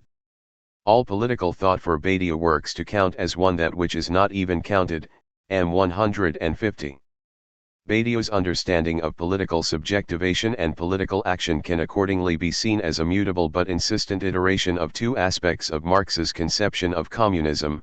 Politics is not a program aimed at a blueprint for society, but a movement that seeks to abolish or dislocate the dominant state of affairs.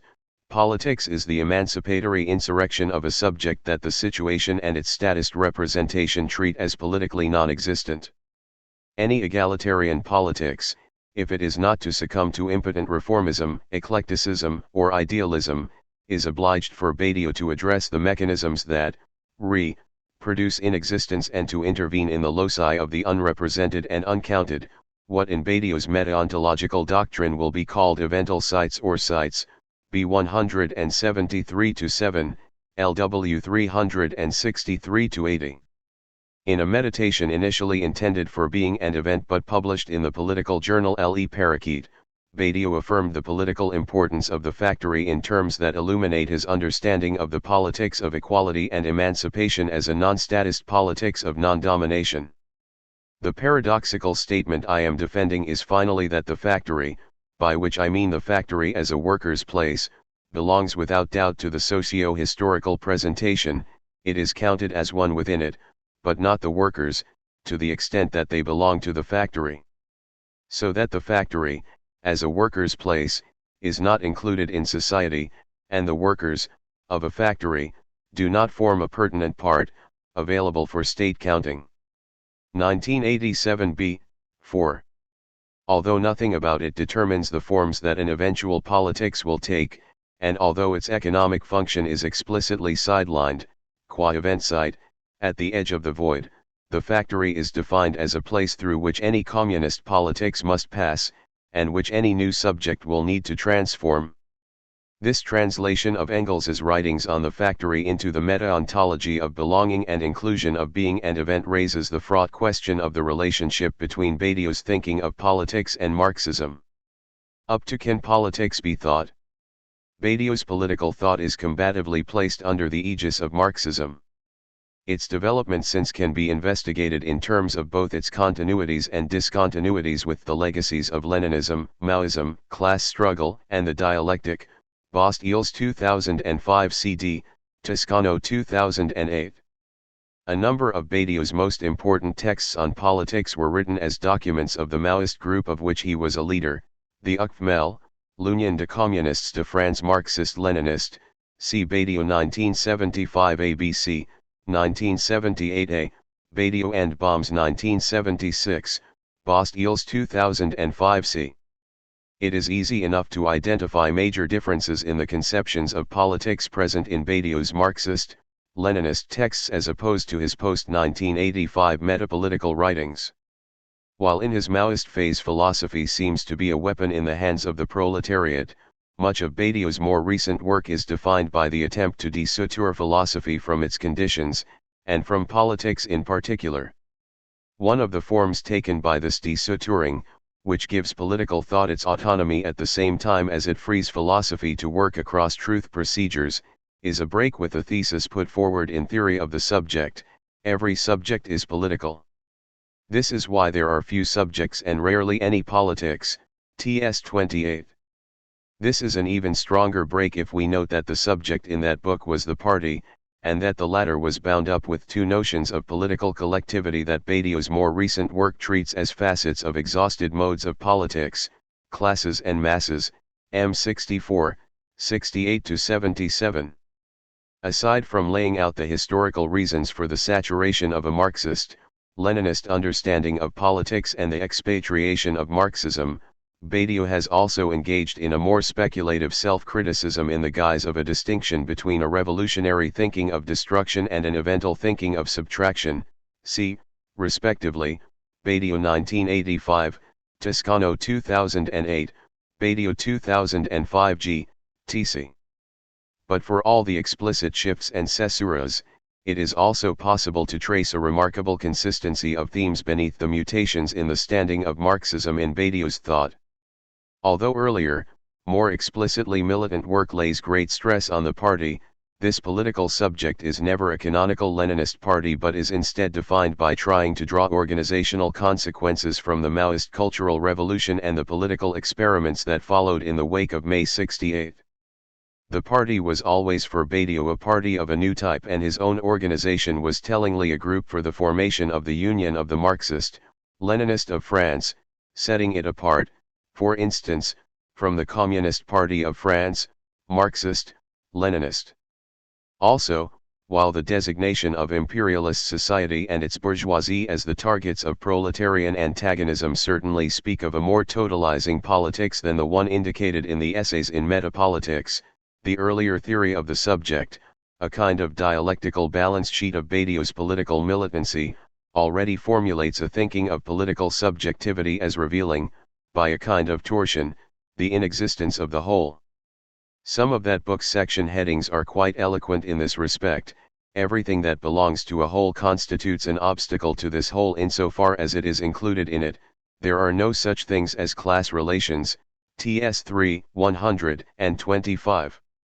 We could also note that Badiou's Marxism has always seen itself as a Marxist politics above all, and paid little note to the critique of political economy, Toscano 2004b. Its concern has always rested with political organization, as is borne out by recent investigations into military strategy and bodies of truth, LW 277-95, 493-503. Other themes testify to a red thread running across Badiou's work, and across his own destruction and recomposition of Marxism, Badiou 1985, Toscano 2008. The idea of politics against the one, the state, and existing society, Badiou 1987a, the notions of force and then forcing as key descriptors of how a subject comes to undo and transform a situation, 1975a, b, the formulation of a dialectic of void and excess, T.S., b, the centrality of the affects of courage and enthusiasm to political action, T.S., L.W., the polemic against reactionaries and renegades, Power and Toscano 2009, and, most importantly, the idea of the communist hypothesis. It is to this that we now turn, to evaluate some of the ways in which Badiou's thinking has responded to the post-Soviet conjuncture. In a 1991 paper entitled Philosophy and Politics, c. 147-76, Badiou asks whether revolutionary politics has reached a point where it attests to nothing other than philosophy's disaster, that is to say, whether politics as thought has culminated only in tragedy. On the surface this seems close to many of the liberal democratic analyses that accompanied the collapse of the Berlin Wall and the crumbling of Soviet-supported states in Eastern Europe.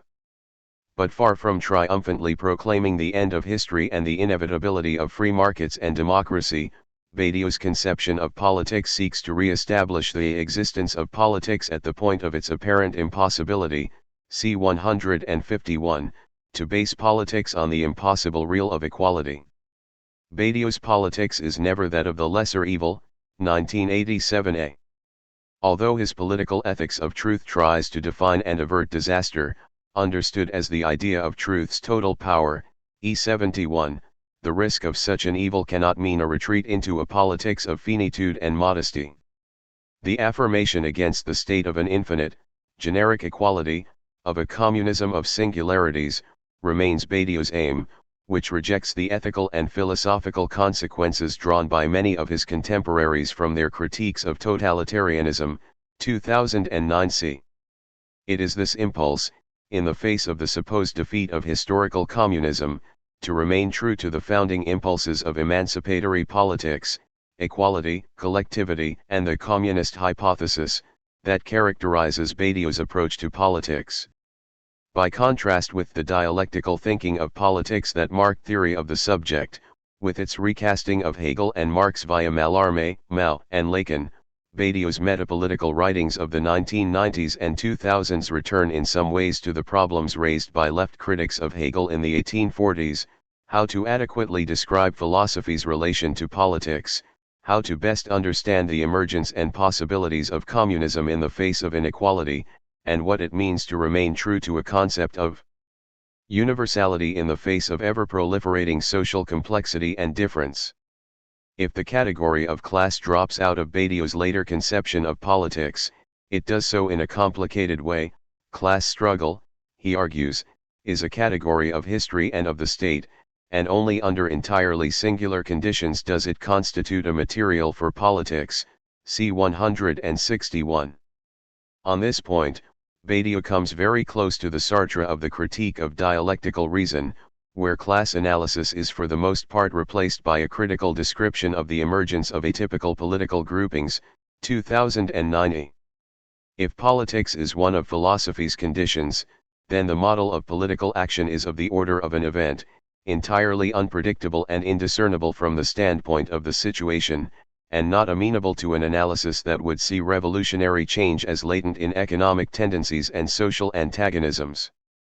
It is against the backdrop of the collapse of real socialism and the set theoretical turn of the late 1980s, with its assertion of the conditioned character of philosophy and its dissouturing from politics, that Badiou's more recent political thought must be understood. Nevertheless, Badiou remains true to certain key elements: justice, universalism, emancipation, that cut across the history of 20th-century revolutionary politics, a discontinuous history that he periodizes in terms of distinct sequences or historical modes of politics, m. 38-42. Such moments, the French Revolution, the Paris Commune, the Bolshevik Revolution, the Chinese Cultural Revolution, May 68, share certain key features: politics is collective, it exhibits the infinity of the situation by rejecting finitude, it invokes subjective universality. In later works, Badiou will claim that there are two communist sequences, from the French Revolution to the Paris Commune and from the 1917 Russian Revolution to 1976, and that following this latter sequence we are in a kind of interval phase dominated by the enemy, MS 113.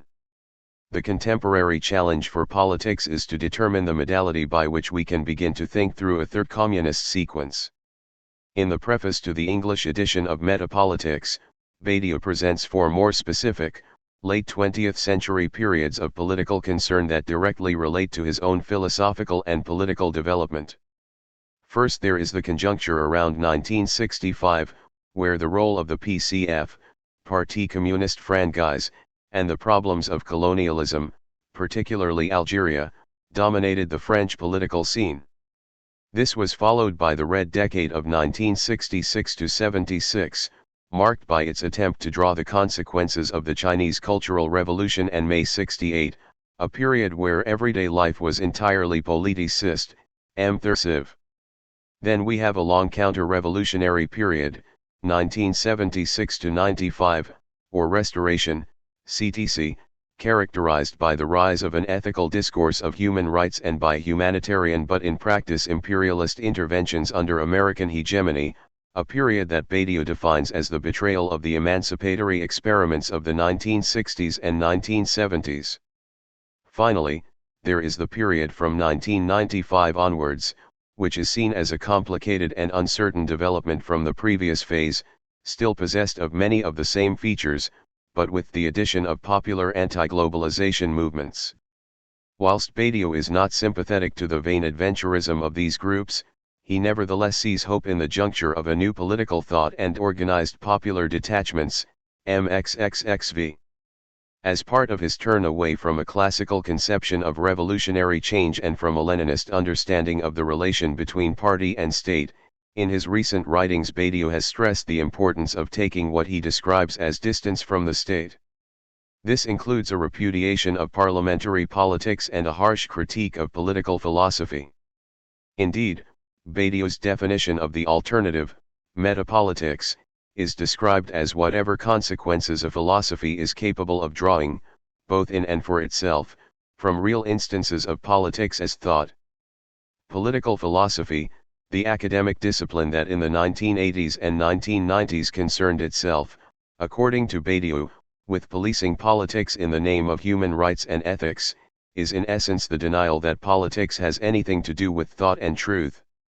While Badiou's claim that a politics worthy of the name should be primarily a question of thinking seems, on the face of it, to be a profoundly idealistic statement, on a continuum with Platonic or Aristotelian claims about the relationship between the polis and human nature, about the good and man as a political animal, it should be understood as an attempt to resist the pact between academic political philosophy and what Badiou calls capital parliamentarian. Here politics is only a description of the realm of public opinion, of polls, statistics, advertising, and marketing. For Badiou, contemporary politics and the political philosophy taught in universities are entirely inimical to a politics of truth. As he acerbically puts it, if our knowledge of planetary motion relied solely on suffrage as its protocol of legitimation, we would still inhabit a geocentric universe, M15. Likewise, democracy, if conceived as a form of government or a norm of consensus, is incompatible with an unconditional affirmation of equality. It is only if considered as an internal criterion of a politics that axiomatically prescribes equality that democracy, like justice, can be a name, or more precisely an adjective, for politics, M78 to 95. Otherwise, it is for Badiou an enemy, and, in the guise of what he calls democratic materialism, the principal ideological obstacle to a politics of truth, LW 1-9. Building on the work of his longtime associate, Sylvain Lazarus, Badiou's Metapolitics explores this idea of politics as thought. In an essay on Lazarus's Anthropology of the Name, Badiou writes, "There is certainly a doing of politics, but it is immediately the pure and simple experience of a thought, its localization. Doing politics cannot be distinguished from thinking politics, M46. Inevitably, Badiou's complicated relationship to Marxism is implicitly invoked in such a formulation. Did not Marx break with the idealism of Feuerbach and the other merely critical post-Hegelians by turning to the real abstractions of political economy and recasting subjectivity as a matter of revolutionary practice rather than correct cognition? It is true that Badiou explicitly avoids any discussion of the role of the economy in his conception of politics as thought. Politics is rare and singular, it is predicated on the rationalist premise that people think, and that political truths are always the seizing of a collective subject by an event. Objective conditions never determine political action, and as such, true politics for Badiou always happens at a distance from the state. It is clear that for Badiou those who believe in the state are little more than mystics. For the patient who prays to the Virgin and gets better, all well and good, but if the patient dies it is because she willed it.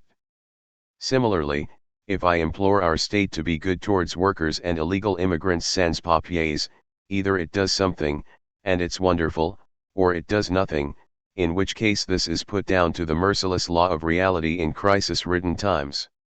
Either way, I have done my duty. M71. Badiou's reflections on collective action are marked, especially from the 1980s onwards, by a concern with naming in politics. One of the aims of his inquiry into the terms most typically associated with the history of left-wing movements, party, masses, proletariat, commune, is to break with the suturing of philosophy to politics, and to permit forms of naming that would not perpetuate the totalizing fiction of the political.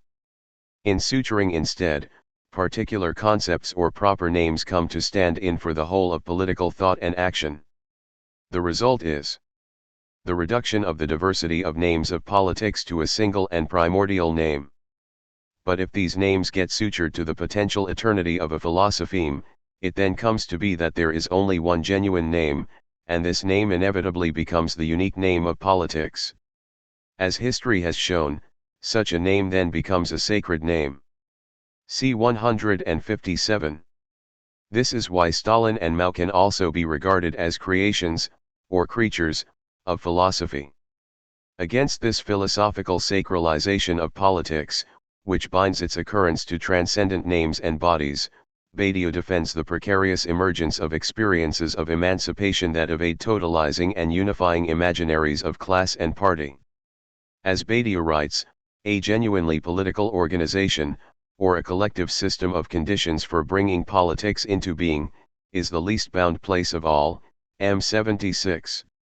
As a corollary to his critical reckoning with historical communism, Badiou's political writings in the 1990s and onwards are also an exploration of the question of a politics without a party.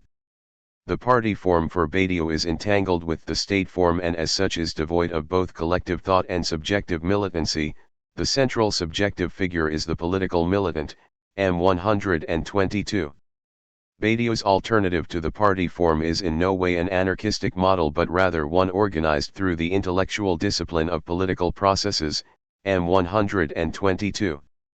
Badiou's own involvement during this period with l'Organisation Politique, a small group of militants primarily concerned with the struggle and status of undocumented immigrant workers in France, attempts to put this intellectual discipline into practice. More recent writings have qualified Badiou's critique of the party form somewhat, for instance by giving a more positive valence to the notion of terror and inquiring into the figure of the state revolutionary, LW 20-27. By turning to questions of the collective nature of politics, an event is political if its material is collective, M141.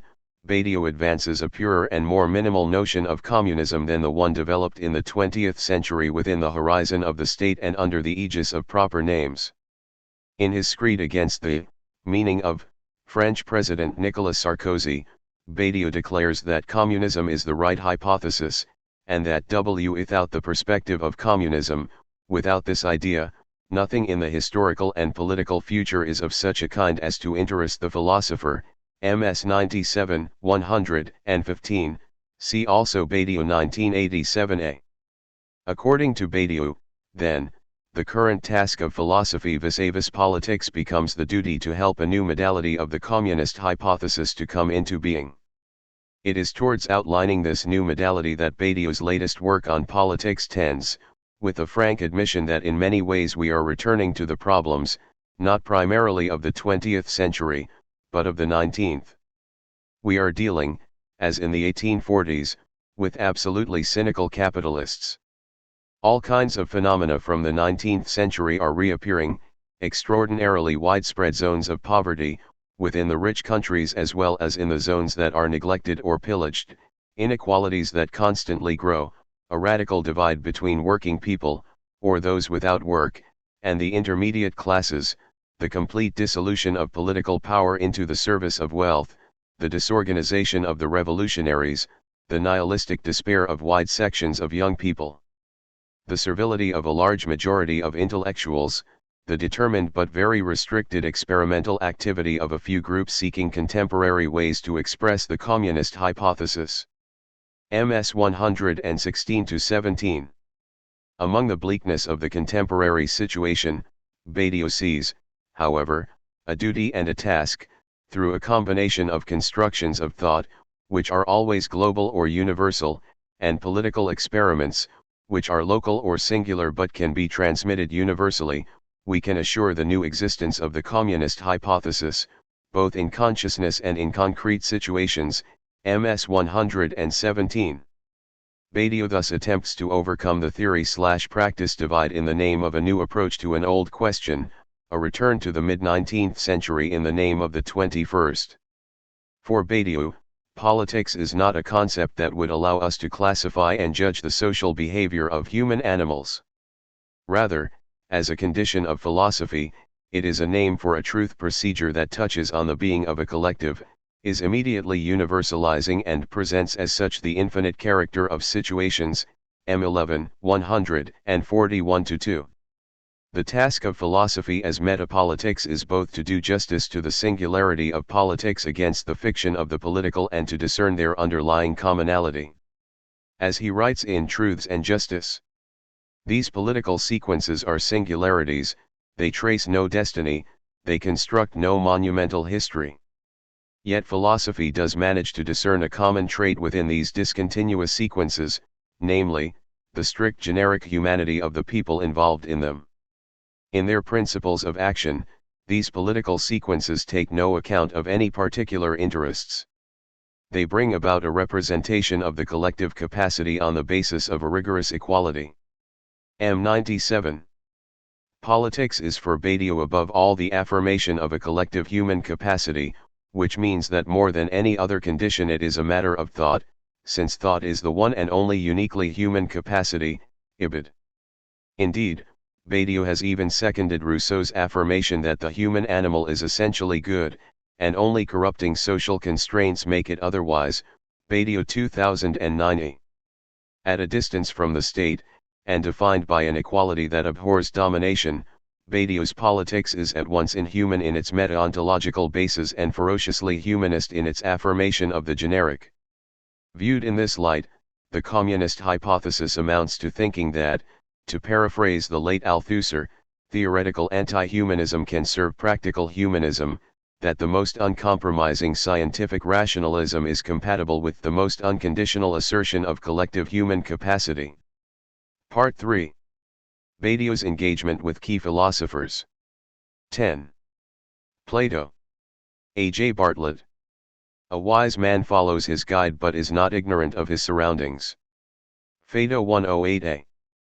Alain Badiou identifies his own philosophical project as a contemporary Platonism.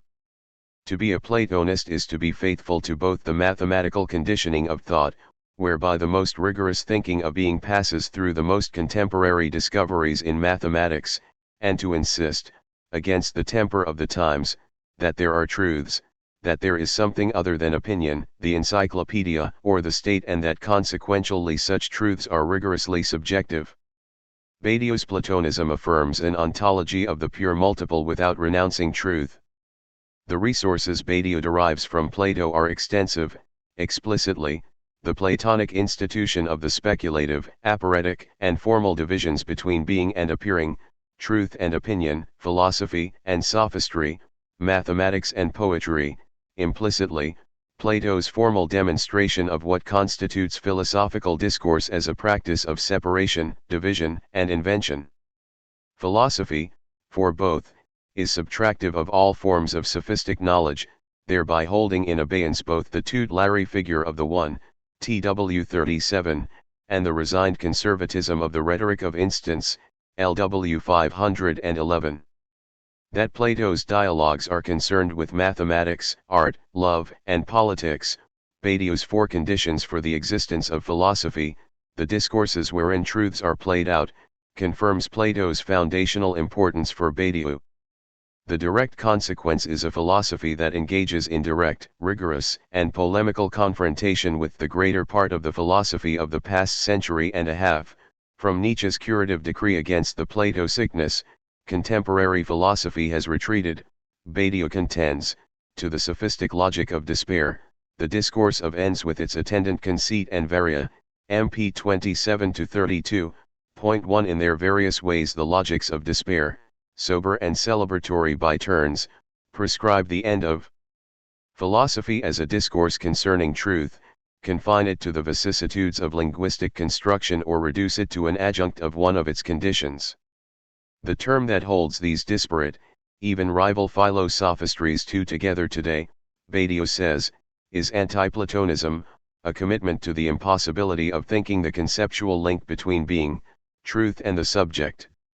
For Badiou, to return philosophy to itself is to break with these sophistic varia, presence, meaning, finitude, objectivism, relativism, vitalism, and those for whom the affirmation of multiplicity is the ruin of the category of truth, and to formalize the consequences of this break without occluding the contingent and constitutive necessity of such a break. Intervention. Badiou's relation to Plato is best conceptualized as an intervention.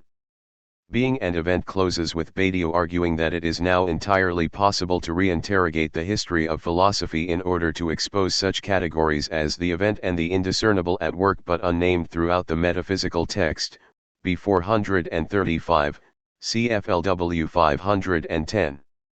To this end Plato's dialogues, the series of inquiries into the real possibility of a non-sophistic way of life, so long buried under centuries of received wisdom, practiced indifference, linguistic manipulation, or regarded as the site of a necessary overcoming, are redialecticized by Badiou's reinterrogation. This intervention is dialogical rather than repetitious, affirmative rather than analytic, decisive rather than comparative. The Platonic corpus hereby avoids the fate Plato ascribes to what is written down and is neither silent nor silenced, forgotten, nor the place of a forgetting, but once again speaks back and as itself. The Platonic corpus resumes again as the place of subjective inquiry. 3 From Plato, Badiou seizes what is proper to philosophy, to conceive of the present, LW 514. In this context the Platonic maxim that friends have all things in common, a divisive and polemical axiom, rather than a humanist conceit, takes on renewed vigor. 4.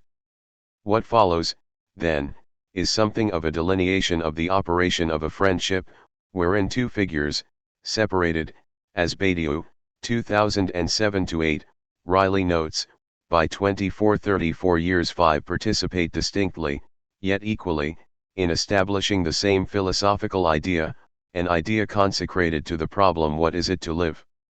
LW 507-14. We shall explore Badiou's Platonic gesture under three terms that exhibit their commonality: orientation, situation, and trajectory. First, it is important to note the key conceptual feature of this friendship: participation. Retroactions and anticipations. Participation, the Platonic concept par excellence, B 36, has been central to Badiou's work since the concept of model. 6 In an interview accompanying the English translation, Badiou identifies participation as that which is at stake in the formalization of a model. Roughly, a model creates both the conceptual space and the formal processes whereby the participation of the sensible in the intelligible can be thought. Platonism, as Badiou conceives it, is both the knowledge of ideality and the knowledge that access to ideality is only through that which participates in ideality. The concept of model. 40 years later, an interview with Alain Badiou, cm 92. Or, the idea is the occurrence in beings of the thinkable, b 36. Plato, in maintaining the co-belonging or ontological commensurability of the knowing mind and the known is, Badiou says, heir to Parmenides' injunction that it is the same to think as to be, TW 49. In Logics of Worlds Badiou says, the universal part of a sensible object is its participation in the idea, LW 301-2. What is consistently at stake in this intrinsic dialectic of formalization, the generic construction of a present, is the question of universality, how what is, as such, and given that the idea is not one, must be for all, b 37, TW 151-2.7. In other words, Badiou shares with Plato the indifference to difference, the equal otherness of all others before the idea, which true subjective participation, the definitive contrary to submission, reveals in the realm of the sensible, E25. The ramifications of participation, the activation in thought of the idea, are present in all efforts to think real universality for which, unlike thinkers of totality or presence, there are no privileged subjects even as there is always some subject. For Plato, and this from the Republic, anyone, subject to the contingency of an event, has the capacity for truth, Republic 518 d. CFIT 71. To translate this into Logics of Worlds, participation names the affirmative joy which is universally generated by following consequences through, LW 514. Orientation. The orientation Badiou and Plato share is twofold. Philosophical practice is not concerned primarily with definition or interpretation but with transformation.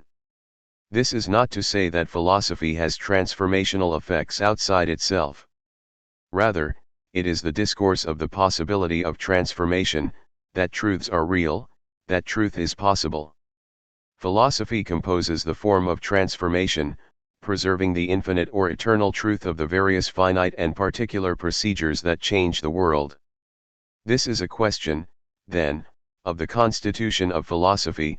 Philosophy does not produce truths, it is provoked into being by events outside itself. It is the discourse that seizes and composes the being there of the truths of its mathematical, political, artistic, or amorous conditions. Badiou asks who can name one single truth of philosophy, thus echoing Socrates, Plato's exemplary avatar, who in maieutic mode declares, I cannot claim as the child of my own soul any discovery worth the name wisdom, Theaetetus 150d. For both, the things of the world, the aporias they signify, the decisions they demand, are provocations to philosophy. For Plato, the trial and death of Socrates, the only non-sophist, at the hands of what he all but calls the sophistic state, Republic 493a, provokes the singular prescription of Plato's turn to philosophy, how are we to live? Badiou, similarly provoked by conservative renegations of all types, reinvigorates this polemic when he declares that he has only one question, what is the new in a situation? Badiou and Bastille's 2005, 252-3. These questions convene a practice and not a space of reflection. This thinking of the generic, the new, the ideal, or true requires the thinking through of the old situation from the perspective of the universal prescription inherent to what happens. In order to track the trace of the new, at the site of an event, in any situation, both the state or encyclopedia, which gives order and currency to what exists therein, and the very situation itself qua structured presentation must be, thought or worked through. In the Critylus, Plato, beginning decisively with things and not words, the ideas and not discourse, provides the generic, dialectical formula. I think we have to turn back frequently to what we've already said, in order to test it by looking at it backwards and forwards simultaneously. Critylus 428d. Thus back to the situation, its logical construction and its ontological predication, and forward from the idea whose truth manifests itself in accord with, yet as aleatory exception to, that which is elemental to its situation. Situation. In Plato's dialogues, the exemplary figure of thought, Socrates, or an avatar, confronts one or several figures of knowledge, orators, dramatists, professional men, demagogues, generals, and so on. Plato collects the seemingly diverse array of interlocutors under the term patrons of the flux. 8 Socrates is constantly provoking them to speak in their own name because it is clear to him, and once the appearance of things is stripped away it will be revealed as such, that his interlocutors speak for some doctrine or other. Invariably, when they are not the figures themselves, they represent the doctrine of the poets, Homer, Hesiod, Pindar, Simonides, or Heraclitus and his followers, or Protagoras and Gorgias. Parmenides alone escapes this gathering, but his commitment to the one is equally problematic for Plato. Badiou notes that Plato rejects the Parmenidean ontology of the indivisibility of the one in favor of a division in being that admits that the nothing is, b. 37. Thus, as is demonstrated in the Sophist, what is not has being. For Badiou, this turns on the distinction made in the Parmenids between two types of multiplicity, plethos and pola, the first being inconsistent multiplicity, the second consistent or structured multiplicity. For Badiou, Plato deductively intuits the former but lacks the means to its formalization. Instead, Plato has recourse to the astonishing metaphor of a speculative dream, b. 34. For Badiou, it is Cantor who will turn the dream into a paradise. 9 In general, for the patrons of the flux, or becoming, in their various ways, to claim the truth of a distinction was an error against the right of perception. The two categories of knowledge for these Protagoreans are ultimately better and worse, Theaetetus 152e, 167a. Relation is constitutive and no fixed point not measured by man anchoring a situation to its being can legitimately be conceived. In Manifesto for Philosophy, Badiou notes 6 categories of anti-Platonism that he repeats and extends in his recent seminars. 10 He says, ultimately the 20th century reveals a constellation of multiple and heteroclite anti-Platonisms. Taken together, their anti-Platonism is incoherent, but what unites them is that each ostensibly accuses Plato of being ignorant of something essential to philosophy, and this something is identified with the real itself, change for the vitalists, language for the analytics, concrete social relations for the Marxists, negation for the existentialists, thought, inasmuch as it is other than understanding for Heidegger, democracy for the political philosophers. In his most succinct presentation of contemporary anti-Platonism, Badiou not only outlines its general thread but notes that it is itself constitutive of what is understood by Platonism. This Platonism is that common figure, the contemporary montage of opinion, or configuration that circulates from Heidegger to Deleuze, from Nietzsche to Bergson, but also from Marxists to positivists, and which is still used by the counter-revolutionary new philosophers, Plato as the first of the totalitarian master thinkers, as well as by neo-Kantian moralists. Platonism is the great fallacious construction of modernity and postmodernity alike.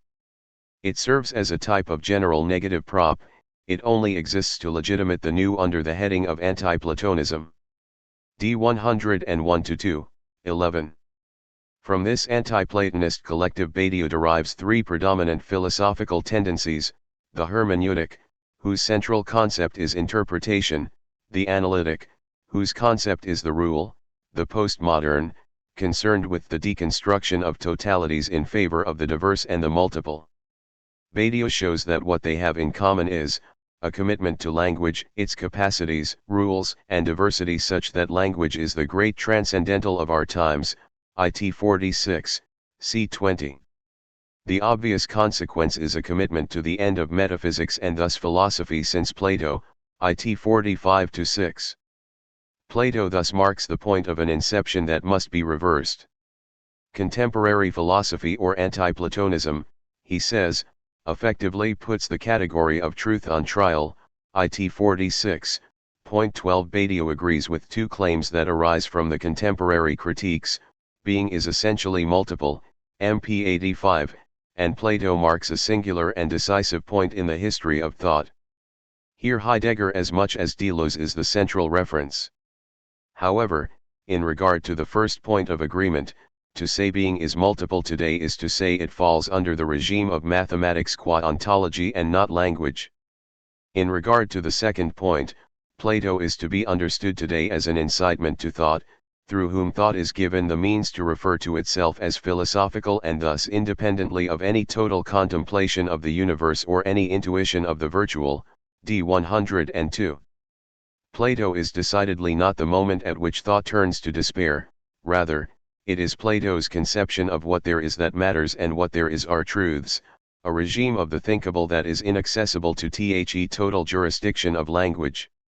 What is required therefore is a Platonic gesture whose condition is a Platonism of the multiple, MP 97-109.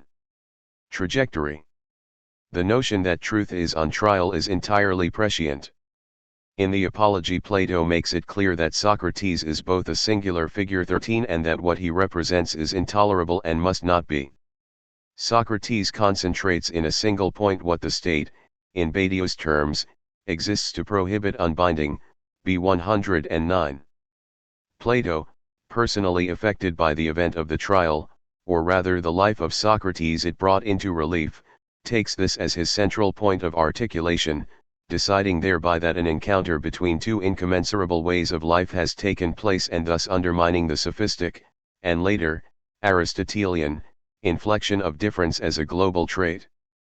In dialogue after dialogue, and by working through the various articulations of the encyclopedia, Plato elaborates the indiscernible consequences of Socrates' non-sophistic discourse. The universal form of this non-sophistry is given ultimately in the Republic, the ideal city, the place where sophistry, under the condition of love, is, like everyone, assigned to its place. C. 73.14. The trajectory is familiar, from the nothing, that is, to everything but the step-by-step articulation of this immanent universalism marked by Socrates crosses and subtracts itself from the contemporary sophistic city. Plato's dialogues each engage the encyclopedia, taking their cue from the sophists and anti-philosophers in order to begin to think through what it is they propose in order to make it possible that this thought be thought otherwise, specifically, with regard to its form. Likewise, Badiou notes that to return philosophy to itself today, one must take from Heidegger the importance of the ontological question, from the analytics the mathematico-logical revolution of Freya Cantor, from deconstructive postmodernism, wherein Nietzsche lives posthumously, the inexistence of the one of totality, and from Lacan's anti-philosophy, a modern doctrine of the subject, b2. Badiou seeks to free what is essential in these discourses from the predicates that constrain them, and this includes refuting the consensus on mathematical Platonism, TW 49-58, in order to compose a new philosophical form contemporary to its time but concerned, ultimately, with what philosophy had for a long time decided to be, a search for truth, IT 47. For Plato and Badiou, philosophy, to be anything other than a branch of sophistry, needs recourse to a discourse that cannot be reduced to the vicissitudes of opinion, dissemination without limit, the temper of the times, judgment or the play of languages. For both, mathematics is foundational. It is the singular discourse that, in one and the same gesture, breaks with the sensible and posits the intelligible, thus denying by its formal existence the right of Dasein to elevate its knowledge into the truth of an era, TW 30. Mathematics allows Badiou and Plato to rethink the situation, beyond what logically constrains it, to grasp the form of its being, thus elaborating its consistency without recourse to the vicissitudes of language. 15. The goal in doing so is neither expertise nor retreat but, discursively, to not know what sophistry knows, which is to say, to know that what sophistry knows is not all. On this basis it seeks to formalize under condition of its subjective manifestation the exceptional and thus eternal idea of that which sophistry is not, LW 511. In what we might call the contingency of recommencement, each time Plato opens a dialogue it is in some way already decidedly faithful to this mathematical idea that discerns the split between the noetic and the somatic, between thought as a disciplined procedure of participation in the idea and Dasein as the ingenious reconstruction of the continuity of the state as a stable and fixed body of knowledge. Let us note that justice is what is at stake, wherein only that which is not sophistic, partial, interested, bound in its conceit to the determinations of the state, can be for all. Plato's recourse to the matheme, as aporetic as it had to be, is not so much a mathematical turn, but the realization that only mathematics can consistently support thinking what is otherwise indiscernible to a situation. Plato deploys the force of its demonstrations to extend the intuitions and implications opened up by the Socratic encounter with the sophistic state. For Badiou, the risk of philosophy amounts to accepting that a discourse exists that does rationally and consistently think the being of situations, thus providing the anterior, apodictic, and formal idea of the truths that found them, TW 47-8. Philosophy, then, the thinking of truths, as event, as subject, as revolt, as logic, must be conditioned by such thinking. Its role is to compose, in a discourse specific to this composition and to its time, the implications for all thought of the possibility of a discourse, and even, perhaps, a way of life, that is not subject to opinion or Dasein alone. Philosophy, mathematics of love, politics of poetry. To return philosophy to itself, thus to combine in a singular discourse the thinking of the act of interruption and the formalization of its consequences within and beyond its situational site, is to be singularly, at first, faithful to Plato. However, fidelity is neither repetition nor mimesis. Nor is it slavish, but rather the practice of a continuous constraint, high 26. For Badiou, given our situation, it is necessary to do what Plato did. But to do what Plato did is to do it pursuant to contemporary conditions. For Badiou, contemporary conditions require a different conceptual attitude to mathematics and poetry. We know what Plato thinks about poetry, and its sophistic variants, how its charms are precisely what must be guarded against, for the coincident good of the individual soul and the polity, and for Plato it is this very effect which means that poetry cannot ultimately be considered as a thought, dianoia, of its own. For Badiou, simply, poetry thinks, and philosophy, as the thinking of this thought does not, as Plato suggests, annul it as thought, high 27.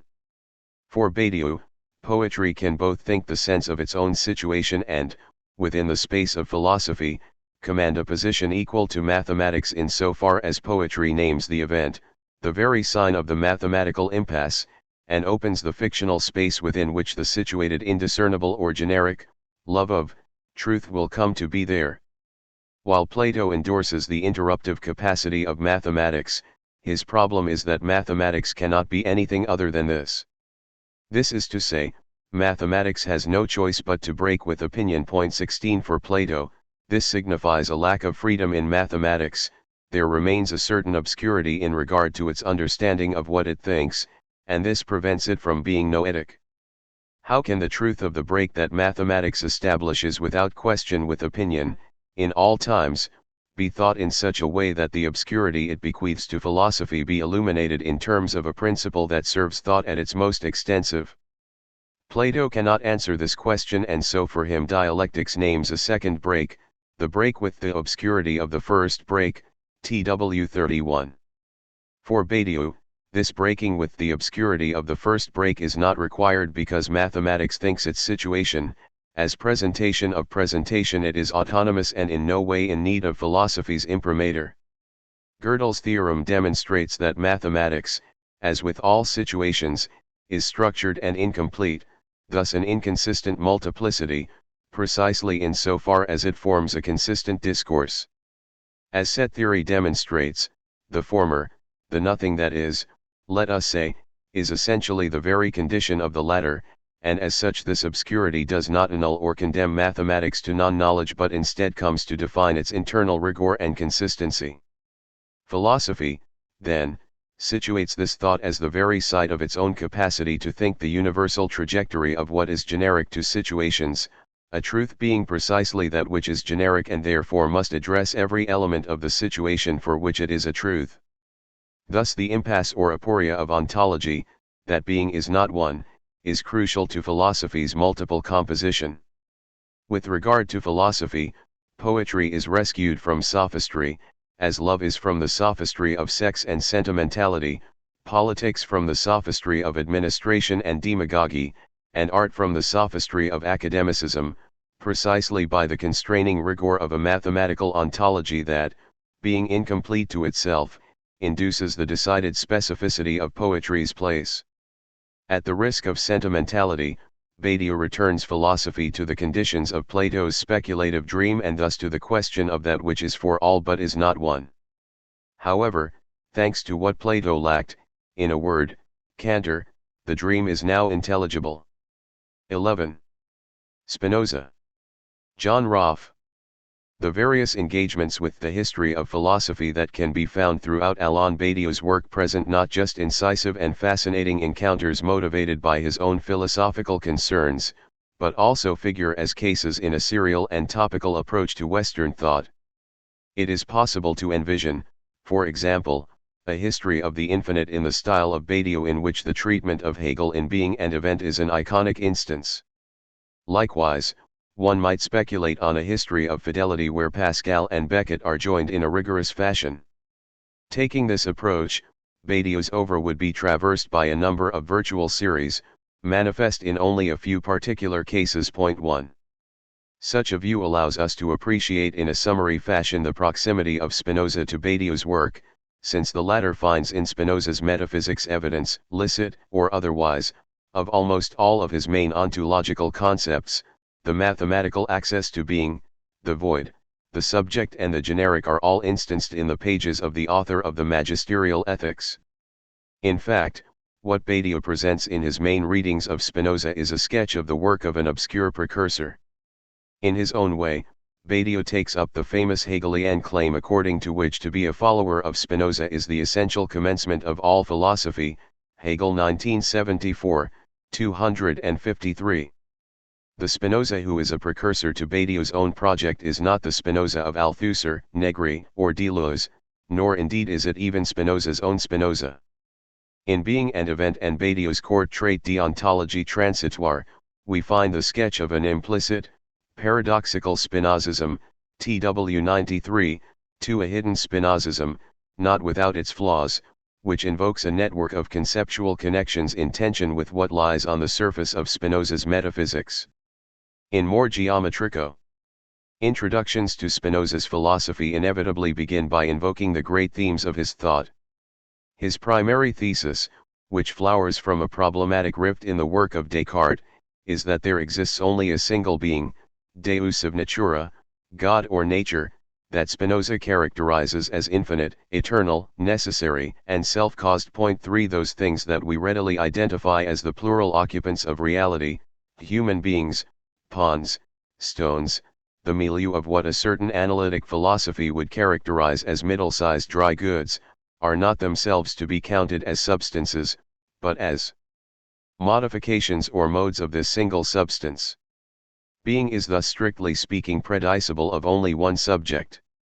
While Badiou's significant pieces of commentary on Spinoza do engage directly and penetratingly with Spinoza's ontology, as we shall see shortly, the basis for the admiration extended to Spinoza lies elsewhere, in Spinoza's conception of mathematics, specifically as it comes to bear on the form of his writing, for which is the famous mos geometrico, or geometrical method. 5 This method, the most obvious characteristic of Spinoza's ethics to those who open it for the first time, involves presenting his philosophy in the manner that one would present a mathematical argument. Book 1 of the Ethics, for example, opens with 8 definitions and 7 axioms, which Spinoza draws upon in formulating and proving the 36 propositions of the first book. Thus the opening paradox of Spinoza's ethics is precisely that its form seems quite foreign to its content, a paradox already encapsulated in the full title of the work Ethica Ordine Geometrico Demonstrata, Ethics Demonstrated in Geometric Order. In order to understand Badiou's admiration for Spinoza, we need only see that the paradox here is merely apparent. At the level of Spinoza's project, this is because reality itself is rationally organized, and thus our highest ethical achievement would be to live in accord with this organization, available to all through rational thought. Further, though, an elementary conviction that lies at the center of Badiou's thought and marks his irreducible hostility towards any romantic doctrine, rationality can never be the enemy of ethics, but is rather the only mark of its effective reality. This is why the attack on irrationality in the appendix of the first book of the Ethics, a text held in the highest regard by Louis Althusser, is at the same time an attack on unfounded moral ideas, superstition, and prejudice. Of the cure for these constructions drawn from an imaginary relation with the world? Mathematics. Now, it is important to be clear that for Badiou, Spinoza does not simply take mathematics as the paradigm of knowledge, a theme we often find in modern philosophy. Nor is it just the case that mathematics marks a philosophical and ethical commitment to rigor that Spinoza takes as a hallmark of adequate philosophical thought, although his translator Edwin Curley is certainly right to claim that Spinoza's choice of the axiomatic method represents an awesome commitment to intellectual honesty and clarity. Curley, editorial preface to the Ethics, in Spinoza 1985, 402. Nor again is it sufficient to invoke, as I have above, the critical rigor that Spinoza brings to bear upon the many ways in which knowledge, bereft of a deductive foundation and therefore a critical power, leads us to disaster. For few philosophers is the attack on superstition in the name of rationality, inspired more by the Stoics in this case than by Plato, as central as it is for Spinoza. When Badiou movingly invokes mathematics as a fearsome machine of thought, a catapult aimed at the bastions of ignorance, superstition, and mental servitude, TW 16, or writes that mathematics alone allowed for the inaugural break with superstition and ignorance, TW 22, Spinoza is among the very first philosophers who ought to come to mind. Beyond these quite legitimate claims, it is central to Badiou's appreciation of Spinoza's manifestation of his commitment to mathematics in the form of the mos geometrico that it involves a positive commitment to an approach to being. Spinoza's commitment to such a method springs from the very nature of being itself. This is part of what is at stake in a famous proposition in the Ethics: the order and connection of ideas is the same as the order and connection of things, EIIP 7. To produce ontological claims according to such a method is not to introduce a foreign apparatus into philosophical thought, a claim that we find, more or less, in Heidegger, but rather involves an inaugural decision to think ontology rationally. This is why Badiou is right to insist that Spinoza sees salvation as residing in the ontology that underlies mathematics, which is to say, in a conception of being shorn of every appeal to meaning and purpose, and prizing only the cohesiveness of consequence, TW 15. The geometrical method is thus finally not just a model of thought or a paradigm of epistemological certainty, something to be emulated in other fields or admired from within the hazy environs of human life, but the only concrete means to think being. This is why, in an unforgettable phrase that Badiou cites with admiration, Spinoza writes, "For the eyes of the mind, by which it sees and observes things, are the demonstrations themselves," EVP 23s. The ineluctable void. Now, the balance of Badiou's explicit treatment of Spinoza is based on a careful analysis of the Spinozist conception of causality. The nature of causality and the issues that surround it concerning knowledge, freedom, and constraint play absolutely central roles in Spinoza's metaphysics. While there are a number of important details this chapter is unable to touch upon, we can see what is at stake for Badiou by thinking once more of Spinoza's substance. If there is to be only one substance, of which everything else is but a modification, then there cannot be any causal interactions that exceed its enclosure. It follows then that substance cannot be the product of anything else, and nor can it be causally engaged with anything else. God acts from the laws of his nature alone, and is compelled by no one, EIP 17. Substance is the cause of all particular modal expressions of being, and the particularities of the existence of each mode can be exhaustively treated by the specific causal relations they interact with. Put in terms more germane to Badiou's approach, we can say that Spinoza's account of being necessarily involves the foreclosure of the possibility of the event. While things certainly happen at the level of particular modes, Adam eats the apple, one spider kills another, from the point of view of substance itself, the infamous point of view sub specie aeternitatis, the network of causal relations is entirely comprehensive, allowing nothing to come about other than what follows from the nature of substance, and in turn what follows from the nature of particular modes. It is surprising, therefore, that Badiou's initial critical attention towards Spinoza, as found in the 10th meditation of being and event, bears not on the event but on the category of the void. In this text, Badiou will argue, in a fashion reminiscent of deconstruction, that in fact Spinoza cannot entirely secure the causal fabric of being, and that the void, a lacuna in causality, symptomatically re-emerges. The void returns in what is at first sight a peculiar location, that belonging to what Spinoza calls infinite modes. As we have already seen, a mode is an expression of the single substance, a reconceived notion of thing in accordance with the demands of a rationally examined notion of substance. As a mode, it is inextricably entangled with the entire network of causal relations that crisscross and structure substance, to the extent that what makes a given existing mode, itself always composite for Spinoza, a unified or singular thing is the fact that it has unified effects, EIID 7. In Badiou's words, a composition of multiple individuals, plura individua, is actually one and the same singular thing provided that these individuals contribute to one unique action, that is, insofar as they simultaneously cause a unique effect, unius effectus causa, b. 112. Now, Spinoza argues that what is finite can be caused only by another finite existing thing. Every singular thing residential singulars, or anything which is finite and has a determinate existence, can neither exist nor be determined to produce an effect unless it is determined to exist and produce an effect by another cause, which is also finite and has a determinate existence. EIP 28.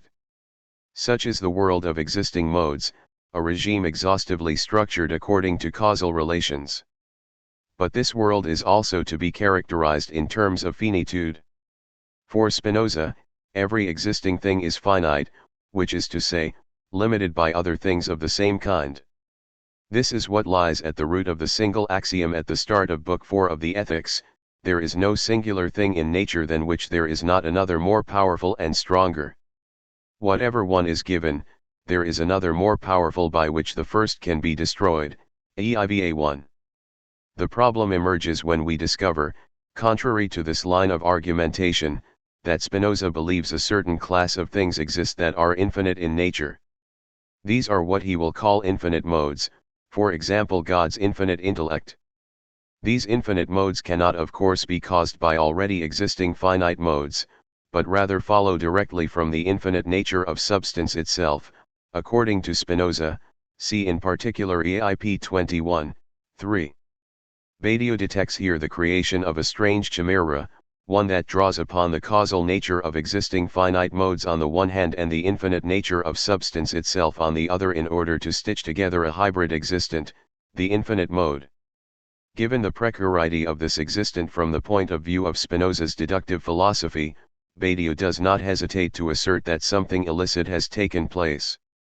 Given that the immediate cause of a singular finite thing can only be a singular finite thing, and, a contrario, a supposed infinite thing can only produce the infinite, the name infinite mode can only be given to the void that emerges here in the causal chain, that is, the void would be the errancy of the incommensurability between infinite and finite, b. 116.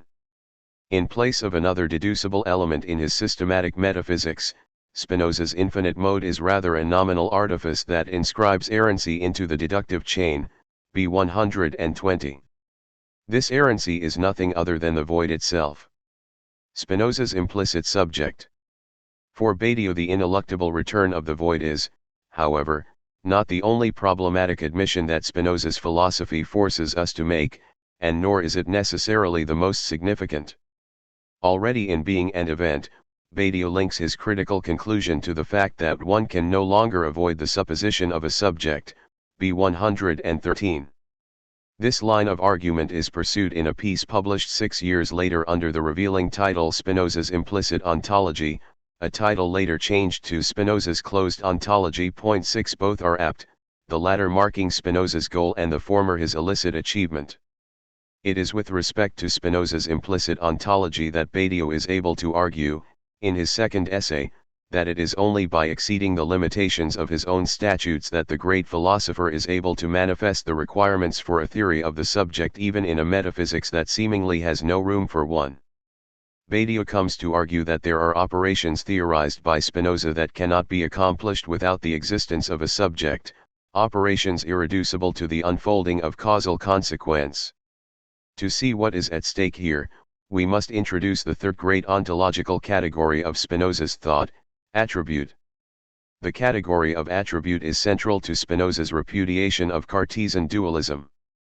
In place of the substantial division between mind and body posed by the latter, Spinoza will argue that the difference is formal in nature. The upshot of this is that thought and extension, to mention the two attributes most commonly referred to by Spinoza, a mind and a body, are not two substances but rather the same thing, i.e. the same existing modal expression of substance, grasped from two different points of view, or, to be more precise, under two different attributes, or according to two qualities of substance itself.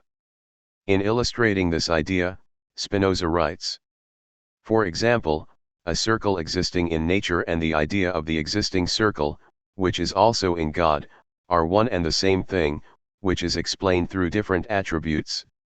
Therefore, whether we conceive nature under the attribute of extension, or under the attribute of thought, or under any other attribute, we shall find one and the same order. EIIP 7s. Thus a human being is not composed of two unequal halves, as in Descartes, but is rather one singular thing grasped from 2 points of view.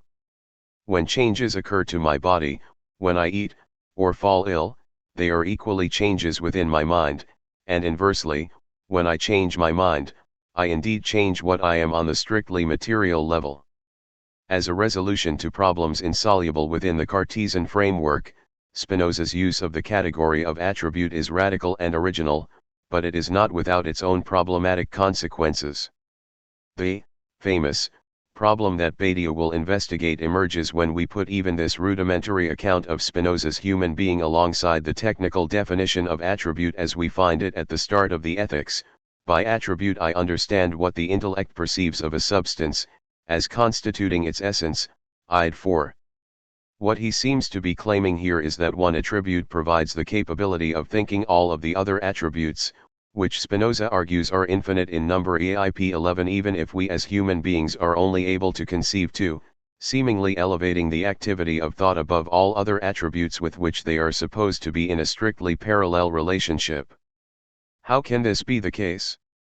Badiou's reply is that, while Spinoza's explicit ontology cannot provide a solution to this vexed issue, he provides an account of an implicit operation. This operation is required not to hastily shore up an ill-formed category, but to provide a foundation for the reality and significance of thought as such. Badiou will call this operation coupling, a non-causal union of thought and its object, an operation unique to the attribute of thought. It is worth noting at this point that Spinoza himself characterizes thinking in just these terms: the object of the idea constituting the human mind is the body, or of a certain mode of extension which actually exists, and nothing else. EIIP 13. An idea and its object are, in keeping with Spinoza's radical monism, identical in substance but distinguishable in thought. Badiou's point, however, is on the one hand that this kind of relationship is in excess of causal connection and cannot be reduced to it.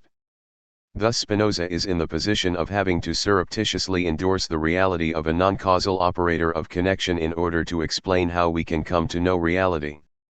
In other words, he must embrace the possible being of the subject. A final problem remains, however, and it once more concerns the relationship between finite and infinite. As thinking beings, we are finite in nature, and thus our access to reality is limited. And, while Spinoza's account of knowledge is extremely complex, we are already in a position to see that true knowledge for Spinoza cannot emerge from my case alone, but by bridging the gap between my particular case and what I have in common with other beings. This is because, strictly speaking, what I am as an individual is already invested in causal relations with others. Thus it is through what is common to all that what is true for me is guaranteed, and this access to the common cannot be thought according to the strictly local causal relations in which I am engaged. From this it follows that local knowledge requires a relationship with the level of what is true for all possible intellects. The finite, in so far as it attains to truth, must be engaged with the infinite. This is what leads Badiou to posit a third mode of relation beyond causality and coupling, which he calls inclusion. This set theoretic term is used here in a way that differs from its role in being and event. The finite intellect is included in the infinite intellect, which is nothing other than substance itself under the attribute of thought for Spinoza. What is key, however, is that these two relations of coupling and inclusion are extracausal in nature, which is to say irreducible to the regime of structure in being. As such, they are exemplary figures of what Badiou will call the indiscernibility of the subject and the generic character of truth. Conclusion. We might, by way of conclusion, divide Badiou's elementary concepts as we find them in being and event into three categories with an eye to the way in which they appear in the work of his obscure precursor Spinoza. In the first case, we have an explicit and fundamental agreement on the unique status of mathematics in relation to being. The philosopher for whom mathematics equals ontology, B6, is in the company of an ally in Spinoza, for whom the mos geometrico provides us with the deductions that are the eyes of the mind, EVP 23s. Both thinkers accept mathematics as multiple being, which makes Badiou, in his own words, a Spinozist, TW 93. In the second category are those concepts that have obscure and implicit counterparts in Spinoza's metaphysics. Despite his attempt to account for being according to an exhaustive network of causal relations, Spinoza nonetheless admits the void and the subject into his system, the first as a symptomatic lacuna, and the second as implicit operation of genuine thought. 7. There is, however, a third category that has no complement, explicit or otherwise, in the great pages of Spinoza, and it includes a concept of supreme importance for Badiou, the event. In Spinoza, the vast hum of occurrence is never undone by the advent of a radical novelty. In Spinoza, we find time without history, a time governed by a single unbroken divine metric, a time of pure geometric order, a time without temporality. What is lacking is a founding category that would constitute an exception to, or supplement for, the there is. It is precisely at this juncture that we need to introduce what, in the wake of others, I have called the event. This event is also what grounds time, or rather, event by event, times. But Spinoza, who according to his own expression wished to think without any relation to time, and who conceived freedom in terms of a constant and eternal love of God, wanted no part of it. TW 93. So it is to others that we must look in order to find the midwives of the Badiouian conception of the event. And in making this point, Badiou illustrates a philosophical imperative of some import, an imperative that separates philosophy from psychoanalysis on one side and mere scholarship on the other, that one must always strive to have more than one master. Notes. 1. For a sympathetic account of Badiou's reading of Spinoza more technical than I provide here, see Sam Gillespie, 2001b. A critical assessment of Badiou's treatment of Spinoza's infinite can be found in my Badiou and Delos on individuation, limitation, and infinite modes in Spinoza, ROF 2007. 2. Throughout I refer to Badiou's two essays on Spinoza, Meditation 10, in Being and Event, and Spinoza's Closed Ontology, R. Brassier and A. Toscano, trans, in Theoretical Writings, 2004 e. 81-93. 3. These claims are found, respectively, at EIP 8, P19, P11 and P25s. Throughout I will quote from the collected works of Spinoza, 1985, according to the standard means of reference, which is itself set out in the Curley edition, Ibid, 19. 4. In a presentation to the Wandering with Spinoza conference held at the School of Creative Arts in the University of Melbourne in 2006, Badiou spoke in detail and with great passion about the strictly deductive nature of the ethics. A version of this text, entitled What is a Proof, will be available shortly in a collection of essays dedicated to this event edited by Dimitris Vardoulakis, whom I thank for granting me access to this important text. 5. A good summary of the various possible reasons why Spinoza chose this method as the means to present a number of his works, including the Ethics, is provided by Aaron Garrett, 2003. As will be clear from what follows, Badiou adopts the strong, intrinsic reading of the geometrical method, rather than treating the form of Spinoza's work as merely pedagogical.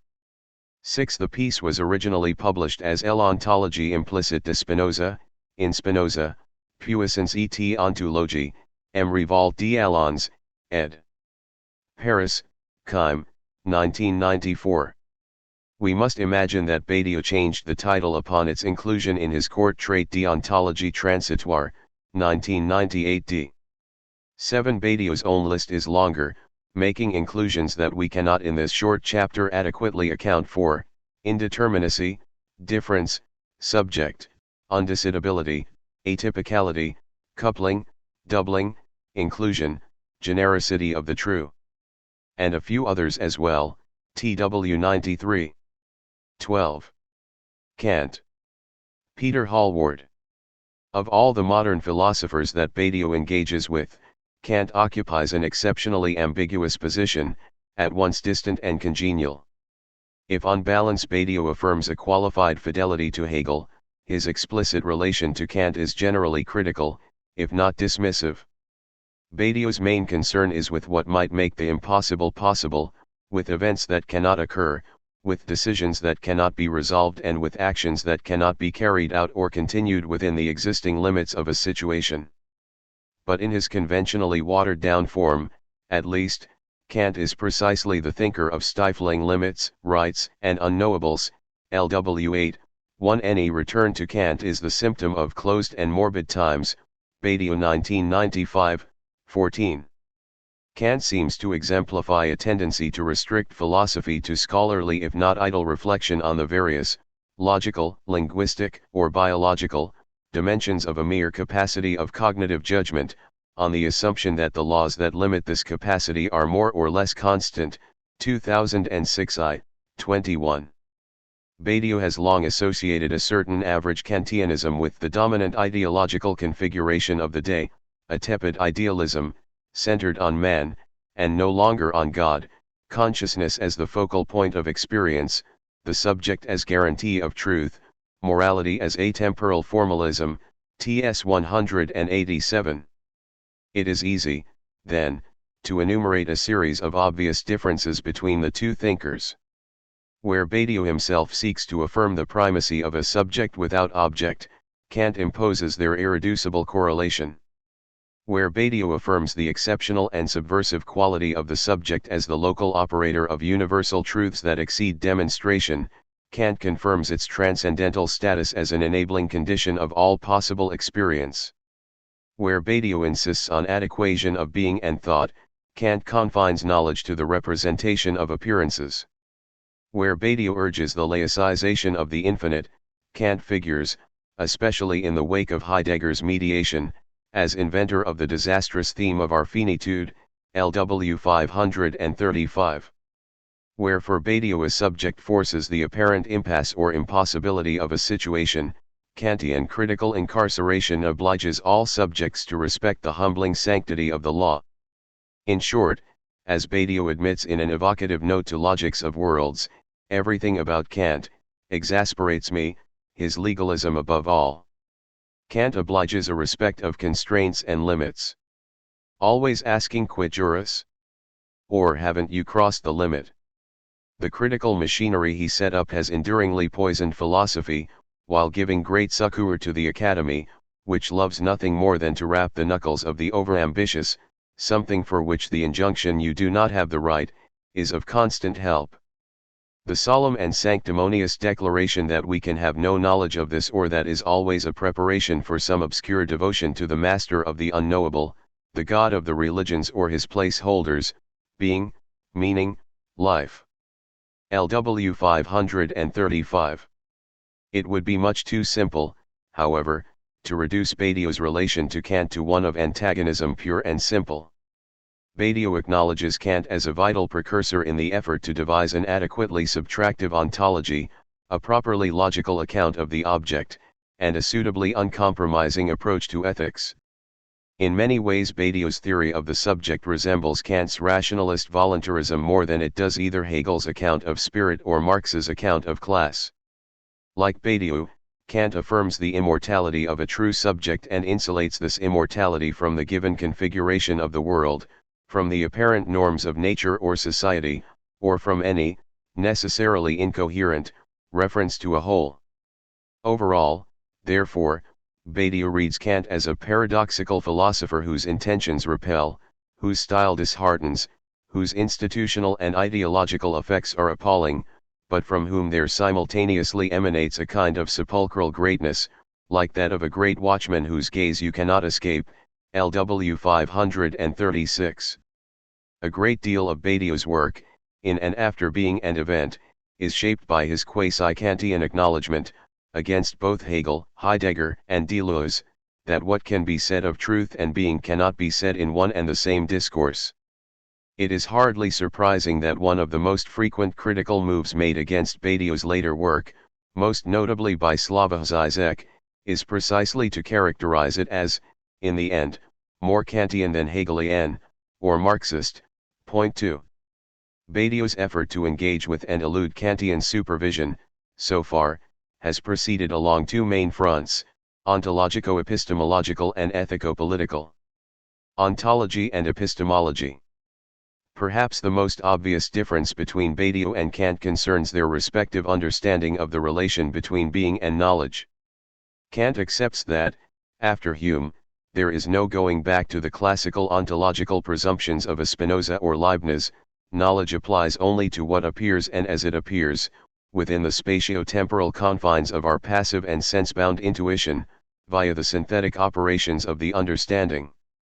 By interrupting the classical ontologists, Kant proposed for the first time a philosophy made fully autonomous of the play of substantial reality. He subtracts the categories of pure reason from any constituent relation with noumenal realities or things in themselves, and thereby provides a sort of subtractive ontology that anticipates Badiou's own lack of concern for the apparent nature or essence of things. To 132. But for Badiou, subtraction applies to any form of essence, including its most abstract form, that of the one as such, but not to being itself. No less than his contemporary rival Gilles Deleuze, Badiou's own ontology returns to the classical assertion that thought engages directly with true reality or being, rather than merely supervising the orderly analysis of phenomena or appearances. Not only is it possible to think being, but there is ontological thought only insofar as being simultaneously formulates and pronounces itself therein. D20, cf 45.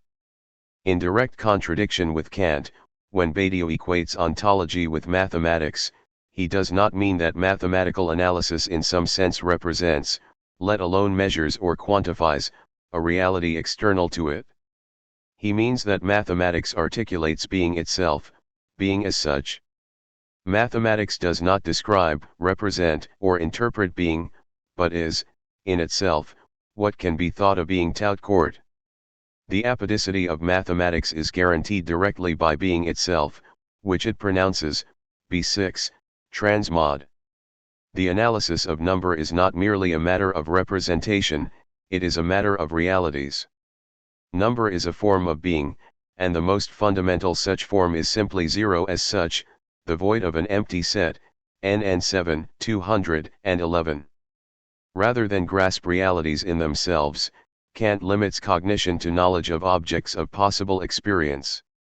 Seeking a secure foundation for knowledge against Hume's skepticism and Swedenborg's delirium, Kant argues that cognition can be sure of itself only when it links sensory intuition and conceptual understanding in the synthetic unity of an object.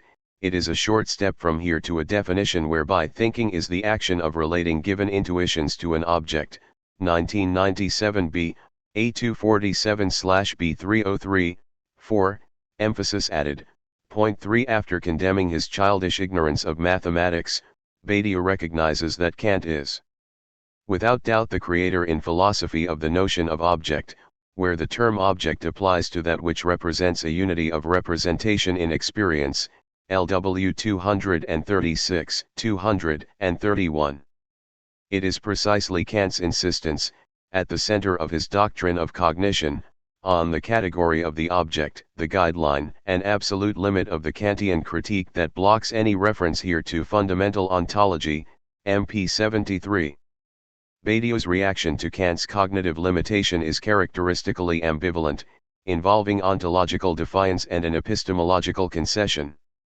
For Badiou, it is not the rational correlation of subject and object that serves to ground awareness of heterogeneous existence, the void, or nothing, rigorously, mathematically, subsumed under a concept, is precisely what upholds the heterogeneously existent. Badiou 1991b, 9, emphasis added. Badiou cannot agree with Kant that being in itself is unknowable. On the contrary, it is absolutely knowable, or even known, historically existing mathematics. In Logics of Worlds, however, he is happy to accept that whether or not it is accessible, this knowledge of being, ontology, does not entail that of appearing, ontology, LW 102. Whatever we might know of being qua being, if anything, such knowledge cannot inform our knowledge of being there, that is of what appears or exists in a given world. Here then is the basis for a new convergence with Kant. What Plato, Kant, and my own proposal have in common is the acknowledgement that the rational comprehension of differences in being there, that is, of intraworldly differences, is not deducible from the ontological identity of the beings in question. Kant compensates for this gap by introducing the transcendental subject, which binds experience in its objects. Badiou appropriates similar vocabulary in order to name the elaborate logical machinery that, though detached from the constitutive and subjective functions it retains with Kant, can still account for the intraworldly cohesion of appearing, LW 122. Whereas Kant associated the transcendental conditions of experience with the invariable limitations of an abstract subject of thought, what Badiou calls the transcendental of a given world is entirely immanent to the objective configuration of that world, in which it serves to differentiate, order and rank the infinitely many degrees of appearing that are compatible with its prevailing logical configuration, LW 118-19, 199-201. Where Kant insists on a single transcendental logic, grounded in the synthetic cognition of a universal subject, Badiou's new Logics of Worlds recognizes an infinite multiplicity of transcendentals, such that the intraworldly regulation of difference is itself differentiated. This is one of the main reasons why it is impossible here to argue from a unified center of transcendental organization, such as the subject is for Kant, LW 120. But where Kant's insistence on the object as the abstract form of all possible representation was previously just an obstacle to ontological speculation, Badiou is now happy to concede to Kant, not only the distinction between thought and cognition, but also a kind of antecedence of transcendental thought over the contingent singularity of being here. There must be concepts a priori as conditions under which alone something is not intuited, but thought as an object in general. There must exist a formal identification of the object, such as it is constituted in its worldly being there, or such as it appears. And this identification is thought, as Kant remarkably puts it, with respect to transcendental operators as such. LW 239. Badiou can now agree with Kant that existence is nothing other than the degree of identity, of permanence, of a being in the phenomenon, according to being there in a world, LW 238. He can also agree that the need to think the difference between the pure logical form of an object and any actual or empirically given object evokes an essential ontological difference, between the invariance of the multiple and the variation of its worldly exposition. In the Kantian framework, Badiou points to an empirico-transcendental undecidability of the notion of object itself, indicated by Kant's need to distinguish between the pure or abstract logical notion of an object in general, the object form as such, and any object whatsoever as encountered in experience, that is, the object or phenomenon as actually given via intuition. In his own framework, Badiou explains that my goal too is not that of making visible what is known in a world, but that of thinking appearing or the worldliness of any world whatsoever, whence the affinity with the Kantian idea of possible experience, LW 232. Despite this newfound proximity, Badiou continues to insist on two essential differences that distinguish him from his old antagonist. First, because he was unable to think through the mathematical rationality of ontology itself, Kant is unable to think the relation between being and appearing. In the most elaborate sections of his Greater Logic, Badiou seeks to show that, however great the gap may be between the pure presentation of being in the mathematics of multiplicity, on the one hand, and the logic of identity which prescribes the consistency of a world, on the other, a twofold system of connections exists between them. At the local or atomic level, Badiou demonstrates that the smallest component of being there is prescribed by a real element of the multiple that appears. At the global level, by means of the retroaction of transcendental logic on the multiple composition of what appears, there exist relations immanent to any being which is inscribed in a world, and which enable exactly what Kant searched for in vain, an ontico-transcendental synthesis. Badiou does not assess Kant's later attempt, in his critique of the power of judgment, to evoke the supersensible basis for an apparent reconciliation of being and appearance, of noumenal freedom and phenomenal necessity. Badiou formalizes his version of this synthesis, in the daunting scholium to Book 3 of Logics, as the transcendental functor, LW 277-95. Regardless of whether or not this version is persuasive, it seems to depend on a combination of pure postulation on the one hand and unpresentable retroaction on the other, for it allows him to reassert his post-Hegelian fidelities against Kant. Because he insists on the irreducible mediation of sensibility, what Kant does not see is that thought is nothing other than the capacity synthetically to think the noumenal and the phenomenal, or, and this will be the Hegelian ambition, to determine being as being there, LW 240. To grasp the truth of the object requires the overturning of Kant's prudence. The concept of object designates the point where phenomenon and noumenon are indistinguishable, the point of reciprocity between the logical and the ontological, LW 241. Second, if like Kant Badiou seeks to think the appearing or the worldliness of any world whatsoever, he does so in order to help prepare us to get that further post-Hegelian point that Marx would make, half a century after Kant, about our world. The point is to change it. This brings us to the other main dimension of Badiou's rivalry with Kant, the dimension of practice and ethics. Ethics and politics. Most of Badiou's explicit references to Kantian ethics are again unequivocally hostile. For Badiou, decisions about how to act and how best to continue such action can proceed only, like everything else, in a situation, drawing on the resources and opportunities of that situation and in opposition to the limits that structure and constrain it in certain ways.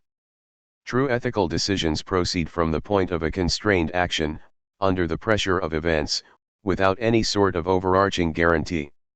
He associates Kant, by contrast, with the assertion of an absolute moral imperative transcending all matters of mere political circumstance or strategy, along with the reductive notion of a radical evil, identified as indifference to the suffering of the other, Badiou 1995, CFLW 240. In the context of Badiou's own political trajectory, a return to Kant evokes, first and foremost, the stridently apolitical moralism of the nouveau philosophes, their appeal to an abstract and hypocritical discourse of human rights and ethical guarantees.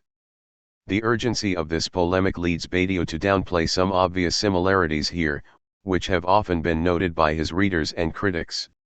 Kant's moral philosophy is precisely an attempt to formalize universally binding subjective truth, made in the absence of any reliable knowledge as such, Kant 1997a, 47, 49.5 If for Kant we are indeed finite as phenomena, as moral agents we act as infinite noumena, and through these actions, we illustrate the noumenal, that is, unknowable, basis of our freedom, our immortality, and so on. Precisely because practical reason is free of any heteronymous or empirical motives, 1997 c. 390, so Kant's moral philosophy holds firm even though there is nothing in heaven or on earth from which it depends or on which it is based, Ibid. 425-6. Is there not then an important sense in which the supremely Kantian effort, to deny knowledge in order to make room for faith, 1997b, bxxx, anticipates, if we swap fidelity for faith, a central preoccupation of Badiou's philosophy? Like Badiou, Kant abstracts questions of ethics from all sensibility, and like Badiou, he posits the universal as the sole legitimate dimension for subjective action, 1997 c. 443, 438. Insofar as Badiou's approach is one that acknowledges the ability of everyone to become a subject, it is consistent with Kant's refusal to treat people as means rather than ends. It was Kant who first evacuated the ethical command of any substantial content, so as to ground ethical fidelity in nothing other than the subject's own prescription. The unique strength of Kant's ethics, as Zizek explains, lies in this very formal indeterminacy. Moral law does not tell me what my duty is, it merely tells me that I should accomplish my duty. That is to say, it is not possible to derive the concrete norms I have to follow in my specific situation from the moral law itself, which means that the subject himself has to assume the responsibility of translating the abstract injunction of the moral law into a series of concrete obligations.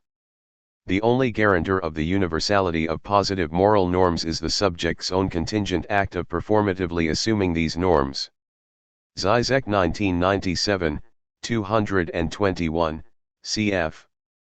Lacan 1988, 315.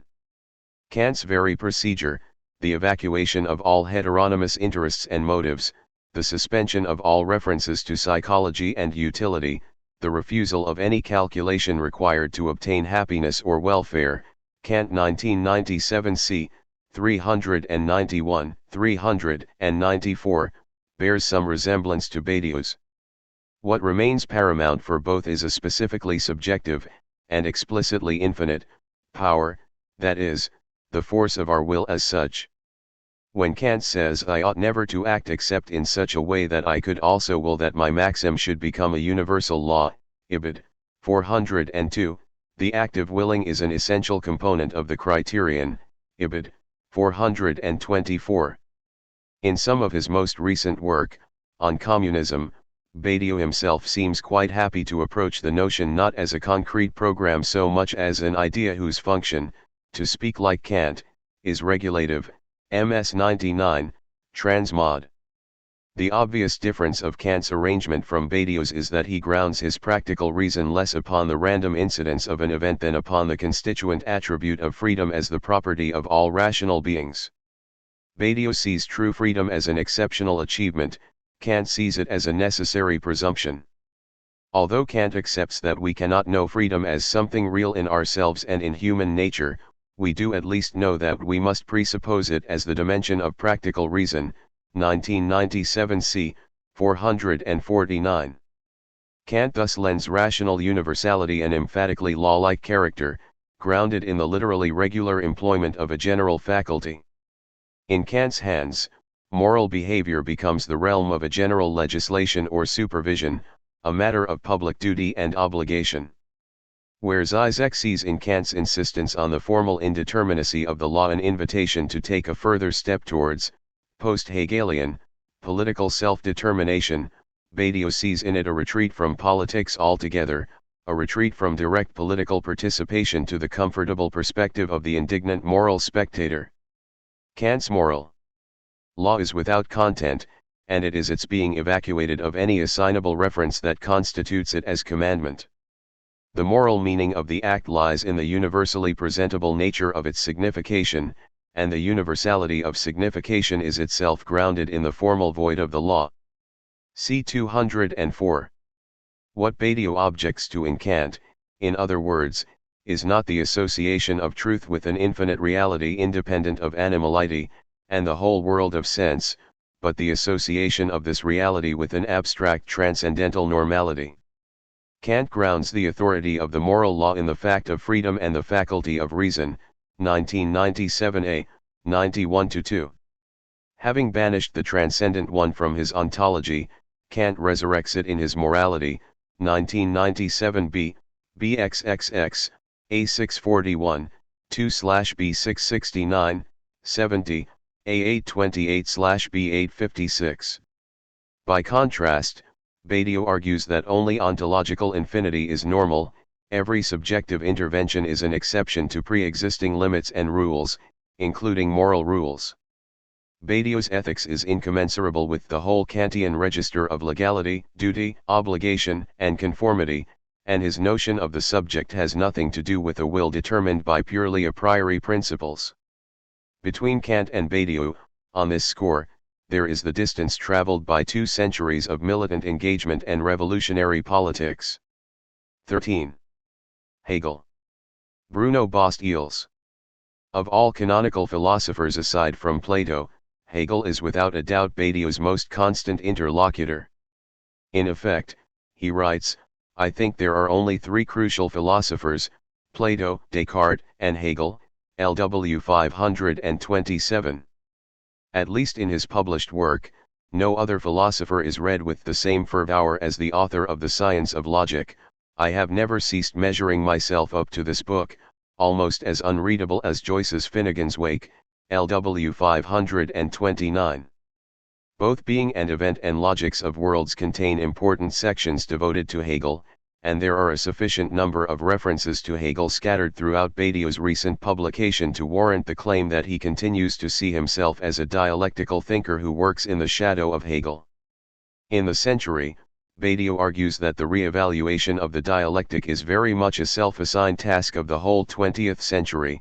The century is a figure of the non-dialectical juxtaposition of the two and the one. Our question here concerns the century's assessment of dialectical thinking, TC 59, Transmod. Instead of the more familiar schemes for the sublation of contradiction, much of the 20th century is said to be dominated by what Gilles Deleuze would have described as disjunctive syntheses, that is, non-dialectical or even anti-dialectical solutions to the problem of articulating not only the old and the new, the end and the beginning, the instantaneous act and the creative duration, but also truth and semblance, life and the will, historicism and vanguardism. The highest aim of many of the most innovative political, artistic, and even scientific experiments of the past century is to come face to face with the real in an instantaneous act or ecstatic break, rather than in an internal overcoming of contradictions. The question of the face-to-face is the heroic question of the century, TC 15. In fact, it is precisely the absence of any dialectical sublation that is compensated for by the violent passion of the real that characterizes so many of these artistic and political sequences. Violence comes in at the point of the disjunction, it substitutes itself for a missing conjunction, like a dialectical link forced into being in the place of the anti-dialectic. Only on a few occasions in these lectures are we given a glimpse into what might constitute a more properly dialectical understanding of truth as the articulation of an ongoing process, over and against the primacy of the violent and instantaneous act. The reassessment of the valences of the dialectic, to adopt Frederick Jameson's title, not only applies to the 20th century, it also casts its shadow over all of Badiou's own writing. You could almost say that my entire enterprise is one giant confrontation demil with the dialectic, TC 31-2, Transmod.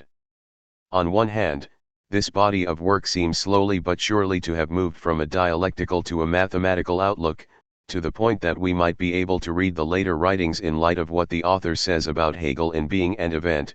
Mathematics occurs here as discontinuity within the dialectic, B 169. On the other hand, as late as in Put on Penser la Politique, all Badiou's major philosophical concepts are still presented as the building blocks for a new dialectic, I hold that the concepts of event, structure, intervention, and fidelity are the very concepts of the dialectic, insofar as the latter is not reduced to the flat image, which was already inadequate for Hegel himself, of totalization and the labor of the negative, 1985-84. If anything, Logics of Worlds only further highlights this continuity, as Badiou now labels his entire philosophical project, or at least the ideological atmosphere surrounding it, a new materialist dialectic as opposed to the dominant ideology of democratic materialism, LW 21.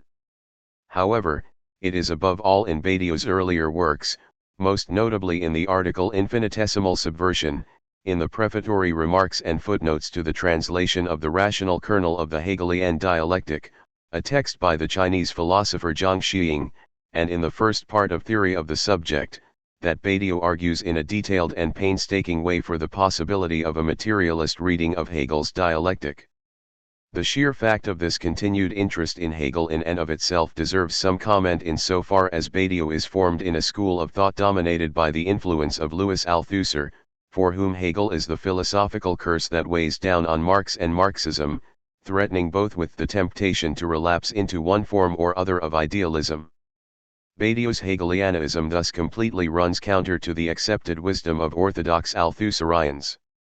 We are also far removed from the image of Hegel popularized by Alexander Kojève, whose introductory lectures on the phenomenology of spirit, particularly the section on the master-slave dialectic, heavily marked French thought from André Breton to Jean-Paul Sartre to Jacques Lacan. Finally, Badiou's most recent invocations of Hegel have little to do with the image of Hegel as a thinker of finitude, an image of thought that runs the gamut from Adorno to Zizek by way of Jean-Luc Nancy and Catherine Malabou. In Put on Penser la Politique, Badiou remembers how fiercely divided the French philosophical scene was in the 1960s and 1970s, as witnessed by the polemic between Sartre and Althusser. Hegel, in this context, was often little more than a code name to denounce the persistence of humanist and idealist elements in the early Marx, even if the anti-humanist trend according to Badiou is not wholly incompatible with a return to Hegel of its own, provided that we abandon the dominant influence of the phenomenology in favor of the science of logic. Sartre, on one hand, found inspiration for his critique of Stalinism by turning to the arch-Hegelian topics of alienation and the struggle for self-consciousness, whose influence is most strongly felt in the marks of the economic and philosophic manuscripts of 1844. For Badiou, however, this effort, while in many regards heroic, in the end betrays both Hegel and Marx. In the Critique of Dialectical Reason, but after the young Lukács, after Korsch, Sartre in a single movement greeted Marxism as the insurmountable horizon of our culture and undertook to dismantle this Marxism by forcing it to realign itself with the original idea that is most foreign to it, the transparency of the cogito, Badiou writes in the rational kernel of the Hegelian dialectic. Furthermore, he concludes, both this Marx and this Hegel are equally false, the first for being reduced to the second, and the second for being separated from that part of himself that precisely cleared the path for the first, the great logic. Badiou, Hegel and France, in 1978 b. 13-14, my trans. Althusser, on the other hand, wanted to reclaim Marx's radical discovery of a new, structural type of causality by stripping it of all Hegelian elements. Althusser restituted a kind of brutal trenchant to Marxism, isolating it from the subjectivist tradition and putting it back in the saddle as positive knowledge, and yet this project, too, in the end involved a double avoidance. Marx and Hegel, even though in opposite terms, found themselves as much foreclosed as in the previous moment. The materialist Hegel of the great logic is equally mute for Althusser and for Sartre, Ibid. This grandiose but also debilitating alternative between Sartre and Althusser is precisely what Badiou's retrieval of the Hegelian dialectic seeks to overcome, all the while remaining loyal to the two major referents of French Maoism. What the Cultural Revolution and May 1968 made clear on a massive scale was the need for something entirely different from an oscillation of national intellectual traditions, between the Descartes of the cogito, Sartre, and the Descartes of the machines, Althusser, In order to reinvest Marxism in the real revolutionary movement, Badiou writes, and concludes, the Maoist aim was to break with this alternation, with this avoidance, Ibid. 15. Thus, as a major recourse to trace a diagonal across the Sartre/Althusser debate, Maoism also means a return to the conflict of interpretations surrounding Hegel. Hegel's very own division, in fact, seems to be the only remedy against the temptation to submit his work to either a positivist or an idealist reductionism. Hegel remains the stake of an endless conflict, because the belabored understanding of his division alone is what prohibits, in thinking the relationship Marx/Hegel, both the idealist romantic deviation and the scientist academic deviation, as well as, finally, the hatred pure and simple of Marxism. Ibid. 17. Hegel's fate, according to Badiou, is to be neither inverted nor discarded, but split from within. In fact, the dialectic itself comes to be defined as a logic of size Zion, to the point that all its concepts are in turn internally divided between a dialectical and a non-dialectical side. The dialectic itself is, so to speak, dialectical, insofar as its conceptual operators, which reflect reality, are all equally split. 1975 c. 81, 1985, 84. This interpretive principle applies in the first place to Hegel. Thus, it is the style of transformation at work in Hegel that we must also question and divide. In a way, we must seize the two of the two, the dialecticity of the Hegelian dialectic, and see what in this movement finally leads back to the one. Badiou concludes, and later, he seems to reiterate the same principle. The dialecticity of the dialectic consists precisely in having its conceptual history, and to divide the Hegelian matrix up to the point where it turns out to be in its very being a doctrine of the event, and not a regulated adventure of the spirit. A politics, rather than a history. 1978b, 91.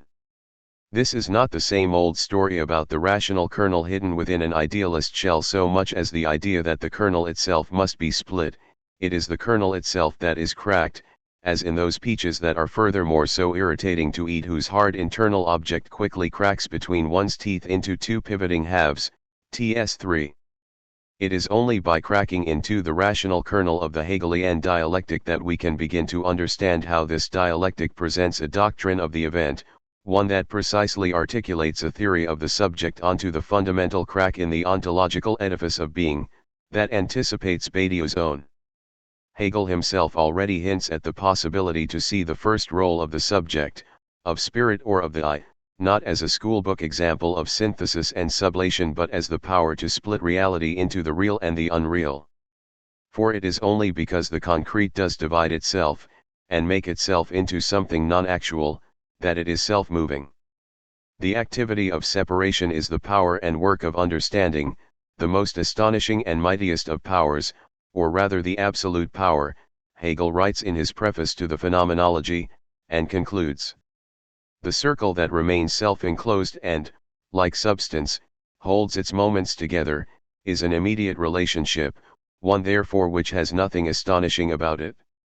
But that an accident as such, detached from what circumscribes it, what is bound and is actual only in its context with others, should attain an existence of its own and a separate freedom, this is the tremendous power of the negative, it is the energy of thought, of the pure I.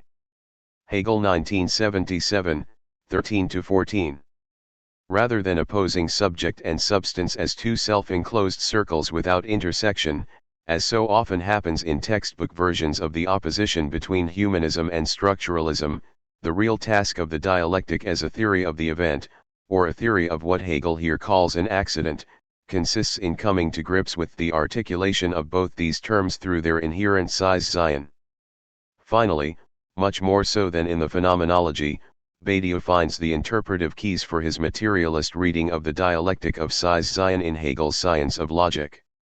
To restore Hegel in his division is not a vain task, Badiou concludes, yet this requires that we give back the power of speech to the Hegel who has been gagged, the essential Hegel, the one feverishly annotated by Lenin and the one about whom Marx declared that his reading governed the intelligibility of capital, the Hegel of the logic. 1978b, 17. Even more specifically, given the primacy of the activity of the understanding over and above speculative reason, it is only to be expected that the dialectic would manage to avoid the trappings of its idealist capture above all in the early steps of Hegel's arguments. As so often, we will admire in Hegel the power of local dialectics, the precision of the logical fragments in which he articulates some fundamental concepts. In this instance, being there and being for another, Badiou declares in Logics of Worlds, repeating an insight already stated much earlier, what is manifested here is a typical contradiction between the local and the totality of Hegel's work, so that, even if this work as a whole makes a circle in so far as globally he ignores the differed retroactions, we should add that Hegel is as always capable of locally forgetting his global forgetting, LW 146, TS 47-8, see also Badiou 1978b, 76. We are now in a better position to understand why Badiou can define himself as a philosopher of the post-dialectical dialectic, for this is, pardon me, how I would like to define myself, 2007 J.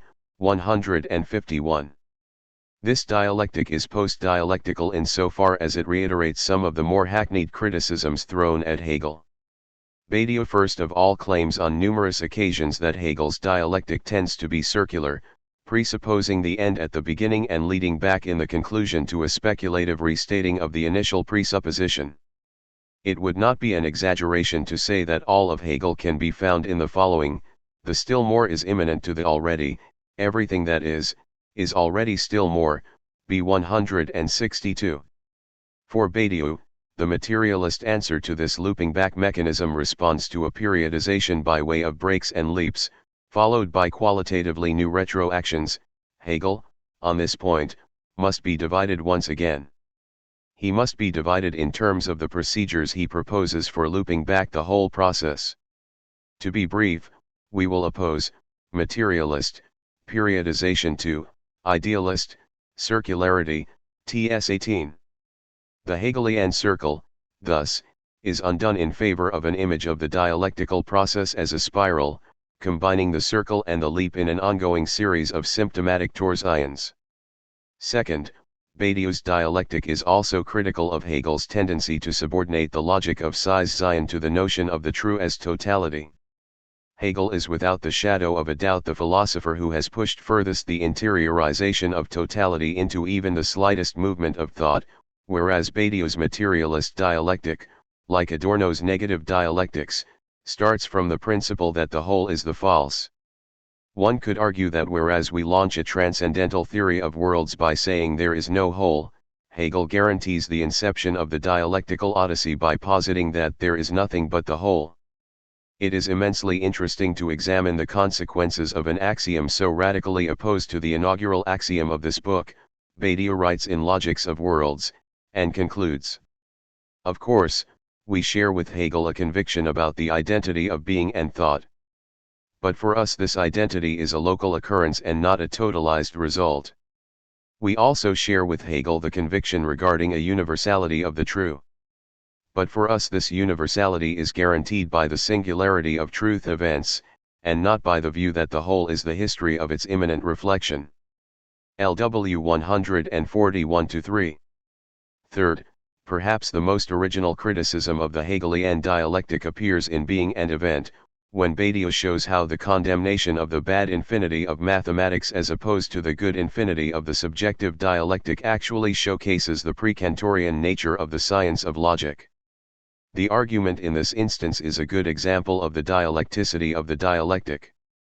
After all, the bad infinity is bad due to the very same thing which makes it good in Hegelian terms. It does not break the ontological immanence of the one, better still, it derives from the latter. Its limited or finite character originates in its being solely defined locally, by the still more of this already that is determinateness, B 165. The infinite, thus, would be intrinsic to the finite. Indeed, it can be wholly inferred or generated out of the latter, as its immanent passing over into its opposite.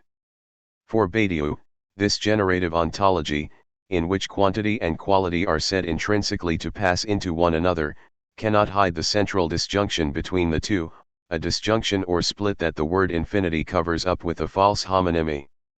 The good quantitative infinity is a properly Hegelian hallucination, Badiou concludes, before announcing for his part a subtractive ontology, based on a Kantorian understanding of multiple infinities, to replace Hegel's generative ontology. It was on the basis of a completely different psychosis, in which God inconsists, that Cantor had to extract the means for legitimately naming the infinite multiplicities, at the price, however, of transferring to them the very proliferation that Hegel imagined one could reduce, it being bad, through the artifice of its differentiable indifference, b. 169-70.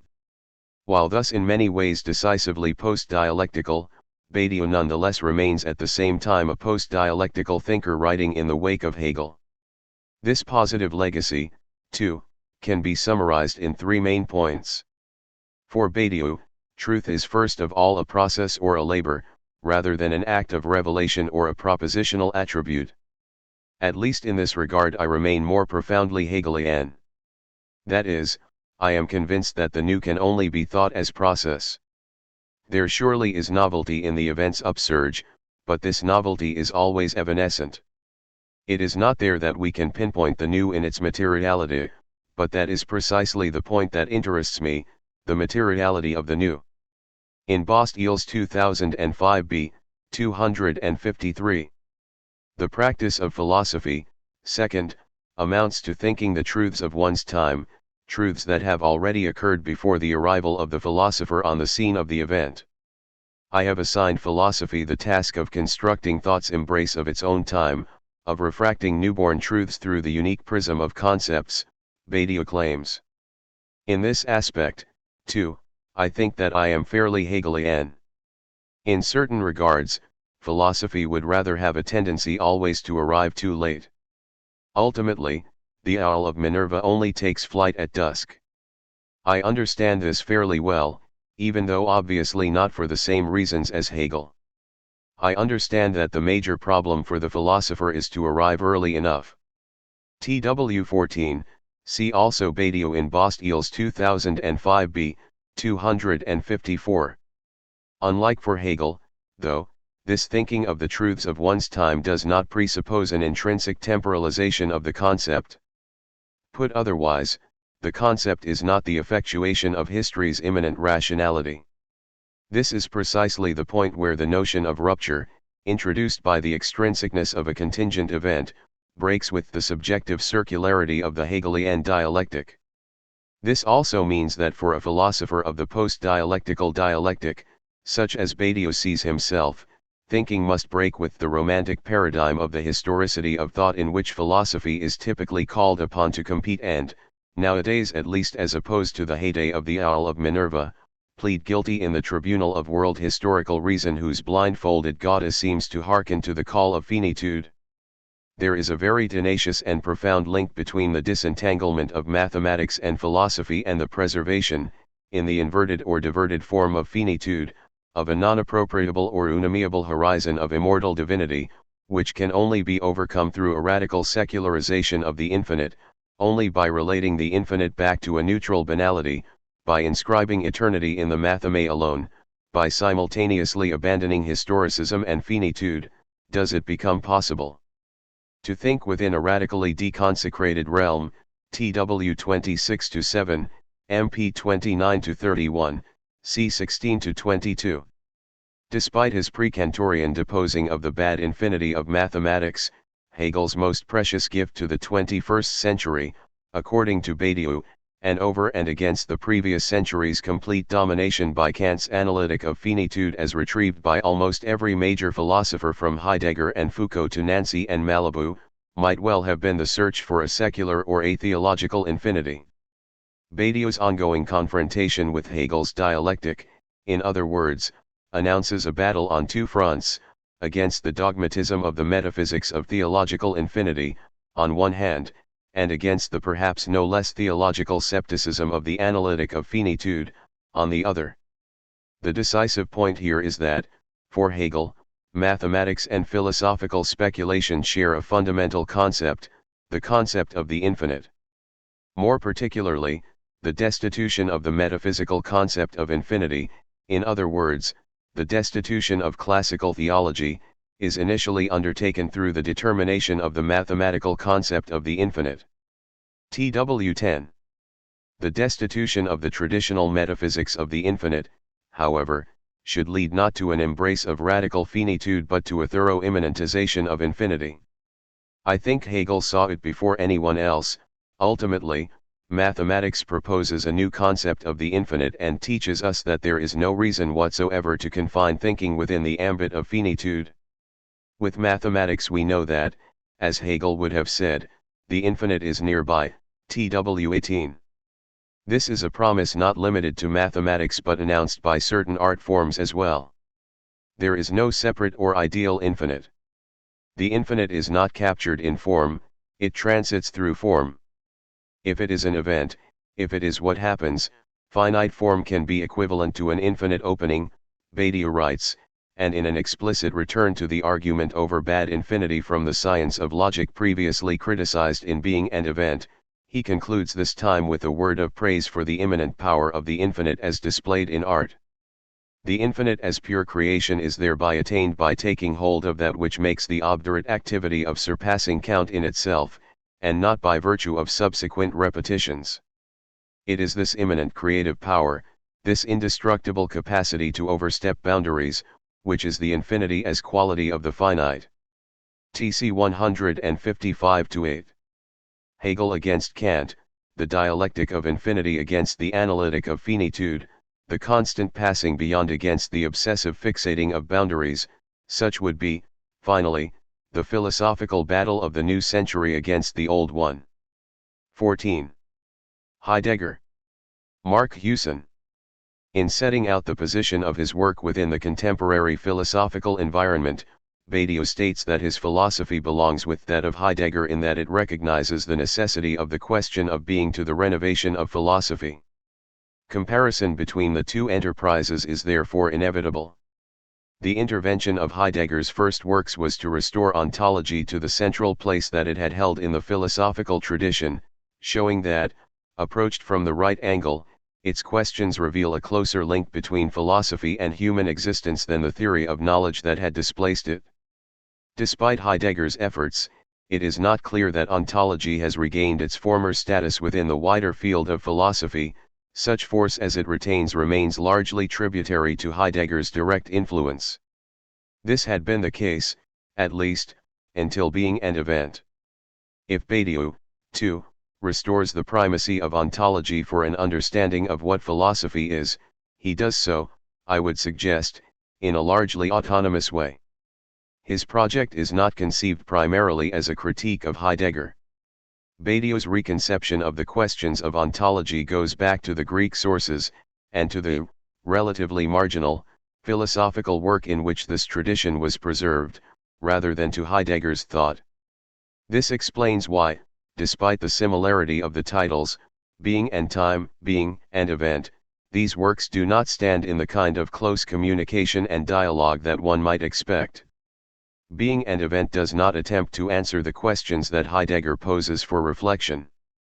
For Badiou, ontology is not a question of the meaning of being, the content of ontology is rather located wholly within the work of mathematics, and philosophical work is hence directed towards the event character of truths belonging to science, love, art, and poetry. 1.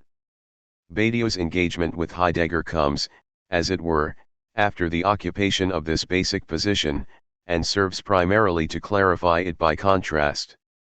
One sees this externally in the absence of a concern to engage with the details of Heidegger's text. There is a chapter in the Manifesto for Philosophy that does about as much as could possibly be done in the space of a few pages to identify the direction and the sensitive points of the later Heidegger's philosophy, but here as elsewhere there is little sign of a genuine absorption in the work. Badiou's writing on Heidegger seems primarily intended to redraw the map of contemporary philosophy by dislodging Heidegger from the eminent position he occupies. The fact that Badiou proceeds from a fully formed ontological thought allows him to assess Heidegger from a point of exteriority to his work and, at the same time, to be open to the questions that animate his philosophy. This gives his writing on Heidegger an especial interest. Since Badiou grants the greatest importance to the question of being, his critical approach is entirely different, even when it is at its most sharply polemical, from the kind of critiques that have issued from the Anglo-American context, where Heidegger's work is found wanting as measured by logical, ethical, or political imperatives that shape the critic's own work, but do not lead into Heidegger's concerns. On the other hand, Badiou's work does not have the close internal relation to Heidegger that one finds in a whole tendency of contemporary philosophy, above all in France, represented, among the best-known names, by figures such as Levinas, Blanquat, Derrida, Nancy, and Agamben. One could well situate Badiou's work in relation to the conjuncture represented by these names in terms of the relation to Heidegger. For each of these writers and philosophers, there is a sense in which Heidegger constitutes a turning point in philosophy, defining the space within which contemporary thought has to move. In Badiou, by contrast, one finds an attempt to see Heidegger's work as representing a decision between two or more alternatives, as one possible direction among others. We can see this stance in Being and Event in Meditation 11 entitled Nature, which is the main treatment of Heidegger in this book. Here, the alternatives consist in the possible relation to Plato. This meditation proposes a revision of the historical picture and the philosophical self-understanding presented in Heidegger's essay Plato's Doctrine of Truth. With Plato, Heidegger argues, there occurs the historical transformation in the essence of truth that institutes the interpretation of truth as conformity to the idea, and supplants the understanding of truth as aletheia, as taking out of concealment. Heidegger argues that this latter conception is still present in parts of the myth of the cave, but that it is displaced in the movement by which Plato gathers his thought together as doctrine, i.e. the doctrine of the ideas. This textual crux in Plato is taken as indicative of an epochal transformation, by which the understanding of being, articulated by the pre-Socratic thinkers, in their manipulation of key words, such as aletheia, physis, logos, polemos, and others, is submerged by Western metaphysics. A number of Heidegger's texts are devoted to recovering the experience of being preserved and transmitted in these words through close analyses of the fragments of the pre-Socratics.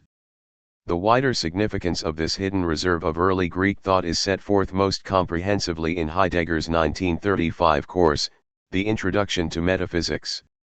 It is to this course, which was published in book form in 1953, long before the more recent project of the collected publication of Heidegger's lectures, that Badiou primarily refers in Being and Event. The debate that Badiou initiates with Heidegger, then, concerns how we understand the beginning of philosophy, and how this beginning programs our own relation to philosophy. This general question is already embedded in the more narrowly philosophical historical question of how one should formulate the relation between the pre-Socratics and Plato. Let us here refer to Badiou's version of the transition in conditions, where we find an admirably clear and stark formulation of the alternatives that confront any interpretation of the sequence.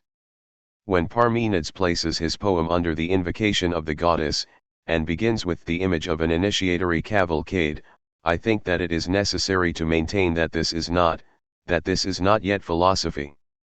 For every truth that accepts its dependence in regard to narrative and revelation is still detained in mystery. Philosophy exists solely through its desire to tear the latter's veil. The poetic form, with Parmenides, is essential. It covers with its authority the maintenance of discourse in the proximity of the sacred. However, philosophy can only begin by a desacralization. It institutes a regime of discourse which is its own earthly legitimation. Philosophy requires that the profound utterance's authority be interrupted by argumentative secularization. See 36. The decisive moment, the real transition, then, occurs with Socrates and Plato, with a discourse based on argumentation, subject to the test of critical reason, and aspiring to universal intelligibility. In many ways, Badiou's version of the transition is closer to the traditional understanding than that of Heidegger. The distinctive strategy of Badiou's attempt at a refoundation of this ideal consists, of course, in the recourse to mathematics, as the guarantee of a purely secular and universal order of truths. Mathematical reasoning provides the fixed point, the point of interruption, that allows purely secular and argumentative procedures to dissipate the authority of mystery, and to create the universal space, in which there is no longer any reserve for the profound utterance to shelter.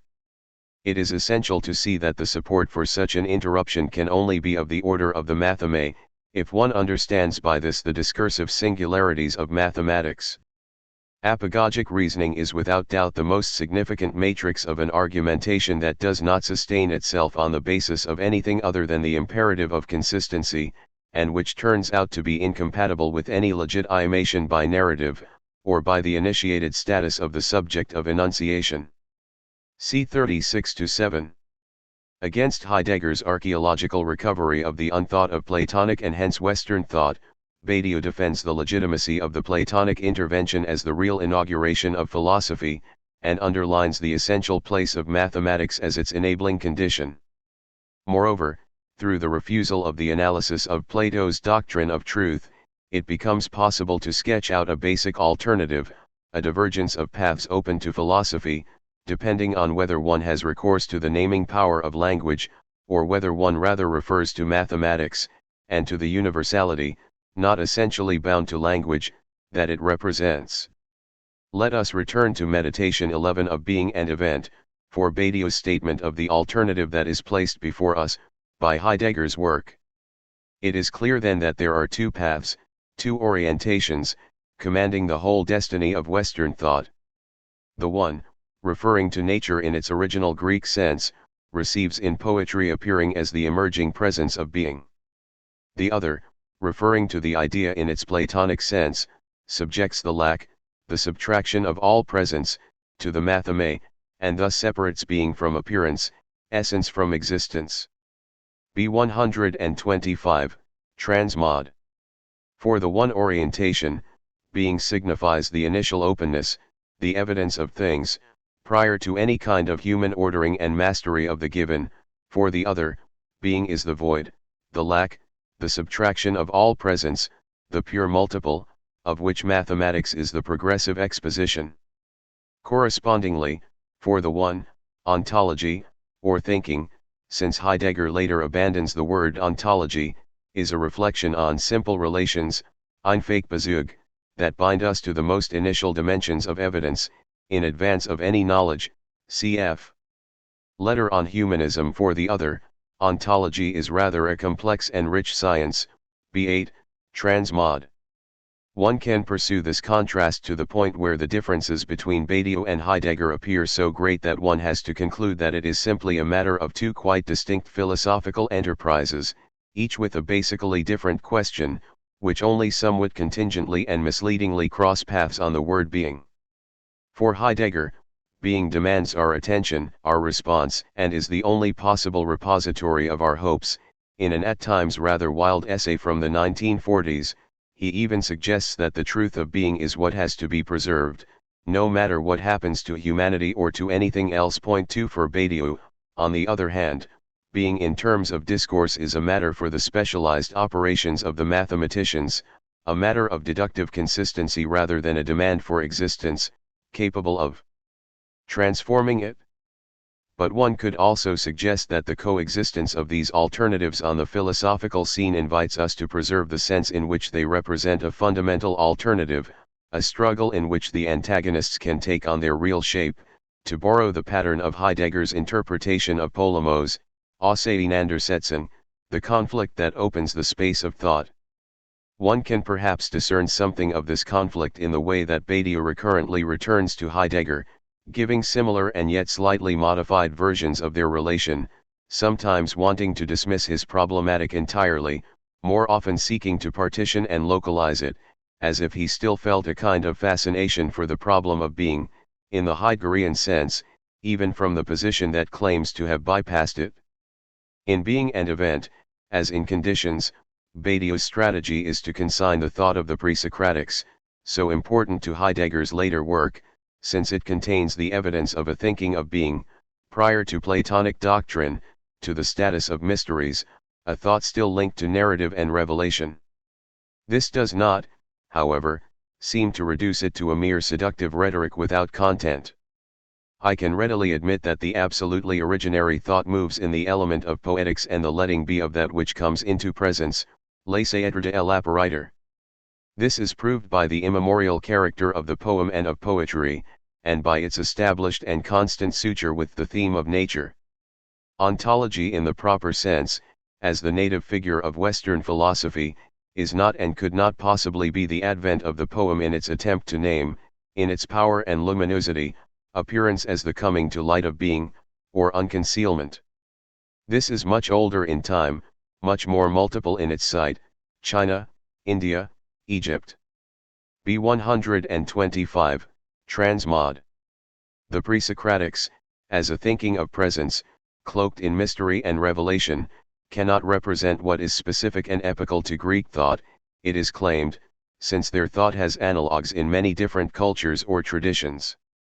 It must be said that this analogy is merely declared, not something that is shown or established, and as such it cannot be taken to affect the extensive analyses of the early Greek thinkers, in many of Heidegger's texts.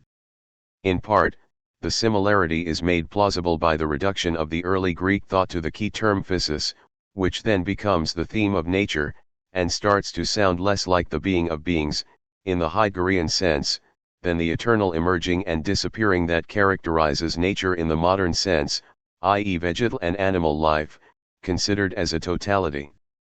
Badiou seems to be attempting here to reduce Heidegger's thought, or at least his principal witnesses, to the status of a kind of pantheist mystery religion. It is hard to see such an approach as more than merely polemical. Above all, what it does not attend to is the sense, in Heidegger, of early Greek thought as an event, as the first opening up of being, which is then transformed and effaced with the advent of metaphysics.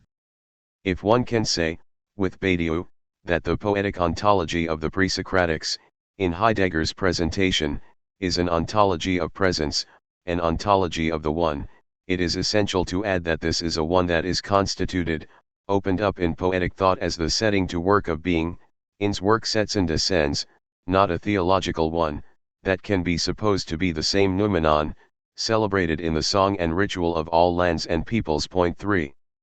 When Badiou comes back to the Auseinandersetzung with Heidegger in the Manifesto for Philosophy, the approach is somewhat different, although the basic strategy moves in the same direction, to limit the monological discourse of the thinking of being and its polarizing authority claims by positioning it within a wider field of possibilities. This time, however, Heidegger's work is situated in relation to the historical pressures of modern thought, rather than to the decisions of the Greeks. The Heideggerian thought of being is now seen as the philosophical expression of the impulses that transform poetry from the beginning of the 19th century. Badiou's thesis here, though only given in sweeping outlines, is of great potential interest to literary studies, since it offers a novel conceptualization of an area that is still in need of historical paradigms for its interpretation. For the historical formation, he proposes the title The Age of the Poets, a sequence beginning just after Hegel, during which poetry assumed certain of philosophy's functions, MP 69. The basic phenomenon at stake here is that which is concisely encapsulated by Jean-Luc Nancy as the specifically modern possibility that literature and or literary theory, criticism, poetics etc., is conceived as the locus of truth, 1993, 260. In the literature, and above all in the poetry, of this period, the literary or the poetic is understood, not in terms of a certain kind of language, a certain modification of the language we use in everyday business and conversation, but rather in terms of a truth potential proper to the poem. The truth of the poem would not be its subject matter, but would be produced solely to the extent that the poem realizes itself as a poem, and nothing else. For Badiou, the motivation for this remarkable tendency in the history of poetry derives from philosophy, rather than from within the poetic domain itself. An intellectual pressure weighs on poetry because of a lack of free play in philosophy, MP 69-70. This pressure is traced back to what Badiou calls the sutures by which philosophy, in the 19th century, delegates its functions to one or other of its generic conditions, the scientific condition in positivism, the political condition in Marxism. The domain of truth staked out by poetry is opened up by the limitations of the philosophical thought of the period. This thought is dominated by the imperatives of logic and verification, positivism, or by the subordination of thought to political imperatives, Marxism. More generally, it is opened up by the domination of the category of objectivity that prevails within both these forms of thought. The truth of the poem, announced by poets such as Hölderlin, Rimbaud, and Mallarmé, announces the decisive separation between truth and knowledge. It is this truth that Heidegger's thought then thinks through, in uncovering the foundations of knowledge in truth as unconcealment. Point 4. For Badiou, however, this means that Heidegger's work, and the whole conjuncture of contemporary philosophy that it commands, can be grasped as a suturing of philosophy to poetry. Now that it no longer represents a nascent resistance to the sutures of the 19th century, now that it has been thought through by Heidegger, the age of the poets can also be seen as a historical formation that has reached its end. The only fundamental critique of Heidegger is that the age of the poets is finished. It is necessary to desuture philosophy from its poetic condition. This means that disobjectivation, disorientation no longer today have to be formulated by poetic metaphor. Disorientation is now conceptualizable. MP 74, Transmod. What is needed, in other words, is something like the renewal, after an immense historical trajectory, of the initial interruption that was worked by Plato with reference to the pre-Socratics. In order to renew the philosophical field, it must once again be freed from the oratic authority, the mystery, and the revelation, that is now identified with Hölderlin, Mallarmé, Char, and first and foremost, one can think, with Heidegger, in whom the themes and motifs of these poets are put to work and given their latent philosophical force. But what are the demands, what are the constraints on an interruption in this situation? And what will its character be? Will it be merely a repetition of the Platonic gesture, such as Heidegger describes it, a turning away and a forgetting, anticipated perhaps by the turning away of being itself? For Badiou, mathematical reasoning provides the fixed point from which to interrupt the rumor of the profundity of Heidegger, but must one not also hear and belong to this interminable questioning, in order for the interruption to be genuine, in order for a true silence to be created, as opposed to a mere diversion, behind which the voice of being continues its murmur? How does one in fact cease to attend to being in the Heideggerian sense, the wonder of wonders, that things are? In the violence with which, at times, Badiou seeks to neutralize Heideggerian thought, one can see a desire to tear philosophy out of hearing range of the voice of being. In the claim to mark the beginnings and the ends of the age of the poets one can see a historical justification for this desire. On the other hand, in the care with which Heidegger's thought is preserved as an alternative, even if the wrong one, and in the recurrent return to poetry that has marked Badiou's work one can see the concern still to belong to an order of questions, the initial evidence of things, opening up before us, entirely free from any kind of formalization, immune to the demand of universality, and accessible only to the language that belongs to it. Notes. 1. JohnClemens and John Rolfe sketch out this transformation of the question of being and hence of the task of philosophy in Philosophy as Anti-Religion in the work of Alain Badiou, 2008.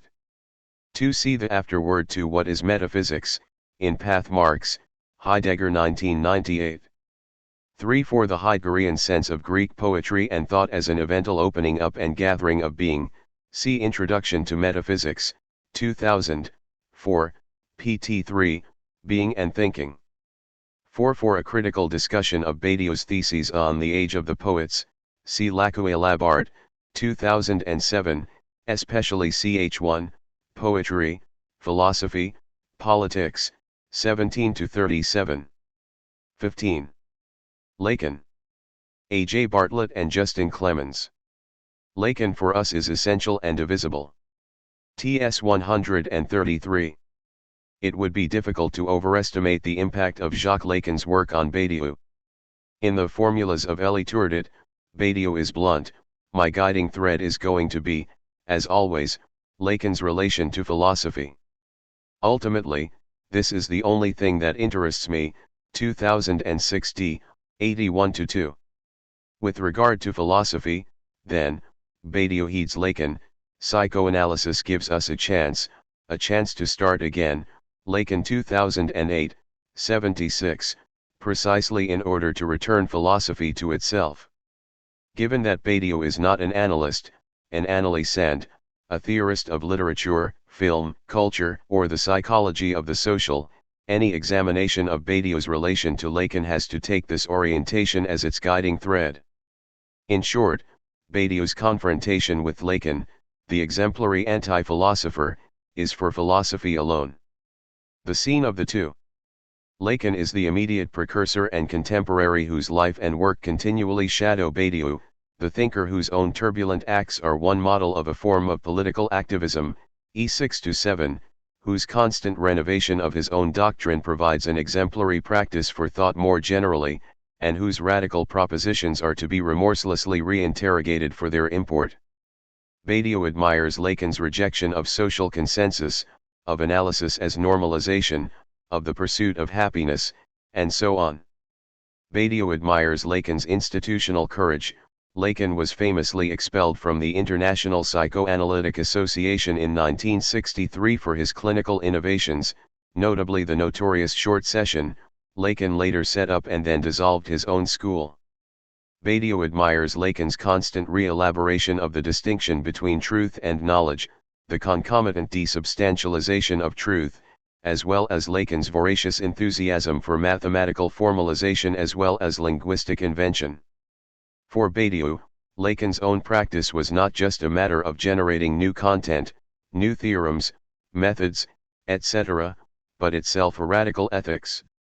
Badiou even occasionally assumes the form of Lacan's characteristic presentation, as in the seminar that eventually became Theory of the Subject. 1 As Badiou confesses in his notes to Pocket Pantheon, I have written on, or about Lacan very often, pp 189.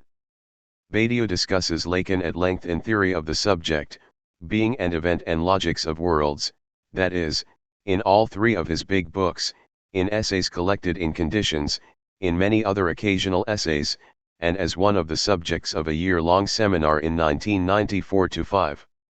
Moreover, covert allusions as well as explicit references to Lacan can be discerned throughout Badiou's text, making any summation of the former's influence on the latter literally impossible. 2 Yet, unlike Plato, Descartes and Hegel, the three confessed crucial philosophers, LW 527, who are an inspiration and a model to Badiou, whose propositions and procedures he ceaselessly returns to and cites approvingly, if sometimes critically, Lacan's propositions are first to be confronted, then passed through. Finally, Lacan's self-identification as an anti-philosopher, a term he picks up from the Dadaist Tristan Tzara, is linked to the strongest possible contemporary challenge to philosophy. 3 As Lacan puts it in a late interview, I detest philosophy, it's been such a long time since it said anything of interest. Lacan and Granzato 2004, 25. Among the great anti-philosophers, Badiou lists Saint Paul, Pascal, Rousseau, Kierkegaard, and Nietzsche. Lacan is the one who literally completes contemporary anti-philosophy, see Badiou 1994b, 19. This certainly does not mean that there are no longer anti-philosophers, on the contrary, only that, in the contemporary situation, they can go no further than Lacan. Lacan is, for the moment at least, the anti-philosopher who has offered the most radical challenges to philosophy. 4. The field. In order to delimit this set of elements of their relation, it is useful to consider this polemos in terms of Badiou's own contemporary language. What Lacan establishes as the discourse of anti-philosophy, the discourse of the unconscious and, as such, that which for Lacan is maximally alien to philosophy. 5. Badiou will try to reverse. 6 Badiou will try to retrieve from Lacan the thought of that thought, the unconscious, that, for Lacan, would rather relinquish itself than be thought, by philosophers, and that philosophy, primarily under the names of Plato and Hegel, therefore could not think, see Lacan 2008, 103. At the heart of the philosophical enterprise for Lacan was its certainty as to the sense of truth, which provides the philosopher with a comforting wisdom, the knowledge of the whole. Lacan's rejection of the philosopher's happy correlation turns on the real of sex, on the man-woman disjunction and, as such, the psychoanalytic discovery that there is no relation to the real. The real thus marks the impossibility of sexual relation. Point 7 in Theory of the Subject. Badiou, declaring that Lacan is ahead of the current state of Marxism and we must take advantage of this advance so as to improve our Marxist affairs, TS 115, imposes this idealist doctrine directly onto the real of class. There is no relation between classes. Point 8 critically, there where the subject comes to be outside all knowledge is, essentially, the very, anti-philosophical, thought of the real. For Badiou, philosophy today must begin in this place, designated by the antagonism of anti-philosophy. In accepting Lacan's analysis of philosophy as the discourse of the master, which give the stakes of Lacan's anti-philosophical reversal, Badiou simultaneously affirms that philosophy is not that discourse of sovereign expropriation Lacan describes in My Teaching as the discourse whose knowledge of its thought determines its indivisibility. Badiou's strategy in reading Lacan is in fact somewhat Lacanian. For Badiou, Lacan's definition of philosophy literally still leaves something to be desired, and it is precisely the subject of this residue, that which is nothing, that Badiou seeks to extract from Lacan's anti-philosophy. The void point from which philosophy will begin again, as philosophy will have to be distinct from both the discourse of the master and the analytic discourse. This is to say that the relocalization of this void point will be crucial in order that the subject of Plato can truly become our contemporary. In Conditions, Badiou makes a brilliant anti-philosophical joke regarding the relation between philosopher and psychoanalyst. Referring to Plato's speculative parricide of Parmenides, Badiou confesses that it is as a faithful son of a parricide that he comes to philosophy. Moreover, it is not therefore as a parricide that he comes to psychoanalysis, but with filial respect. He is indeed a son of philosophy, that is, a son of Plato, but, despite this criminal heritage, he comes to psychoanalysis not under the condition of some end but in order to take one more step in philosophy. See 201.9. In this sense, Lacan is understood as the educator for every philosophy to come. C 129, TW 119, LW 523. Lacan's anti-philosophical animus is thereby given a philosophical freighting by Badiou himself, who turns it into a central category of his own thought. Point 10 In sum, ontology or not, psychoanalysis according to Lacan imposes a general rectification on philosophy, which touches upon nothing less than the way in which truth leans up against the real. TS 135.11. What is crucial for Badiou about anti-philosophy is that it offers challenges to philosophy that philosophy ignores at its cost. It is only by confronting the real of anti-philosophy that philosophy has any chance at all of establishing something at once new, yet still philosophical. This is the sense in which we invoke the category of the reverse that establishes the existence of that which, within the situation of psychoanalysis, could not exist except as the minimal condition of its own act of reversal. A return to the scene of the crime. Taking up Badiou's example of the philosophical criminal, we shall attend to the charges Lacan makes against philosophy. In particular, Lacan charges philosophy with the following. It is, a discourse of the master, that is, one that exploits the practice of workers by transforming savoir-faire into savoir, a crime of power. 2. An ancient discourse fixated on the whole, and therefore incapable of dealing with the challenges of modern, post-Galilean science, a crime of knowledge. 3. For the most part incompetent to deal with the problematics of desire and enjoyment, a sex crime.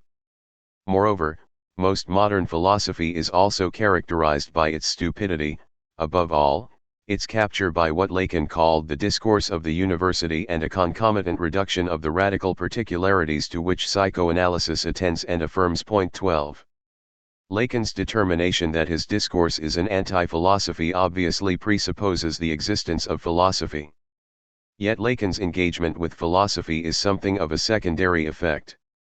Lacan's entire discourse is grounded in clinical practice, and so engages with philosophy only in so far as what is said in the clinic can be in some sense considered to mark the place of truth, a truth that philosophy is determinately incapable of recognizing as such. Point 13. In turn, Badiou's definition of philosophy is at once classical and contemporary. Philosophy is the love of truth, the pursuit of wisdom, but, for Badiou, philosophy as the love of truth can be no such thing if it fails to submit itself to the truths of its own times. The difficulty for the philosopher is that these truths are not themselves philosophical. Badiou notes that for Lacan the pretension of philosophers is to corral the love of truth within the conceit of a wise friendship off limits to strangers, and thus philosophy's pretension is in fact the result of an immanent transference. The conceit of philosophy is to treat such transference as natural. What is proper to a philosopher is to love truth is the province of the philosopher. Thus Lacan will say that the psychoanalyst does not love truth, which is to say, does not privilege truth over the subject, who speaks, and this declaration, Badiou contends, prescribes the directions taken by anti-philosophy, c. 129, tw 119. Badiou thus sets himself the task, as noted, of reversing this reversal, which is not to say negating Lacan's negation, by returning to truth under the condition of traversing the anti-philosophy of Lacan. Philosophy, in short, must be subject to truth, a truth that is not simply one of castration. Badiou, in other words, needs to construct a category of truth that avoids having the characteristics Lacan assigns to castration, yet that will be a truth that, in Lacan's words, is always new, Lacan 2008, 17. But to be subject to truth, psychoanalysis teaches, is to affirm the void that separates truth from reality or from knowledge.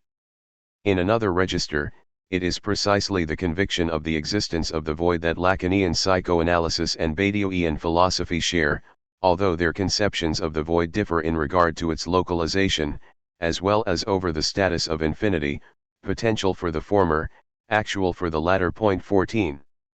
Whereas the philosopher derives his wisdom and power from the love of truth, Lacan, invoking the clinical experience of truth coming to pass as slips, dream and comedy, to use several Freudian terms, argues that truth is effectively the impotence of power and wisdom, and not their substance. Truth is thus integrally affected by castration for Lacan. The love of truth is the love of castration and, further, love is the veil of truth as castration. Against the philosopher, truth is denied the power to say all. Unlike Heidegger's pathos of forgetting, however, Lacan's contention is that truth is the name of what can only be half said or ill said, to borrow Beckett's term. As castration is structure itself, there can be no return for Lacan, as there must be for Heidegger, to the primordially uncastrated, TW 120, c. 130. As Badiou puts it elsewhere in Conditions with regard to the formulas of sexuation, there is no angel or angelic order for Lacan, because castration is effective for every speaking being, hence for every thinking being, c. 213. At the same time, truth as the name that disguises its acute powerlessness to say all contains for Badiou the essence of an ethics for philosophy. This is critical for Badiou precisely because, given his formal demonstration of a specific error in Lacan's use of the infinite with regard to the formulas of sexuation, it will allow contemporary philosophy to return to its Platonic foundations in such a way as to show the latter's formal break with the linguistry of the poets, of flux, to be one predicated on a real. That real is given in a mathematical dream of Plato's, as a rational disjunction rather than as an ideal forgetting. It might serve those who consider philosophy a sovereign discourse to recall that philosophy had no purchase in the city of its foundation, and Socrates, its exemplary figure, was excised from the body politic, of which he was a citizen, precisely in so far as he presented his act under the guise of the love of the truth, which, being neither substance or nature, and as such foreign to and subtracting from the city's self-representation, could not be tolerated. Badiou as a philosopher will therefore announce, truth is bearable for thought, which is to say, philosophically lovable, only insofar as one attempts to grasp it in what drives its subtractive dimension, as opposed to seeking its plenitude or complete saying, TW 120, C 130.15. In another essay, Badiou will note that the critical philosophical move is from impotence, i.e. castration, to impossibility, i.e. what an actual situation forecloses, a move that Plato accomplishes, and which Badiou seeks to refound. The very condition of Lacan's anti-philosophy, that the philosopher under the name of truth presumes to know all, Badiou now invokes as the condition of philosophy itself. When this condition is incorporated with the discourse-specific inventions of art, politics, and mathematics, philosophy once again becomes possible. But it becomes possible again not as a discourse of mastery, of knowledge per se, but as the love of truth in so far as the latter is no longer the knowledge of all. Rather, in a subtractive and subjective sense, truth becomes that which is for all, or, to put it another way, literally universal in so far as it subtends an affirmative conception of the infinite, rather than one that makes use of an abusive, negative conception of the inaccessible. It is therefore possible to consider Lacan's work as an event for philosophy, just as Freud was an event for psychoanalysis, in so far as it breaks with predominating forms of philosophy, and with those discourses that announce the end of philosophy, c. 236. On the one hand, the psychoanalytic charge against philosophy as pre-scientific is demonstrably true in so far as philosophy's constant referral to truth in transcendent and sovereign terms entails a refusal to think the truths of its times as they occur, instead finding within them mere repetitions whose concept is already captured by philosophical knowledge. On the other hand, Lacan's discourse refuses the sophistical discourse of the end of philosophy in so far as that signifies the end of a desire whose truth Lacan is nevertheless committed to unfolding within the desire of the subject, precisely as anti-philosophy. Philosophy for Lacan is at once anachronistic and yet has not realized it has finished. Lacan also maintains that philosophy in the contemporary world has fallen from being a discourse of the master to that of a university discourse, a discourse that prides itself on giving the new master the language appropriate to its ever more totalitarian mastery. One need only survey the policy documents of our democracies, or often even the research output of the contemporary academy, to see the discourse of contemporary non-philosophy serving the interests of today's ruling classes and doing so often before the ruling class even knows that this is its knowledge. 16 In articulating the ruses of both the master and the university, Lacan opens an aporia, which is another way of saying chance, the void of a suspended act, c. 202, upon which philosophy, in Badiou's sense, can intervene or return. As noted in the chapter on conditions, Lacan's work proved crucial for Badiou in recognizing that post-romantic philosophy was the outcome of various sutures, of scientism, historicism, politicism and so forth. Precisely because Lacanian analysis explicitly theorizes its own backwardness and liminality vis-a-vis its own conditions of literature and science, and, above all, with respect to the utterances of its suffering analysans, this modus operandi becomes a kind of model for philosophy too. And precisely because Lacan only ever presented himself under the heading of a return to Freud in order to elaborate his own theory, i.e. a return to the origins, to the problem and to the tumult of the origin, one would have to say that Badiou's return to Plato is not only inspired by Lacan but is the result of passing Lacan's discourse in its entirety. The paradox is that it is at the very point of the impasse that Badiou passes through, c. 222. One dominant way in which contemporary philosophy is not modern accords with the discourse of ends, and that of the university is in its relation to mathematics. As Badiou notes in the Pocket Pantheon, Lacan, following the ruses of the signifier, turned to mathematics and to topos theory in order to provide a geometry of the unconscious in which its three agencies, the real, imaginary, and symbolic, which not the subject, could at last be rigorously formalized, pp. 3. This operation recalls another, this time a primordial, philosophical gesture, one that Badiou constantly reminds us has been registered, acclaimed, then reviled throughout the centuries, c. 129, TW 119, that of Plato's recourse to the matheme. Once again, the twists and turns of Lacan's anti-philosophy return us to philosophy, and more specifically to non-Aristotelian variants of philosophy, LW 522. Badiou states that what ties him most closely to Lacan's teaching is the latter's conviction that the ideal of any thinking is that aspect of it which can be universally transmitted outside of sense. In other words, that senselessness which should be understood as the absence of sense or even of sex sens, see Badiou 2006d, 83-4, Lacan 2008, 18, is the primordial attribute of the true. It is in this context that Badiou can align within philosophy the anti-philosopher and the name of the Father. Platonism is the belief that in order to come close to this ideal, it is necessary to mathematis, LW 522. Lacan famously states that mathematics alone reaches the real and that it is the science of the real. Insofar as we might treat Lacan as an event for philosophy, this notion of mathematics reaching a real should be considered a trace whose trajectory Badiou will follow and, in doing so, will reformalize. In short, for Badiou mathematics is the discourse of ontology, of what can be said of being qua being. Being for Badiou is not the same as the real, even though, just as the real for Lacan, it will open in a space between sense and non-sense.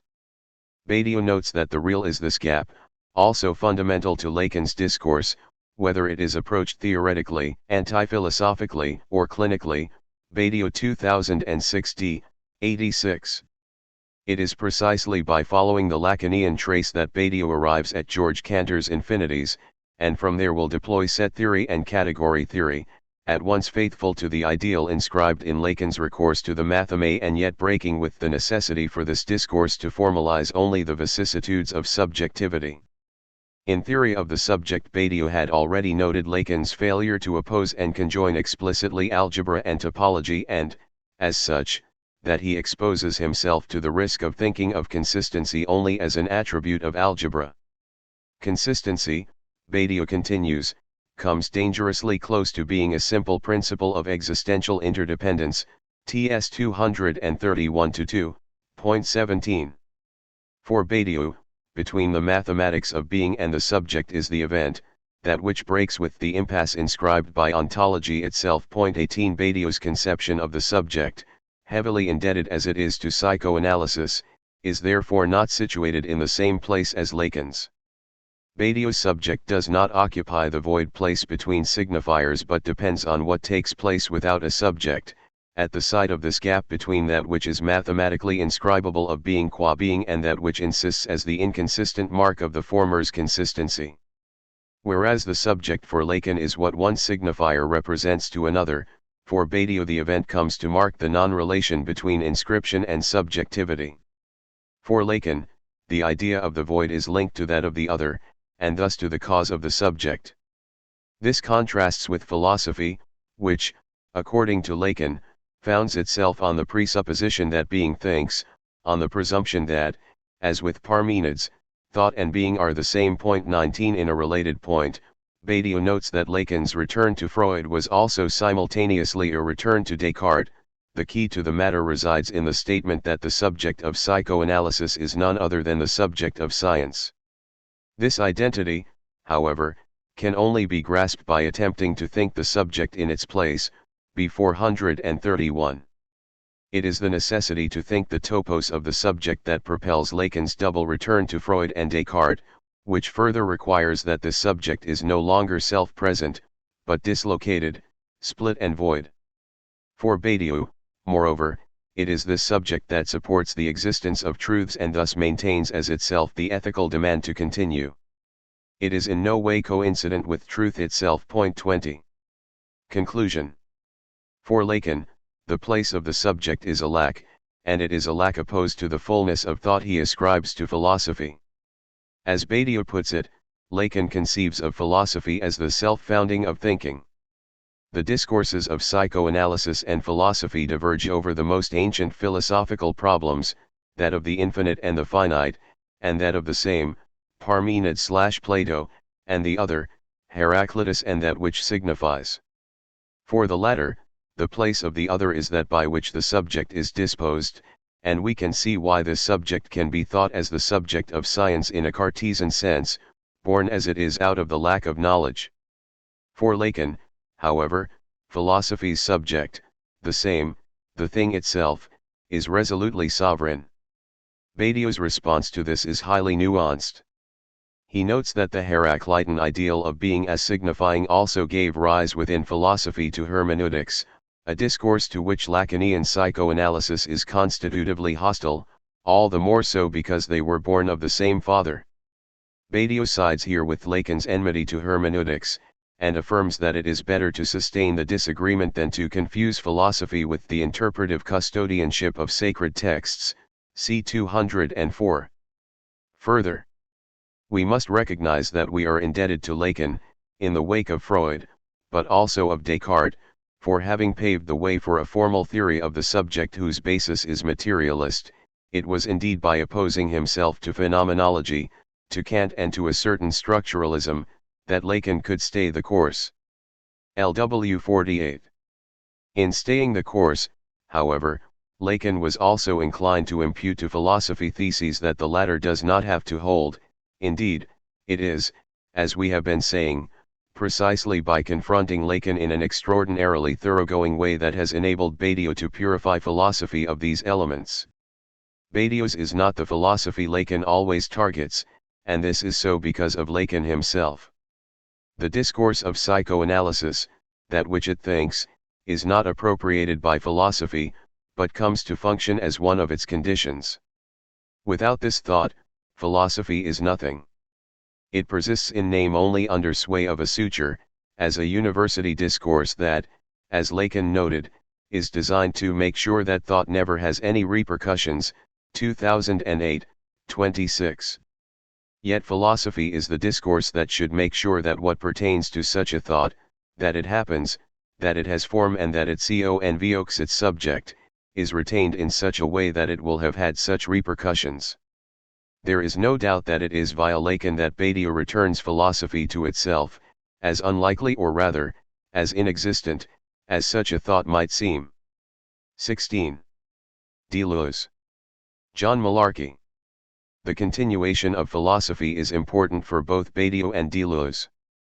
Unlike many of their generation, neither accepted that the end of philosophy was upon us. Indeed, as Badiou admits, both are classical in their approach, taking the perennial problems of metaphysics, such as the one and the many, or the finite and the infinite, to be fundamental for their own projects. Further evidence of their classicism lies in Badiou and Deleuze equally disliking dialogue, or analytic debate, as a model of philosophical procedure. Theirs is the aristocratic style of disputatio, d. 45. In addition, both of their enterprises are animated by modern thinkers, Spinoza for Deleuze and Descartes for Badiou. They are equally unique, for their time, in being avowedly pre-Kantian, albeit with a post-Kantian awareness of all the difficulties that follow from such a position. But here is where some gaps between Deleuze and Badiou appear. Where Badiou still has faith in the project of modernity, and indeed in Cartesian rationalism, Deleuze's invocation of Spinoza, or Leibniz, is made only to conjoin them with a certain post-structuralist, rather than postmodernist, agenda that would be the ruin of various rationalist dogmas. For Deleuze, Descartes is a philosophical adversary, whose conceptual legacy must be overcome.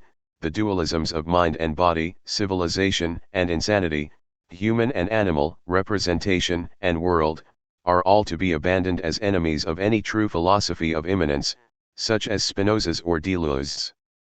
Badiou's work, by contrast, can be seen as the contemporary embodiment of mathematical Cartesianism, reconceived through set theory. The very last meditation in being and event, which, as a whole, can be read as the new Cartesian meditations for our time, is entitled Descartes/Lacan, encapsulating the philosophical lineage Badiou wants to continue. Yet things are never so simple, in that Badiou's rationalism, despite certain appearances, is not very faithful to Descartes at all, especially given the fact that Badiou is certainly not a representationalist, and his model of the rational is far more aleatory, being built upon the contingency of event and choice rather than on the apodicity of simple intuitions. What really attracts Badiou to Descartes, and, behind him, Plato, is his mathematicism. As he puts it himself, his heroes are Lacan, Descartes, Galileo and Plato, because for each, their vector, is none other than mathematicism. Even here, though, it is a radical mathematics that interests Badiou, the new mathematics of set theory that plays with unpredictable, unimaginable quantities, and new infinities that transform our previous modes of thinking, B 124, TW 64. Conversely, Deleuze is more modernist than Badiou on one essential point: he sees philosophy having its own exclusive role as the creator of concepts. In What is Philosophy? He makes a sustained case for the exclusive right of concept creation securing a function for philosophy, Deleuze and Guattari 1994, 8.1 Philosophy generates its own content through its own method. There is, then, such a thing as a philosophical event wherein a concept is created by a philosopher. For Badiou, however, there are no philosophical events per se, but only the events, and truths, created by the conditions of philosophy. Philosophy is constituted by an outside, its four conditions being in the non-philosophical realms of science, politics, art, and erotic love. Philosophy's condition of possibility is not immanent to itself, but comes from these, to it, transcending domains, one of which, moreover, takes over the mantle of ontology from philosophy, mathematics. Philosophy no longer has a direct relationship with what used to be called first philosophy or ontological metaphysics. The study of being as such, ontology, is now the proper object of mathematical set theory, IT 165. This mathematicism on Badiou's part stems, of course, from his view that truth is not relative to language, a claim he ascribes to the sophists. Mathematical inscription must always underscore the textual letter. Set theoretical inscriptions are impervious to being reduced to culturally conventional language, and that is why Badiou believes that they are the language of immanence, there is no outside beyond them, and are the proper basis for understanding the universality of truth. That said, Deleuze shares with Badiou his issues with linguistic philosophies. Rorty and Wittgenstein, say, would be enemies for both. Deleuze clearly rejects the power of language in theory, seeking a non-linguistic semiotics of direct sensation instead, sense as the being of the sensible. He wants to replace the linguistically dominated semiological approach with a semiotics, a system of images and signs independent of language in general. Here, a language system only exists in its reaction to a non-language material that it transforms. This is why, as one commentator put it, Deleuze is rigorously anti-linguistic, Roparzwiuli Amir 1994, see Deleuze 1989, 29. Yet the logic of this Deleuzian sense, and sensation, is still too empiricist for Badiou, and he insists that only the matheme can penetrate the absolute and the infinite. The study of mathematics is the obligation of true philosophers. He is fond of citing the epigraph over the entrance to Plato's Academy, "Let none enter here who is not a geometer," TW 14, MP 34. For Badiou, it is the rigor of mathematics, its certainty and universality, that appeals to him rather than its verification through other empirical knowledges. Indeed, mathematical formalism is ideal because it is empty. As soon as it is filled in, or applied, it is no longer mathematics but effect. The content that fleshes it out is always effective or intuitive. In stark contrast to this, Deleuze's conflation of sense and sensation marks out his own non-Platonist tendencies, which, for Badiou, is precisely where he falls short of a sufficiently Platonist Platonism, that is, one that would exorcise the material, or rather a certain kind of naturalistic notion of matter, in favor of the abstract, quality in favor of quantity, animal vitality in favor of intellectual life. For Badiou, the perpetual cross of metaphysics has been the choice between the animal and number, the organic and the mathematical. Deleuze chooses without hesitation for the animal, according to Badiou, 1994a, 55. For Deleuze, the mathematical multiplicities that Badiou valorizes are always only purely formal modalities, empty of value and abstract in the wrong way, TW 99. Indeed, another variance between Deleuze and Badiou here is in their respective notions of abstraction. Deleuze's constant complaint against philosophers is that their thought is not abstract enough, that it pitches its level of abstraction too low and consequently loses the virtues of proper abstraction. The notion of an abstract machine in 8,000 plateaus, for example, is conceptual, yet without forfeiting the virtues of the concrete. It is a device by which to capture surface, large-scale entities as parts of even larger material processes. That which is more abstract is that which incorporates a larger, that is, more multiple, sample, considering not only human but also animal, inorganic and other inhuman processes. According to Badiou, of course, this is not true abstraction. What Deleuze discounts as the mere formality of pure quantity is actually wherein its power rests for Badiou, and for two reasons: multiplicity must be pure quantity, no quality, if it is to generate the paradoxes that condition the possibility of an event, and it must be homogeneous and empty if it is to be the basis for a truly universalist politics. Conversely, according to Badiou, Deleuze's antipathy towards a wholly mathematicist ontology, Deleuze does, admittedly, embrace the differential calculus in his work, but more on account of its kinship with vital processes rather than its inherent formalism, is due in part to a poorly thought-out polemic against sets that erroneously reduces them to number, whereas number actually reduces to sets. Before turning next to possibly the most important idea Badiou shares with Deleuze, the idea of the event, let me say a few words about two topics on which they appear to diverge most: the subject and truth. According to Badiou, truth and subjectivity are co-engendered through the event, which must be understood conceptually, that is, through reason. A fundamental thesis of being and event is that a subject is nothing other than an active fidelity to the event of truth, B12, 13.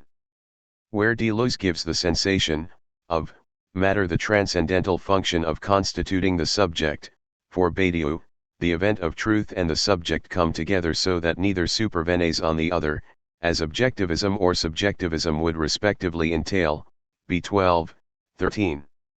There is an identity of being and thinking, but only via events and the decisions immanent to them.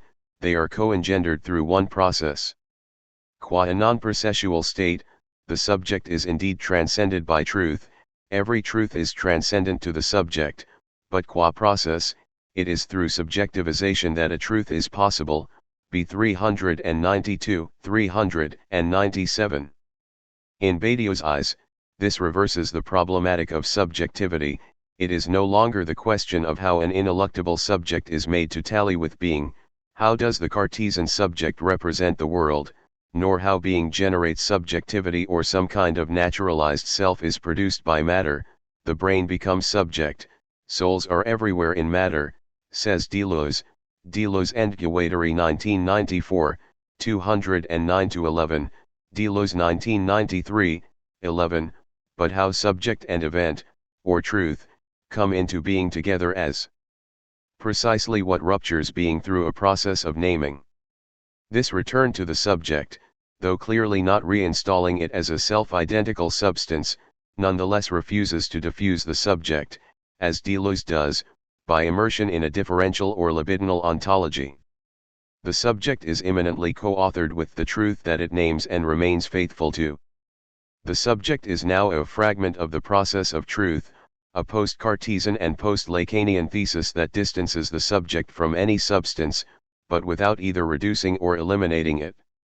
Deleuze, by contrast, must be regarded as part of the post-structuralist paradigm that did its utmost to decenter the self, though in his case by looking to the differential forces of matter rather than language, as most others did, e.g. Barthes, Derrida et al. One does not ask how the subject gains its experience, Deleuze wrote, but how experience gives us a subject, 1991, 87.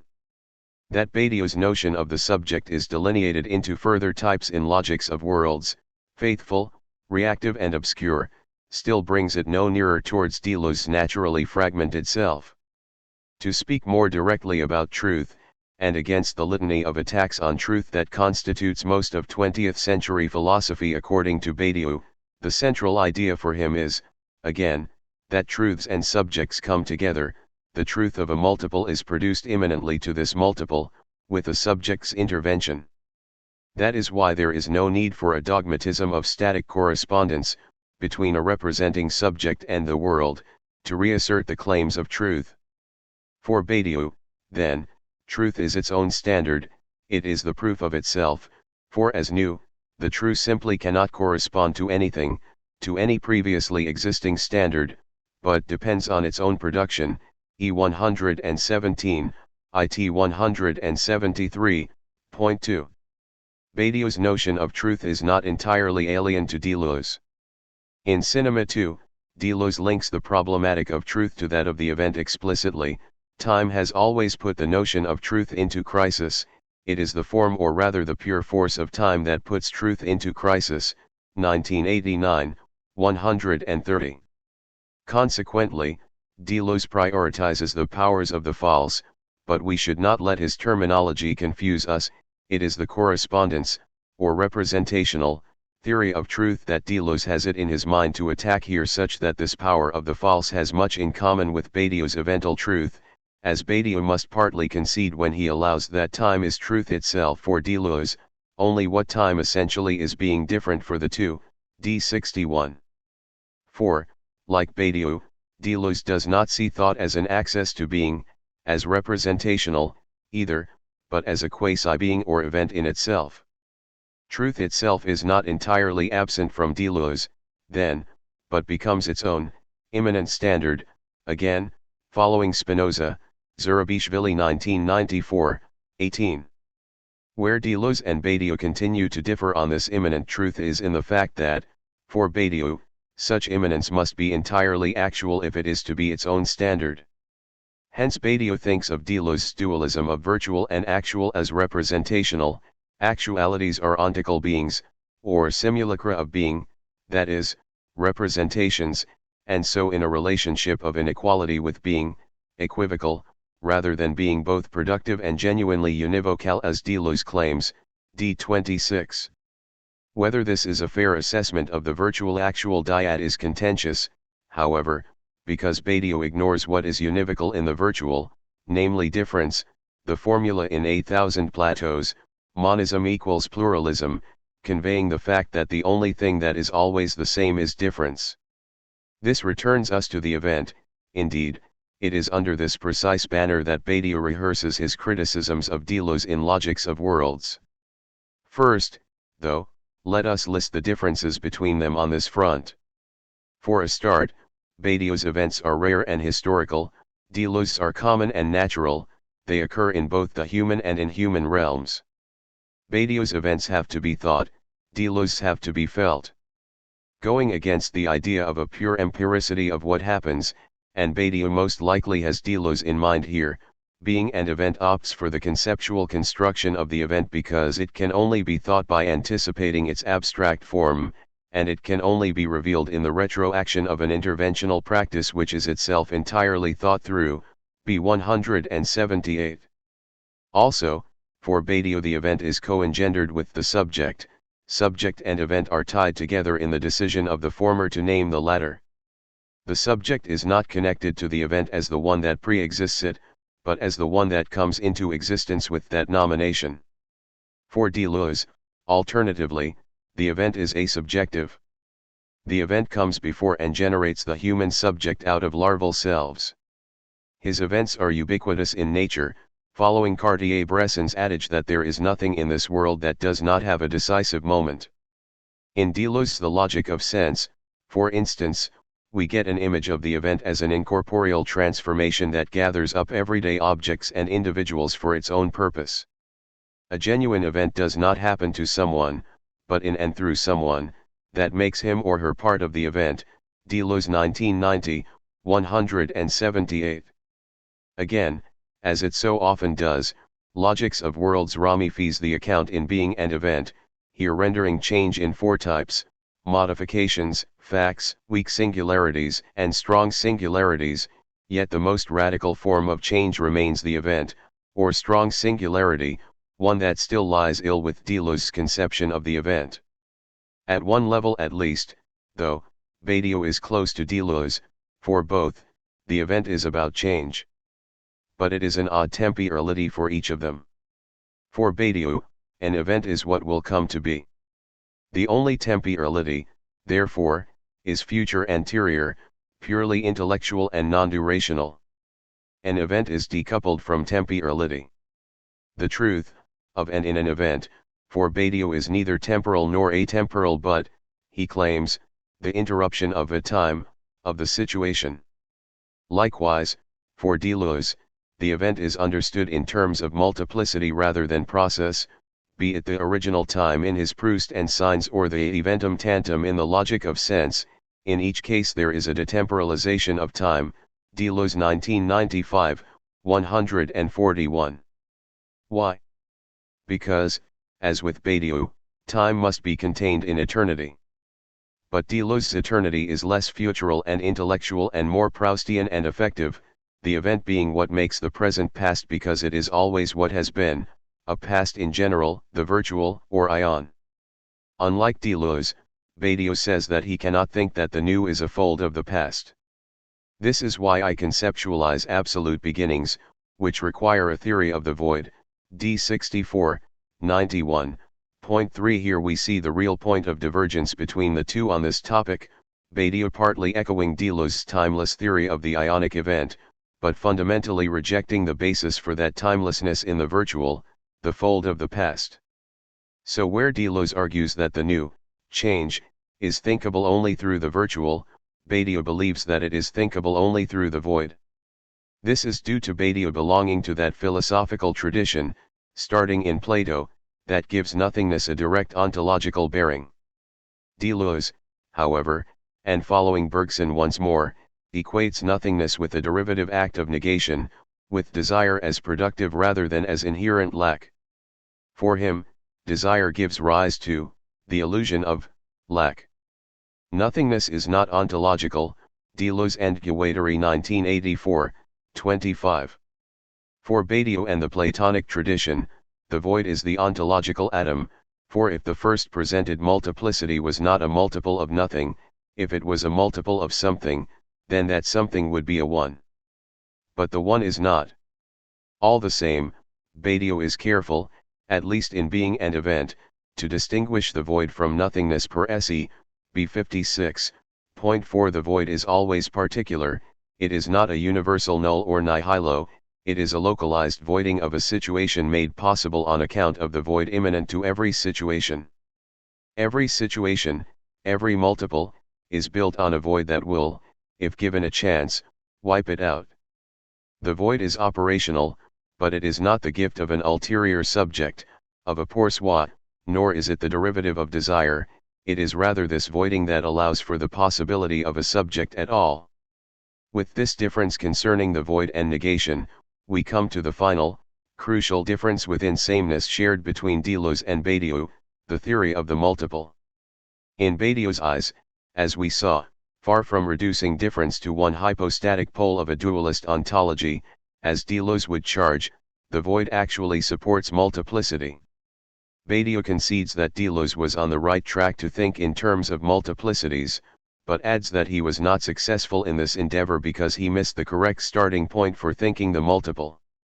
For Badiou, the science of the multiple qua multiple must be set theory, because it is the theory of the multiple in the purest sense, which, through its axioms and theorems, articulates all that can be said about the pure multiple.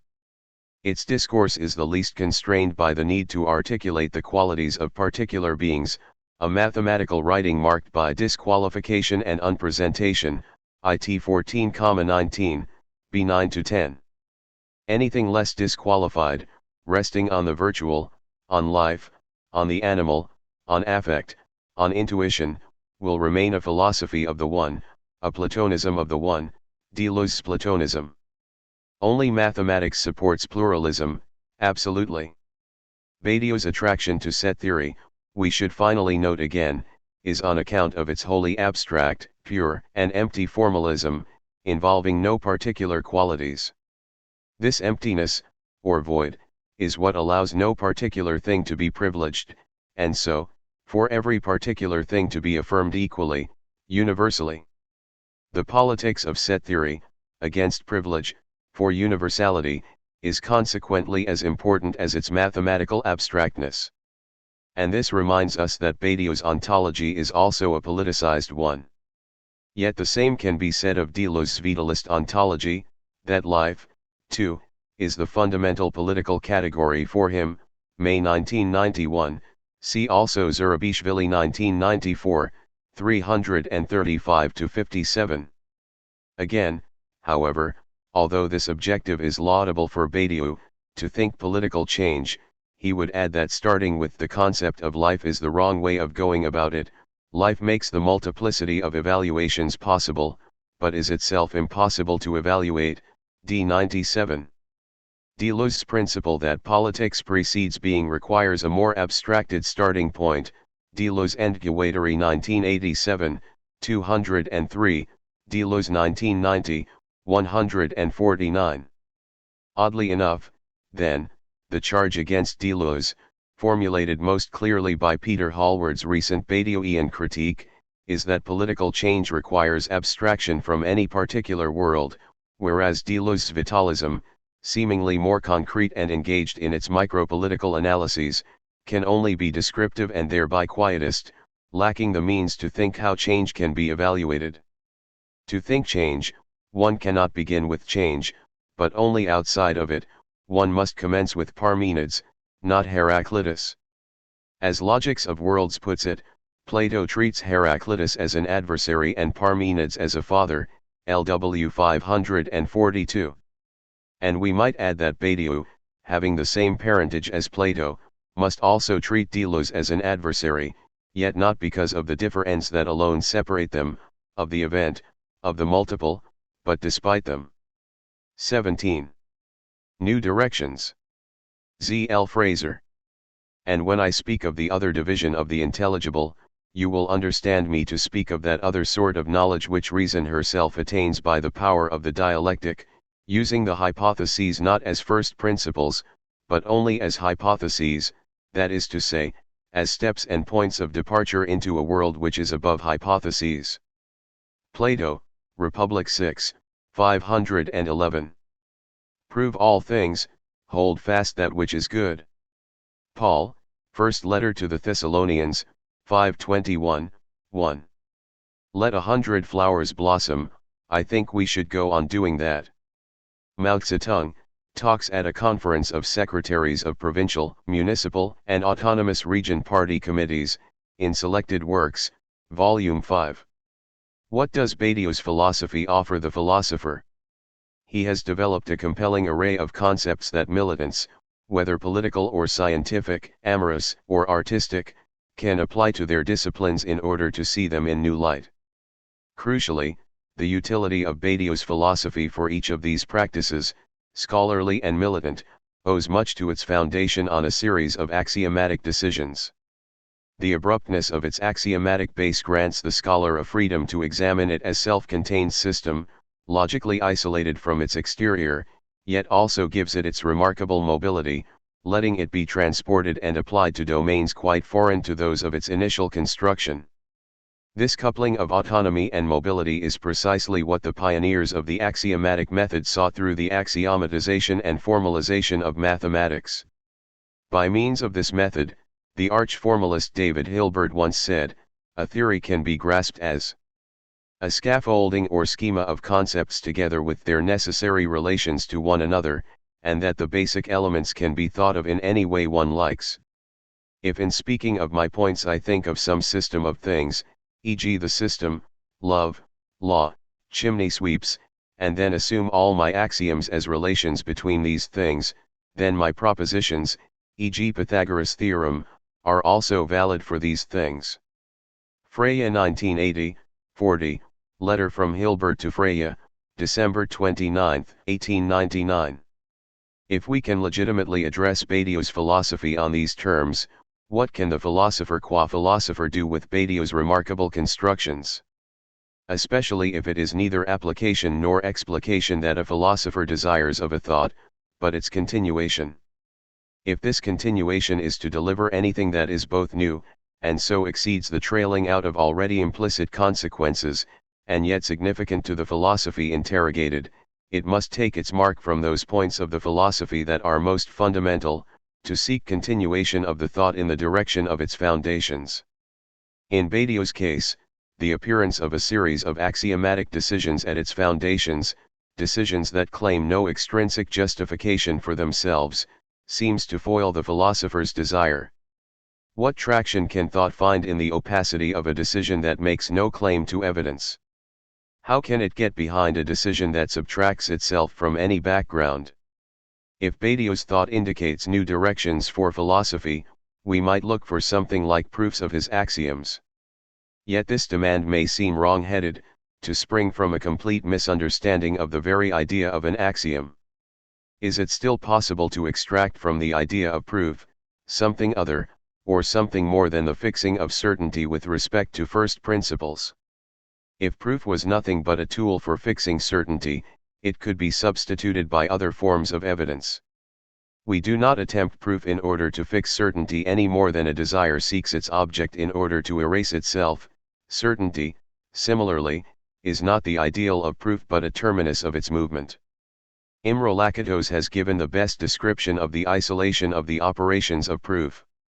He proposes that we retain the time-honored technical term proof for a thought experiment, or quasi-experiment, which suggests a decomposition of the original conjecture into sub-conjectures or lemmas, thus embedding it in a possibly quite distant body of knowledge. This decomposition of the conjecture suggested by the proof opens new vistas for testing. The decomposition deploys the conjecture on a wider front, so that our criticism has more targets. Lakatos 1976, 9-10. The movement of decomposing, embedding, and possibly transforming a conjecture can proceed even in the absence of principles that would anchor its certainty. Indeed, this conception of proof will even allow for a false conjecture to be proved, Ibid. 23, not shown to be true, but rendered intelligible. Nothing prevents us from putting the same operations to work on the axioms of a system, to illuminate what would otherwise go unnoticed. Such decompositions and embeddings of a proof can have effects on the conjecture in question. They have the power to force a transformation of the conjecture, bearing not only on its epistemic status, but on its content as well. By decomposing, proof aims to expose points at which the conjecture opens onto something other than what is explicitly contained in it, and the embedding of these points in possibly distant bodies of knowledge seeks something like a condition, in Badiou's sense of the term. The difference between an example and a condition, in general terms, can perhaps be expressed by saying that while an example serves to reflect, illustrate, and perhaps corroborate its concept, a condition subjects a concept to rational demands that might otherwise remain foreign to it, exigencies that put the concept to work, that enrich and transform it. Point 2. But is Badiou's philosophy not a philosophy of decision, a decisional philosophy, and the axiomaticity of his thought a performative necessity? There is no reason to abandon Badiou's insight that any project of thought, philosophical or not, is punctuated by a series of axiomatic decisions, explicit or obscure. The project of seeking proof for any such axioms could not proceed otherwise. But to treat these as hermetically sealed dogmata, which can be accepted or rejected but never dismantled or tampered with, is to indulge in an anti-philosophical fetishization of axioms. This is an indulgence Badiou himself resists. The principal thing for me, he remarks to Tsuchiendo, is that there are always axiomatic decisions. I do not believe at all that it is necessary to posit an opposition between the decision, on the one hand, and, on the other hand, intuition or experimentation, since the decision is always the formation or concentration of a series of experimentations or intuitions in the process of the perception of a situation. It is rather the notion of a common point between them that renders a network. CM 101. If I echo here Plato's injunction to destroy hypotheses, it is not in order to arrive at a revelation of principles that would make decisions unnecessary, but to activate experiments informing those decisions, and extend them into new series, leading, perhaps, to the crystallization of new axioms. This is what I mean by the continuation of a philosophy. Let us apply this thought to a particular decision of Badiou, the axiomatic identification of mathematics and ontology. When it surfaces for the first time in Badiou's writings, in a 1984 review of Lyotard's Les Différends, this thesis takes the form of a conjecture to be proven. Point 3 Against Lyotard's reduction of mathematics to an ensemble of free and regulated word games, Badiou opposes the conjecture that mathematics, throughout its history, is the science of being qua being, that is, of being insofar as it is not, the science of impresentable presentation. I will prove it one day, 1984, 861. By the time of being and event, the project of proving this identity has been all but forgotten. How could we resume this project today? We can begin by unfolding this crucial thesis, mathematics equals ontology, and marking out a series of lemmas to be proved. As a first approximation, the following seems reasonable: throughout its history, mathematics has constituted itself, in truth, as ontology, the discourse in which being qua being is articulated according to the pure forms of its presentation, forms that, in light of the non-being of the one, can only be thought as pure multiplicities. The being, or rather the presentational form, of anything that is can be thought only in and through mathematics. Today, the ontological vocation of mathematics is best approached by way of set theory, and its Zermelo-Fraenkel axiomatization, ZF, in particular. This discourse makes explicit the ontological univocity of mathematics, as the science of multiplicity qua multiplicity, and its suture to being insofar as it is not by way of its nomination of the void, whose ontological name is O. Without exhausting its complexity, at least 6 threads can be pulled from the skein of the identity thesis. In order of exposition, these can be called history, the one is not, presentation, void, truth, description. Each thread, in some way or another, loops around a blind spot in Badiou's apparatus, and helps to localize a site at which the apparatus can be open to experimentation and, it is hoped, productive critique. Unfortunately, there is room here to give an explication only of the first of these. This should, however, be sufficient in this context to give a sense of how ongoing and future philosophical interventions into Badiou's work might proceed. Badiou's identification of mathematics and ontology is frequently addressed as if it concerns set theory alone, but we are repeatedly reminded that this is not the case. Mathematics, throughout its history, is the science of being qua being.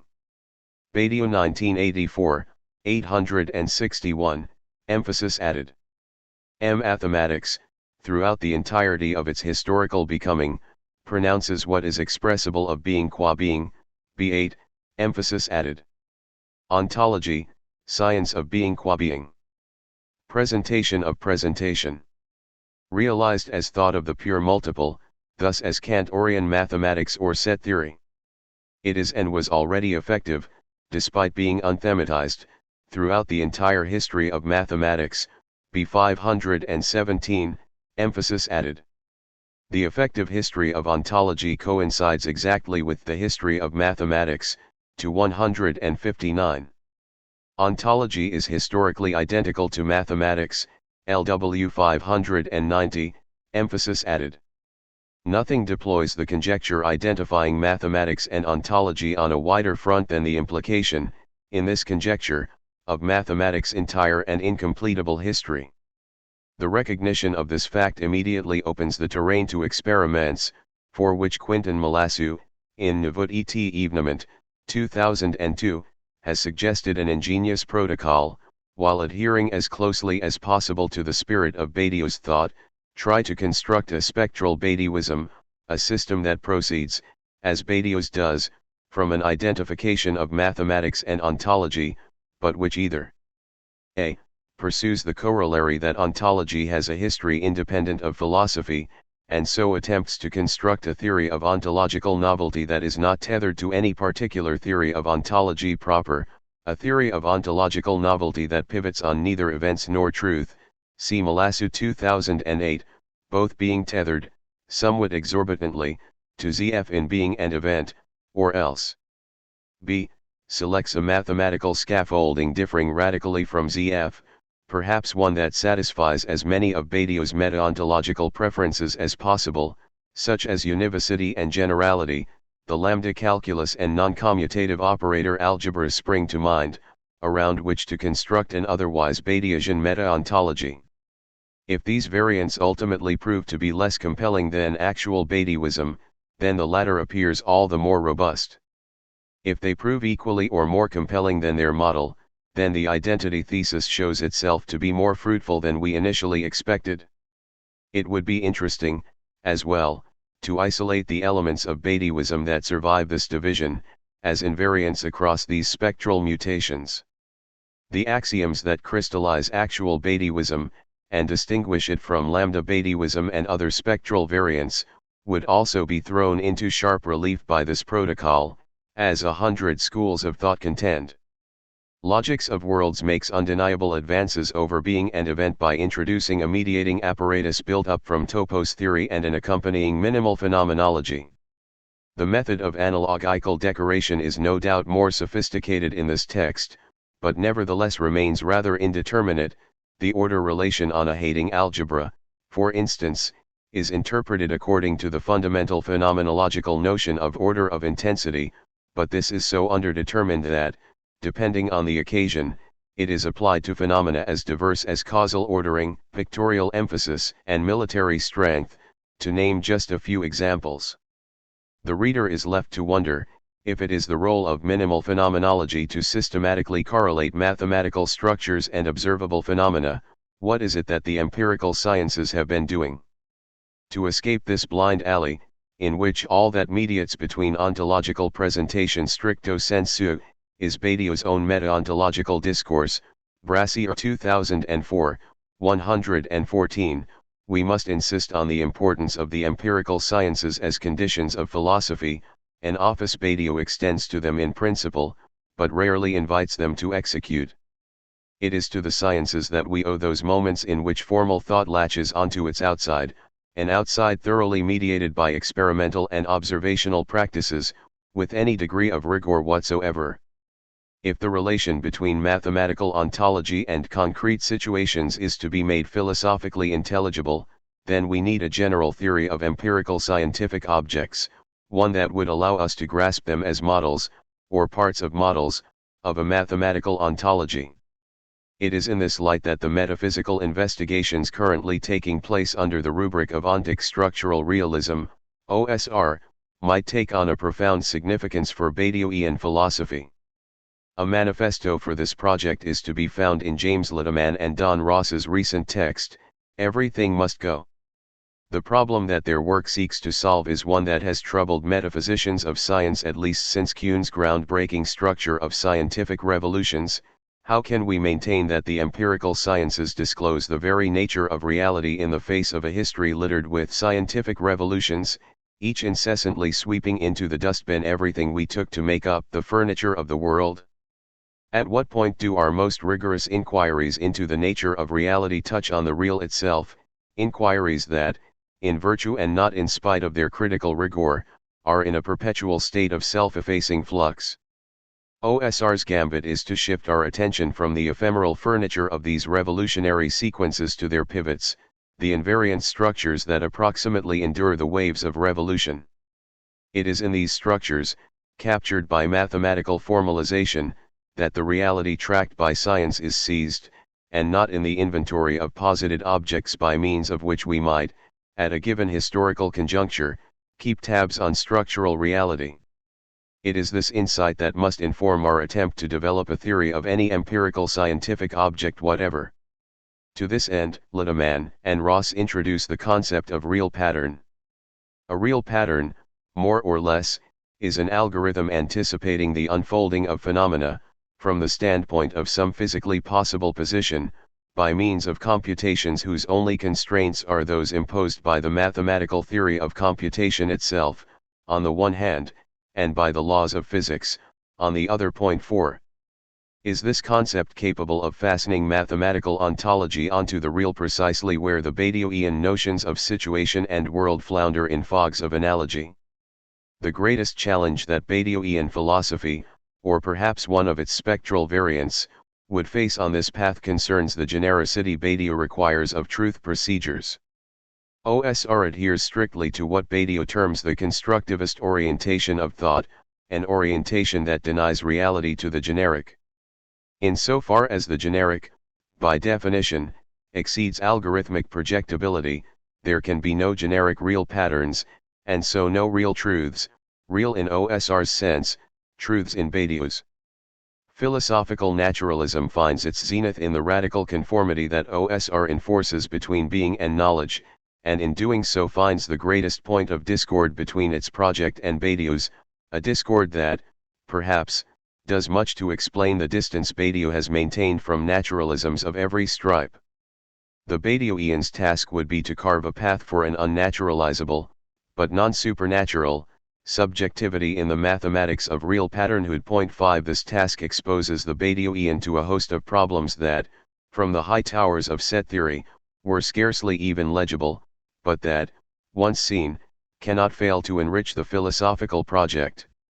There is nothing conclusive in this sketch for proofs and variations on a theme, and I offer them here only as notes and suggestions for further investigation. I hope that they might be of some use to readers who find themselves searching for paths by which the Badioian project can be continued. Afterward. Badiou's Futures. AlainBartlett and JohnClemens. In keeping with the tenor of this collection, we shall conclude by summarizing the etiology and import of some of Badiou's key concepts in order to ask, where to from here? Above all, we need to reiterate that Badiou is continuing to practice philosophy in the fullness of its ambition.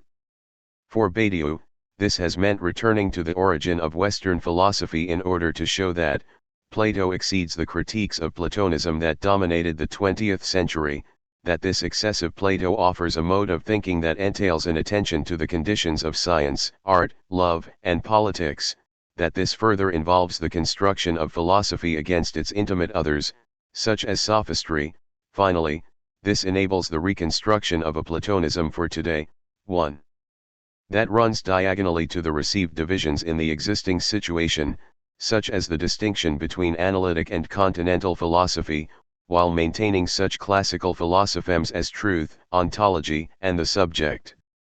Yet we also have to emphasize that Badiou, as a philosopher, can never be entirely happy with his own philosophy. As we have seen, Badiou's own work has shifted markedly from his early work up to theory of the subject, before creating the most significant rupture in his own oeuvre with being and event. Since then, he has reaffirmed, refined, and extended fundamental aspects of his project, including mathematics equals ontology, the priority of the conditions, but radically reconfigured others, especially the scope and status of logic and the theory of the subject, as is evident from Logics of Worlds, the sequel to Being and Event. There are both immanent and external reasons for such shifts. As Badiou points out in justifying his release of a second manifesto for philosophy in 2009, things have radically changed in the 20 years since the first manifesto. At the time of the first, a post-Heideggerian animus held sway in philosophy, which held that metaphysics had entered the regime of its inexorable closure, and that what remained of thought had the literary as its destiny. The political context in France was Mitterrandism, and all that implied. Today, however, everybody has become a philosopher, in the world of Sarkozy and US global militarism.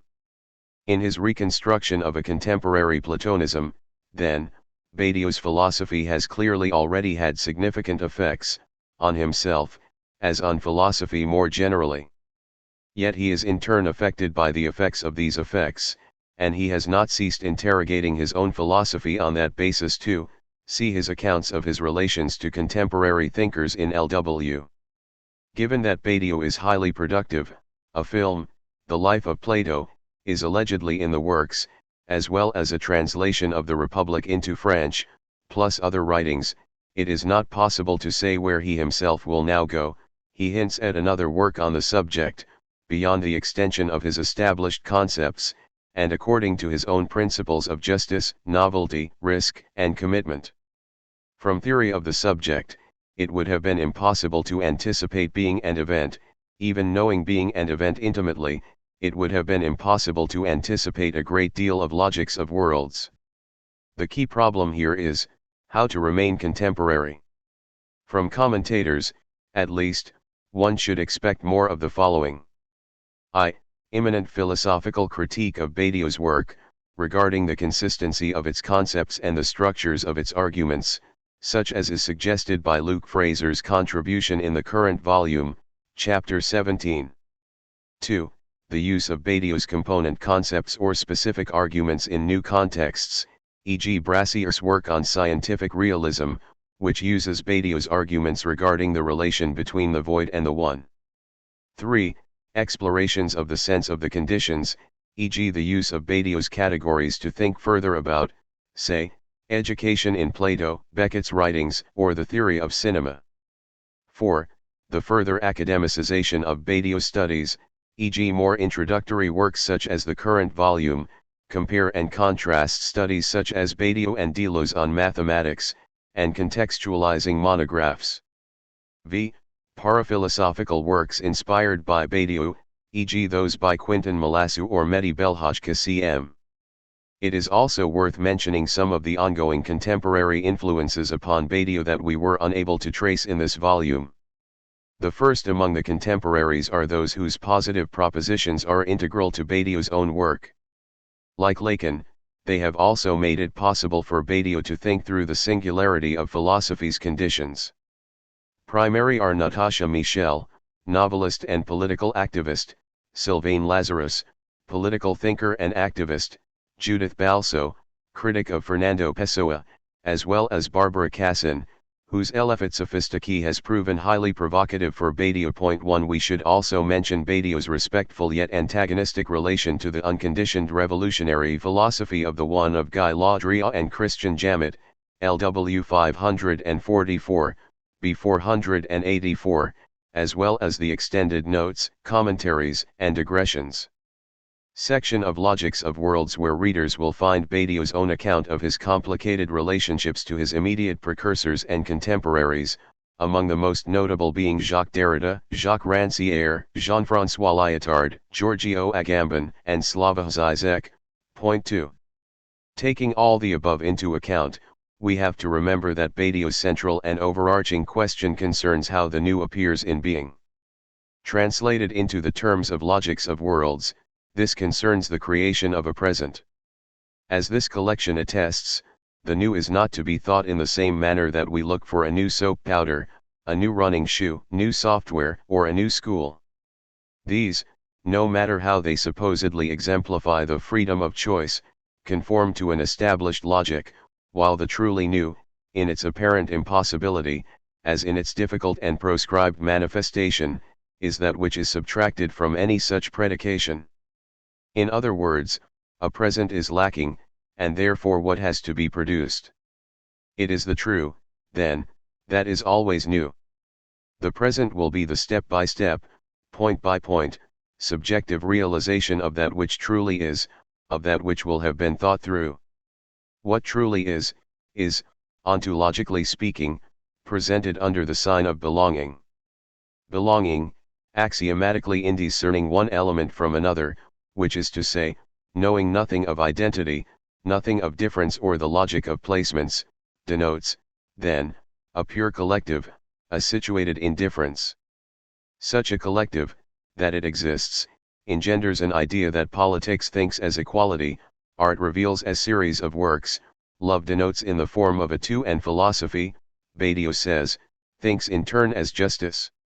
Justice, Badiou declares, affirms that people think, that they are capable of thought. The philosophical axiom par excellence is that people are capable of truth. This is why Badiou says that philosophy, in its invention, is consecrated to communism. Let us not be confused or seduced into the all too simplistic conflation that belonging equals justice, or as is commonly touted in certain circles, mathematics equals totalitarianism. Belonging is not equal to justice, it is the ontological real of any situation. As such, thought approaches the real through its idea. This idea marks the passage of this real into thought, into philosophy. Plato called this participation. Philosophy is called upon to think through participation, to compose a discourse on the basis of the real and of its ideal manifestation through various conditions of its possibility. There is no seamless passage here, it is not the ontological real that appears but its idea that is made manifest. The latter, as we have seen, is the difficult, contingent, and patient work of the subject, the militant. It is rare work, courageous, opposed by all the resources of the situation state, the logic of the atonic world, for whom this militant must not be, for whom there is no idea precisely because there is no lack of interest. Yet we know that, albeit minimally, there is, that which is not. To think the new in situations whose impossibility is always existent and whose chance is given in the event, that it will have happened, there is no need to wait, waiters. Is the demand that falls to philosophy. This in turn is its animating desire. Philosophy, under these conditions, is not ever that which gives way, to our democracies, parliamentary debates, the predations of capital, totalization, the linguistic turn, the logic of ends or the pathos of the animal, all of which can be summed up in a single ancient term whose recent rehabilitation speaks the temper and timidity of our times, sophistry. As Badiou points out, there were, are and will be great sophists, but, as Plato found, there is no great sophistry, like even and odd, these forms do not mix. Nevertheless, determined by the fact that all thought is situated, that all singularity is multiple, philosophy, via and through its conditions, has no option but to truck with this false conceit of wisdom. In other words, just as 3 is intimately related to 4, sophistry is intimately related to philosophy. Yet it remains that, as odd is not ever even, sophistry is not ever philosophy.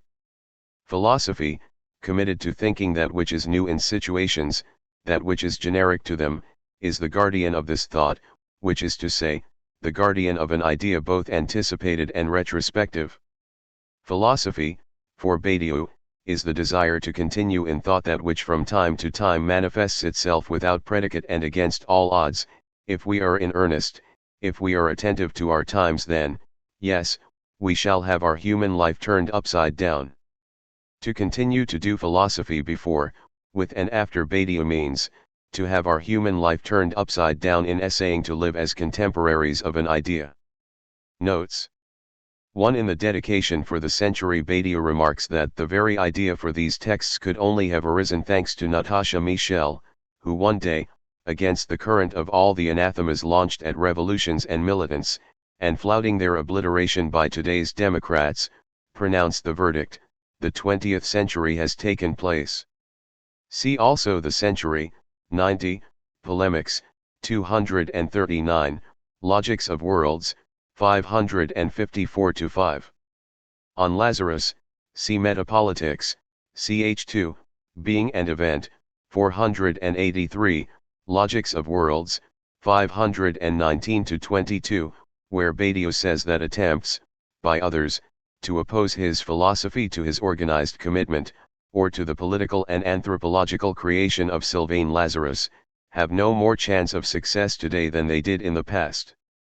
In a note, Badiou says, regarding the theoretical function of heteronyms in Pessoa's poetry, and in particular the intellectual setup that such a technique authorizes with respect to the relations between poetry and metaphysics, one should refer to the only genuine specialist in these questions, Judith Balso, TC 212 N.41.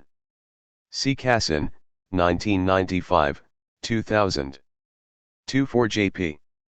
Sartre's formative influence, for example, see Logics of Worlds, 5356, Pocket Pantheon, 14-35.